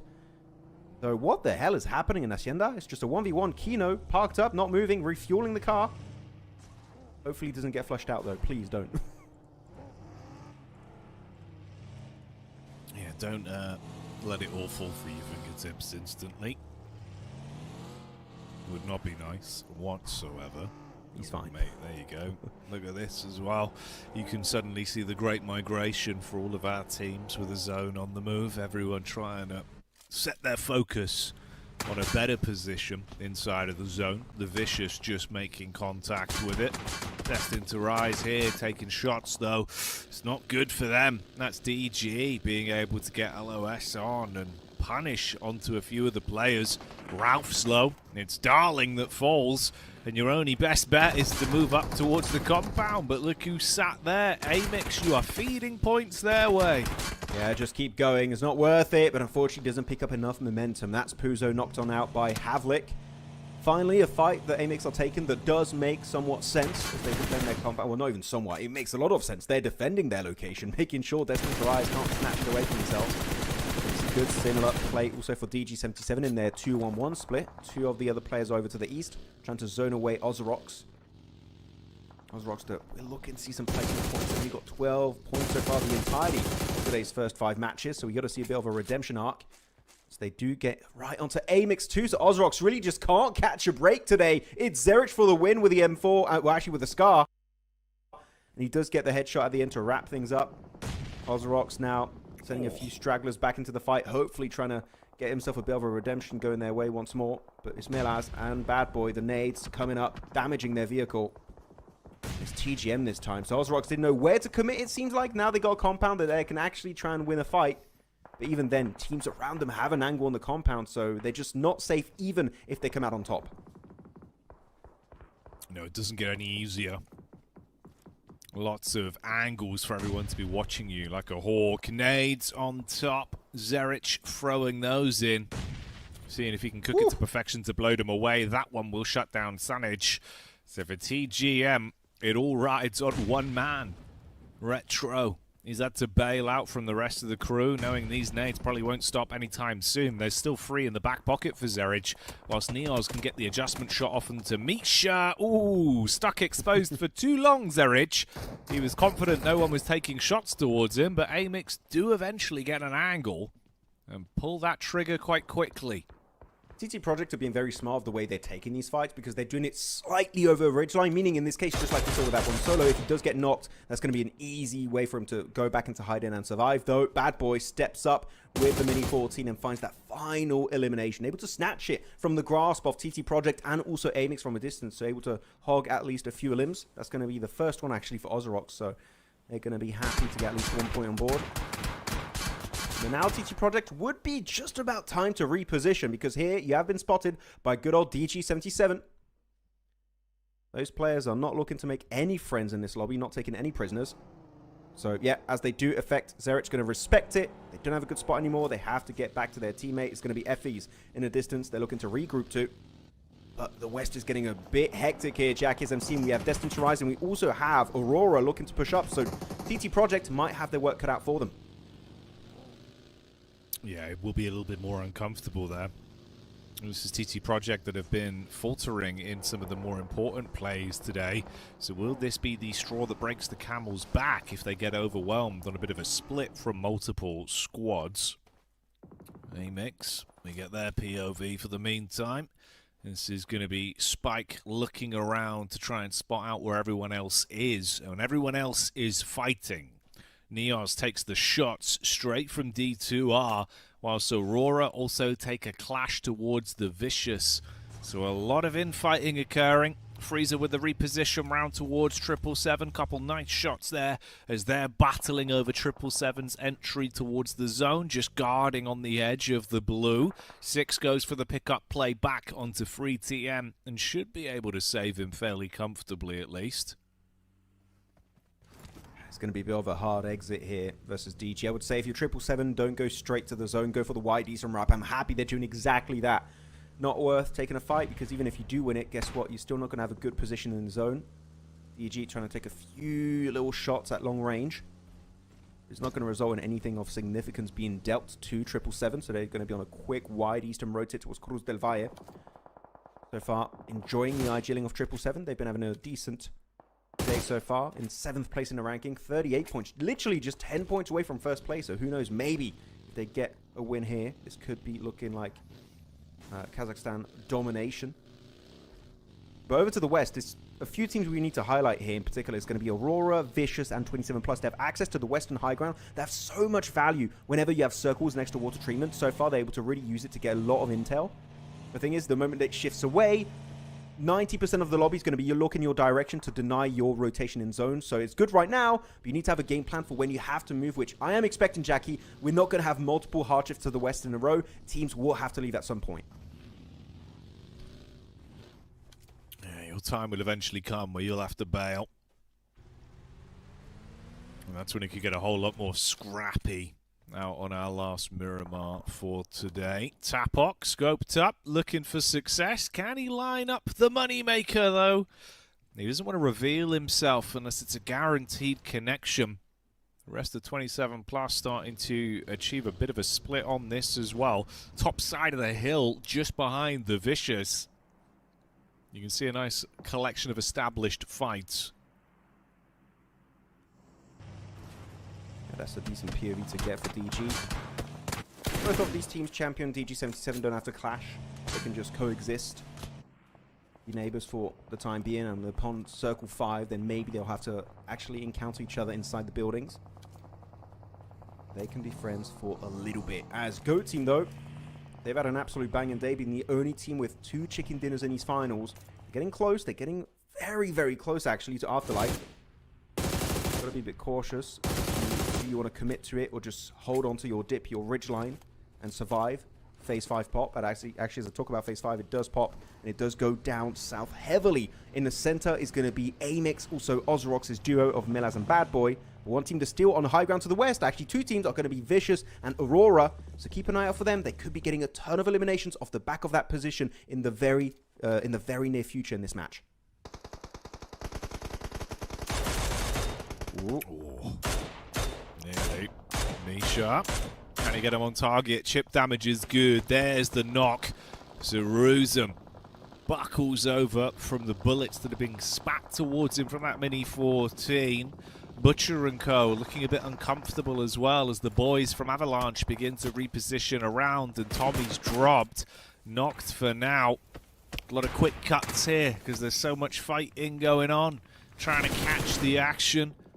As Ravo assists with the reply back over onto 27 plus. Just one man standing for that team. You don't imagine he'll be around for very long as Misha finally gets what he wanted with 27 plus dropping out there. Our second team removed nearly 17 minutes into this Miramar. So a lot of squads fighting over limited play space.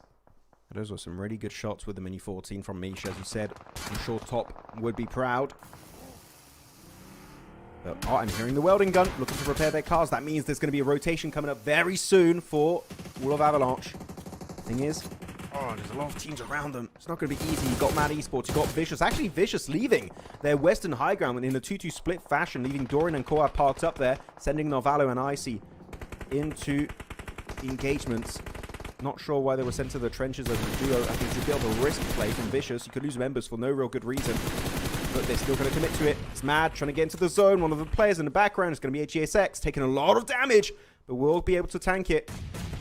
Not sure if I can say the case for the rest of the team as Takinov. Good nade from Molodoy. Tommy able to find also one of the bio. Mad Esport getting absolutely wrecked and demolished. 6 feet under now.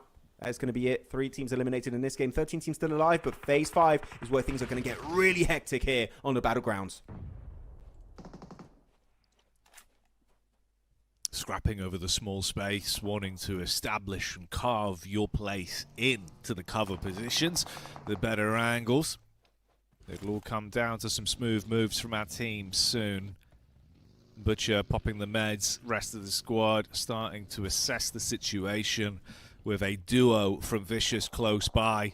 GOAT team on the periphery as well, debating how they want to play this with Afterlife right on top of them. Chances the third party here could be big. Moxie with the read back.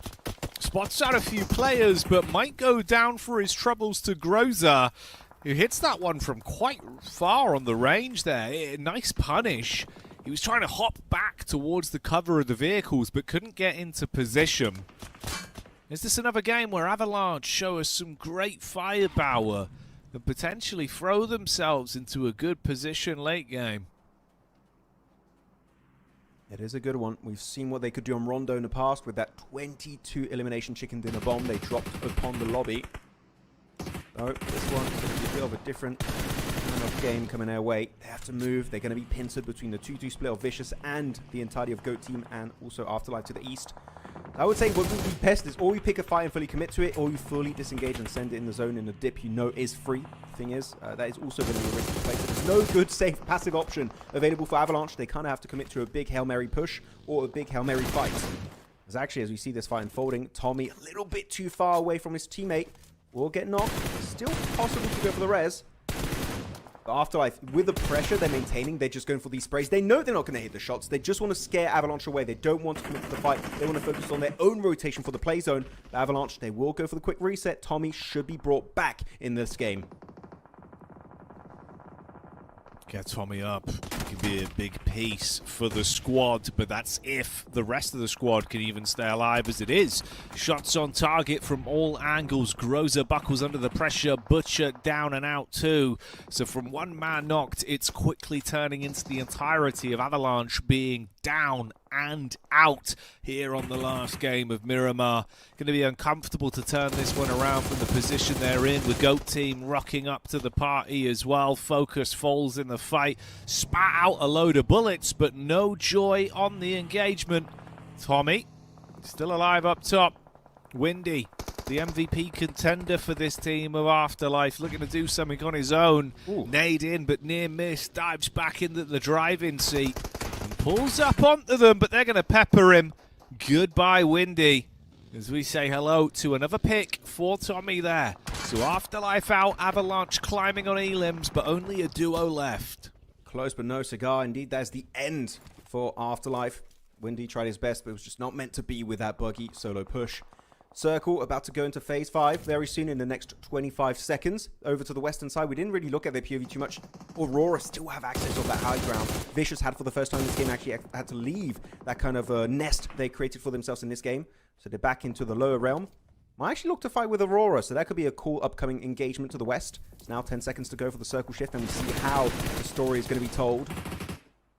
How this game is going to wrap up for all of these teams. 9 teams still alive, meaning you could not make any placement points if you get eliminated right now. And I talk about it here. Jackie, it's Vicious, it's Aurora in a full-on clash and getting third-partied by AMIX over to the west.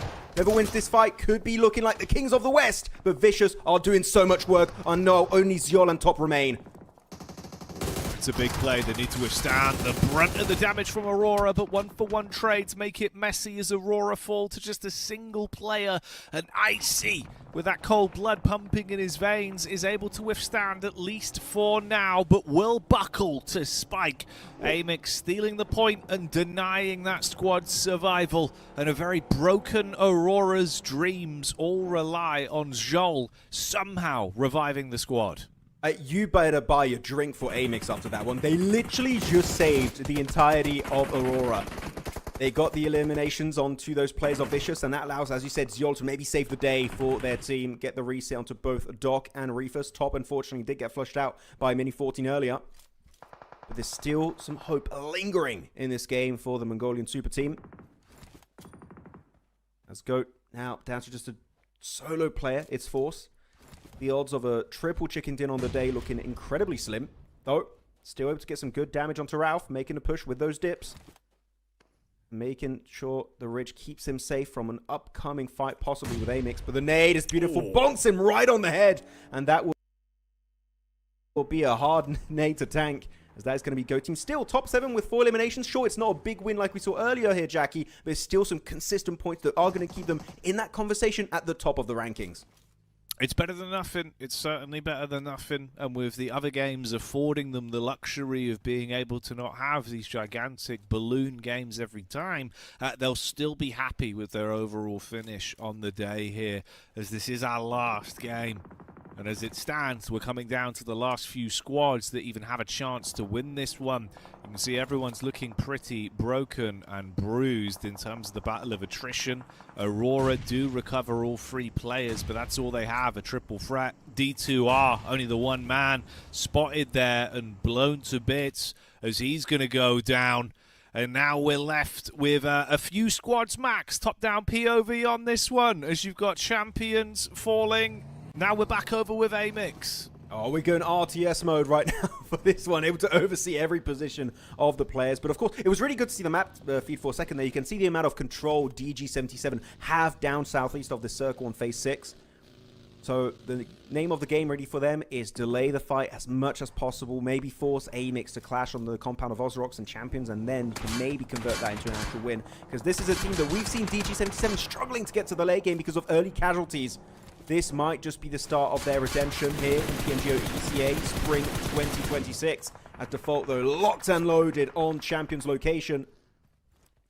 But it's still not a full squad. Even though we see Champions survive, they're still missing out on some members here, Jackie. If they did have a full team, did not lose demo. Minute 1 of this game, who knows? Maybe we could be looking at a possible chicken dinner headed their way. Yeah, you say that, but now it seems like they're just going to be feeding the chicken nuggets to the rest of the rosters that are still alive and kicking nades, coming right at them. Oh. That should be it. And there we go. Atomic blown away as he'll be taken down by Ozarox. So the 2 Serbians there flying the flag high for the roster to try and get a big finish on this one. And who else would it be but Bad Boy that's leading the storm? He has been a real powerhouse player for this roster. DG77, AMIX and Ozarox then scrapping for the W. Is this where DG once again show us just how powerful they can be in this lobby? It's been tempered today, Max. There's been limited times where they've lived up to the expectations, but in terms of the individuals, it's a great roster and they should be able to thrive in this sort of encounter.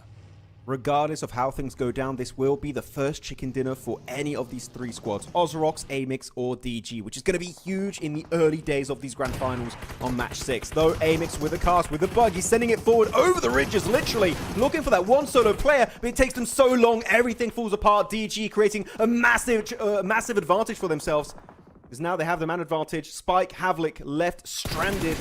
That res on Quick is going to be very hard to pull off, but Havlik, you never doubt this guy. He's able to pull it out of nowhere, get himself one knock with the pre-pod. Yet to flush a single one, but Zadira going solo once again, almost getting taken down again by Havlik. This guy is just the survivor, able to take clutch after clutch, it seems. But Zadira will pull the first aid, though. Backup is here. Havlik going to be left stranded, knocked on down, and it's going to be down to just one solo player. It's Spike for the win here as he takes down an extra one. It's a 1v1, AMIX versus DG77, but the third party is in full effect. It's going to be Bad Boy with a mini. Almost able to get some damage, but that is still going to be it. DG77 and Ozarox remaining for the chicken dinner of match number 6. This is Ozarox's opportunity to lop the head off of the DG77 roster and close it right here, right now. They nearly denied the points and got the final knock with Bad Boy's peak from the Mini 14. But it's all down to Nomi. Realistically can't go for the pickup play on his teammates. But can he somehow win it in the 1v2 clutch? That's the question. The rest of the roster's watching on here, as you can see with the IRL POV.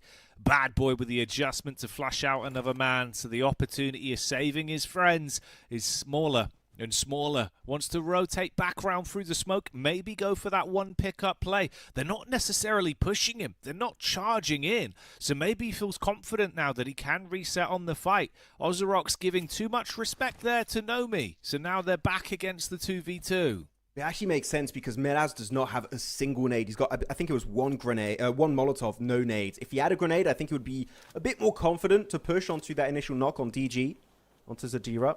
But not having a nade in a finish like this, when you got so many dips, nook and crannies to really hide your character model, nade would really do an entire world of difference. So it's going to be down to the angle. Those 5 nades in the hands of Nomi, that actually could be the difference maker for DG. They're still not in zone, so Milaz clearly trying to play the long game, trying to hold them out in the blue zone. And actually, Bad Boy, maybe trying to smoke his UAZ. Could be good to have a vehicle here to try and get some insight. A bit of extra mobility, making you a hard-moving target for the likes of DG that will be very complicated to convert into a point. But they make it over to the ridgeline, and again, the nades in the hand of Nomi. This could be what gets them that win. Could be. It could be indeed. First 2 nades thrown out, though. Spams them down into the smoke, using a bit of that utility for some early scouting, not getting much from it. These are a prime-time piece of kit for this roster, so if they run dry, it could be risky. That one's nice for the chip damage onto Milaz. About half HP left for him, tucked in behind the tree. Still 6 nades between the 2 players.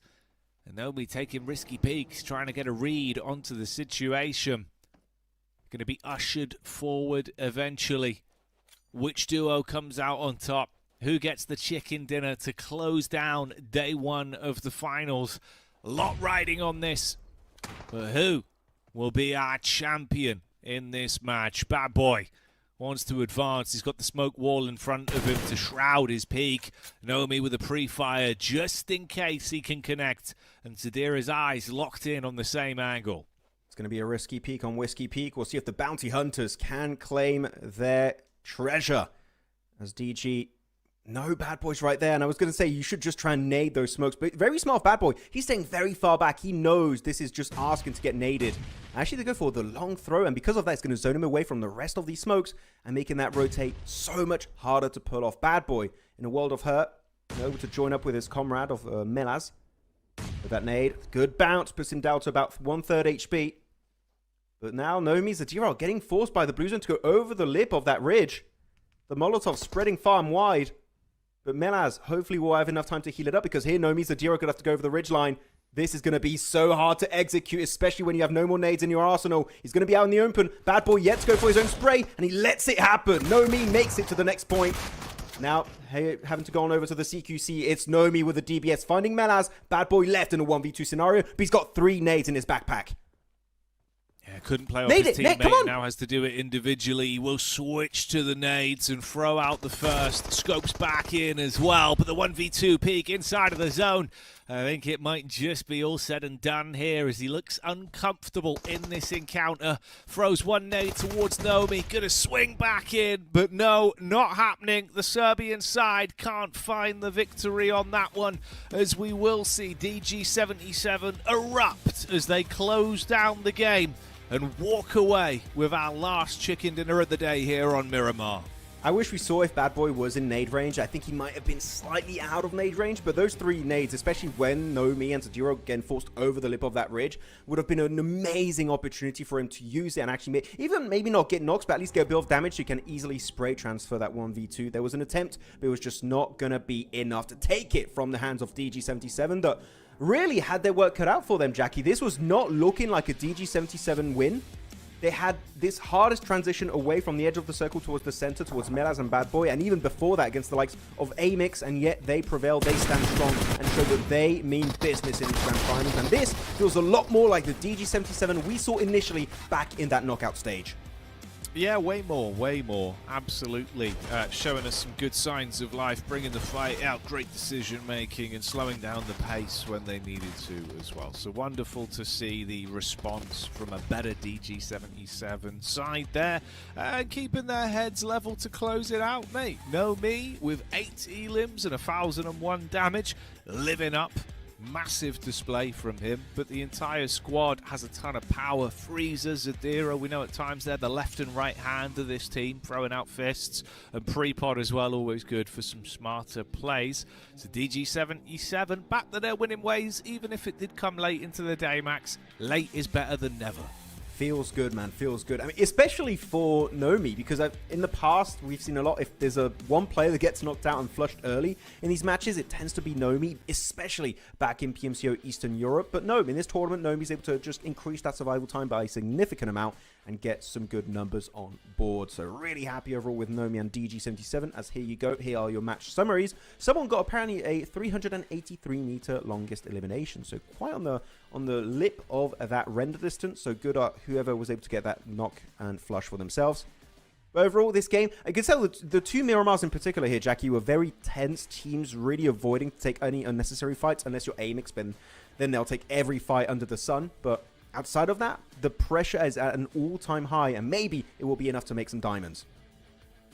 Yeah, exactly. Don't crumble under that added pressure. Instead, blossom into something incredible. And for some of these players, we're certainly seeing that. They're being able to contend blow for blow quite nicely and show us a great degree of understanding of high-level PUBG Mobile here in our finals. For some of the other squads, it's been a bit too much today. It's felt like they've had the sea legs. They've looked a bit shaky. So got to get that ring rust off, Max. You can't afford that to happen when we go back into tomorrow. As we touched on, right, with Smash Rule being in effect on day 3 and the lobby looking a bit topsy-turvy today in terms of the prediction of who should be really cruising through, well, some strange things could occur. That clock is ticking, and it's ticking fast. You got to make sure you don't miss out on big points tomorrow, because otherwise, as you said, with the Smash ruling, you might be so far behind that comeback is going to be almost impossible if we do get a team get the Smash on day number 3. Though, here are your top players of today. It's going to be Nomi, Bad Boy, Keynote, Spike, and Force. And champions, I'm starting to get a little bit frustrated here. Can we see the full team alive? Even on their chicken dinner on Rondo, it was down to a duo there, making it their way through on that map. But here, they lose a player early on, trying to fight over a car with DG77. Got to try and fix that, champion. Their late game can be some of the best in the lobby. It's just the early game that really is a hindrance for the entirety of that roster. Yeah, they're not very risk averse. They are just kind of throwing themselves into the blender very early on, and it's been quite an issue for them, which is odd, man. We've had some crazy ups and downs from them, right? Knockout, they look like everything was on point. Then we get into LCQ, and it's like a slow, awkward bubble. And then we get back here, and it's kind of all over the shop once again with them just going for these early fights, but not even converting them this time. So I don't know what to think about this team, Max, but I imagine for themselves, for the players, limited time before tomorrow kicks off. Soon as today is over, around now, you imagine they're probably going to have an opportunity to talk amongst themselves as a team, but need to figure something out, unpack what's going wrong, try resolve these issues. And we already lost so many big names in like all the multiple regions that led to PMGO EECA, right? We lost the Mongols, we lost the side of Major Pride, we lost Virtus Pro back in the Eastern European region. I would like to not lose an extra big name. Well, I say that. There's only 4 slots. So we're definitely going to lose some big names actually at the end of these finals, but it would still be good to see a bit of a resurgence from this team trying to come out in triumph in day 2. But I can't wait to really see the leaderboards and see what's happening there, because from what I've seen in the past, right, it was very top-heavy during the knockout stage, and especially also during the last chance. I feel like it's a lot less top-heavy right now, Jackie, where a lot of the teams are actually very close in terms of points, where one good game, not even just a good game, a good top 5 with a bunch of eliminations could be enough to push you up in the top 4. No, absolutely. It feels like quite a lot of our squads aren't that far away from lapping each other. So opportunities to rise quickly could very well be there. We'll get confirmation of that soon once we see the graphic. But of course, towards the bottom side as well, you're thinking about some of the big names that possibly should be higher up the rankings are obviously down towards the tail end. So it's all in a bit of a weird, wacky area that could result in, like we touched on, that Rondo game, both Rondo games yet to come, actually being an even bigger backbone for some of these teams, where if you don't follow through massively on Rondo, you might be leaving yourself hung out to dry.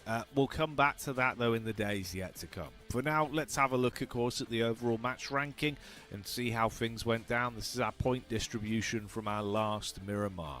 Yeah, a little bit top-heavy here too. 24 points, followed up by them 13 by Ozarox, AMIX 11, and Champions getting 10 to their name, and then it slowly trickles down to single digits. But yeah, very good for the top 4 in this game in particular. AMIX able to actually get to the late game. And it's even more frustrating. Sorry, I had to complain about Champions, and I'm going to complain about AMIX. AMIX, this is what you can do as a full team in the last few phases of a game. Stop the terrible early game hot drops, because if they keep doing it, I'm going to say I don't want to see them in top 4. If they adjust it, and it's literally just down to making one single early game decision. If they adjust it, top 4's in the cards for AMIX. They just need to stop going for those big ego fights and just chasing down Afterlife. It's really not helping out on their cause. Though, second half of the game rankings, Vicious, only 2 points, not able to really capitalize on that initial success we saw earlier today. Yeah, no, not particularly. It was better to see them actually at least get a few points, but feels like that same firepower that was shown wasn't followed through, which was a bit of a shock. You know, I was expecting Vicious to come out absolutely swinging here in the finals, but it is what it is. Let's check out our overall rankings then. How do the final standings look? Well, I tell you what, Avalanche in the top spot at the end of the day.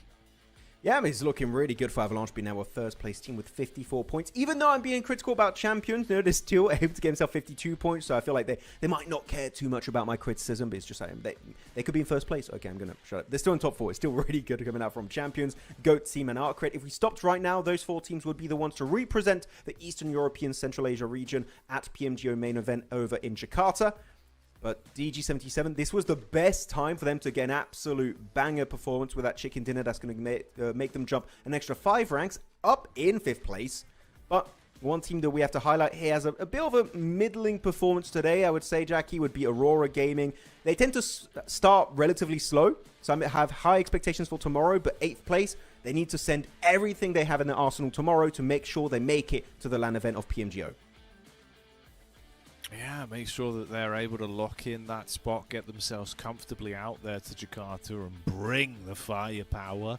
Would be a very cool storyline there, so looking good.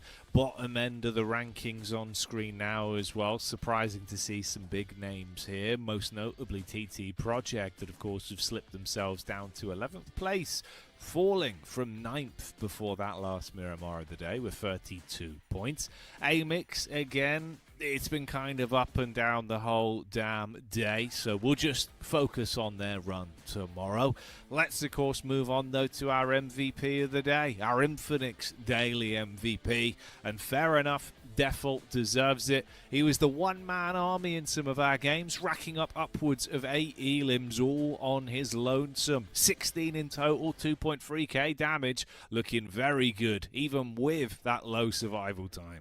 Yeah, I was going to say it's grinding my gears that we see an MVP with 17 minutes of survival time, just like Doc. Is very Doc-esque in terms of numbers on his stats chart. But still good on default, right? When it comes to the frag, I think every player on AMIX has the potential to get some clutches up their sleeve. Default is being one of those bigger names on the squad here. He had some good engages earlier versus the likes of DG77 and even onto Afterlife. But yeah, that survival time currently is the main hindrance for AMIX, so that's one stat they've got to try and focus on heading into tomorrow, but really happy overall with their performances. Will he still be the number one tomorrow? That is going to be the big question. But when it comes to top elimination leaders, of today, it's going to be Default, followed by then Kino of Champions, then Fleekir, Icy, and Rusenboss. So good spread of players from different teams, so good to see a bit of disparity here on this graphic. Yeah, seeing some movement, seeing some new faces, some different qualities in terms of our overall elim leaders, and a nice mixed bag of teams, which is always a bit more fun there. Goes to show quality of competition in terms of the fighting is at a relatively good position for all of our squads. So shout out to these 5 players for giving it the absolute beans on the server today. Rusen, obviously very fun to watch there as well for 27 plus. That actually had a better run of things, even with, when you think back about the last time they played some of these top 4 teams that re-entered the lobby, it was way worse for them. So definitely rising up. Good to see that the LCQ paid off in terms of warm-up.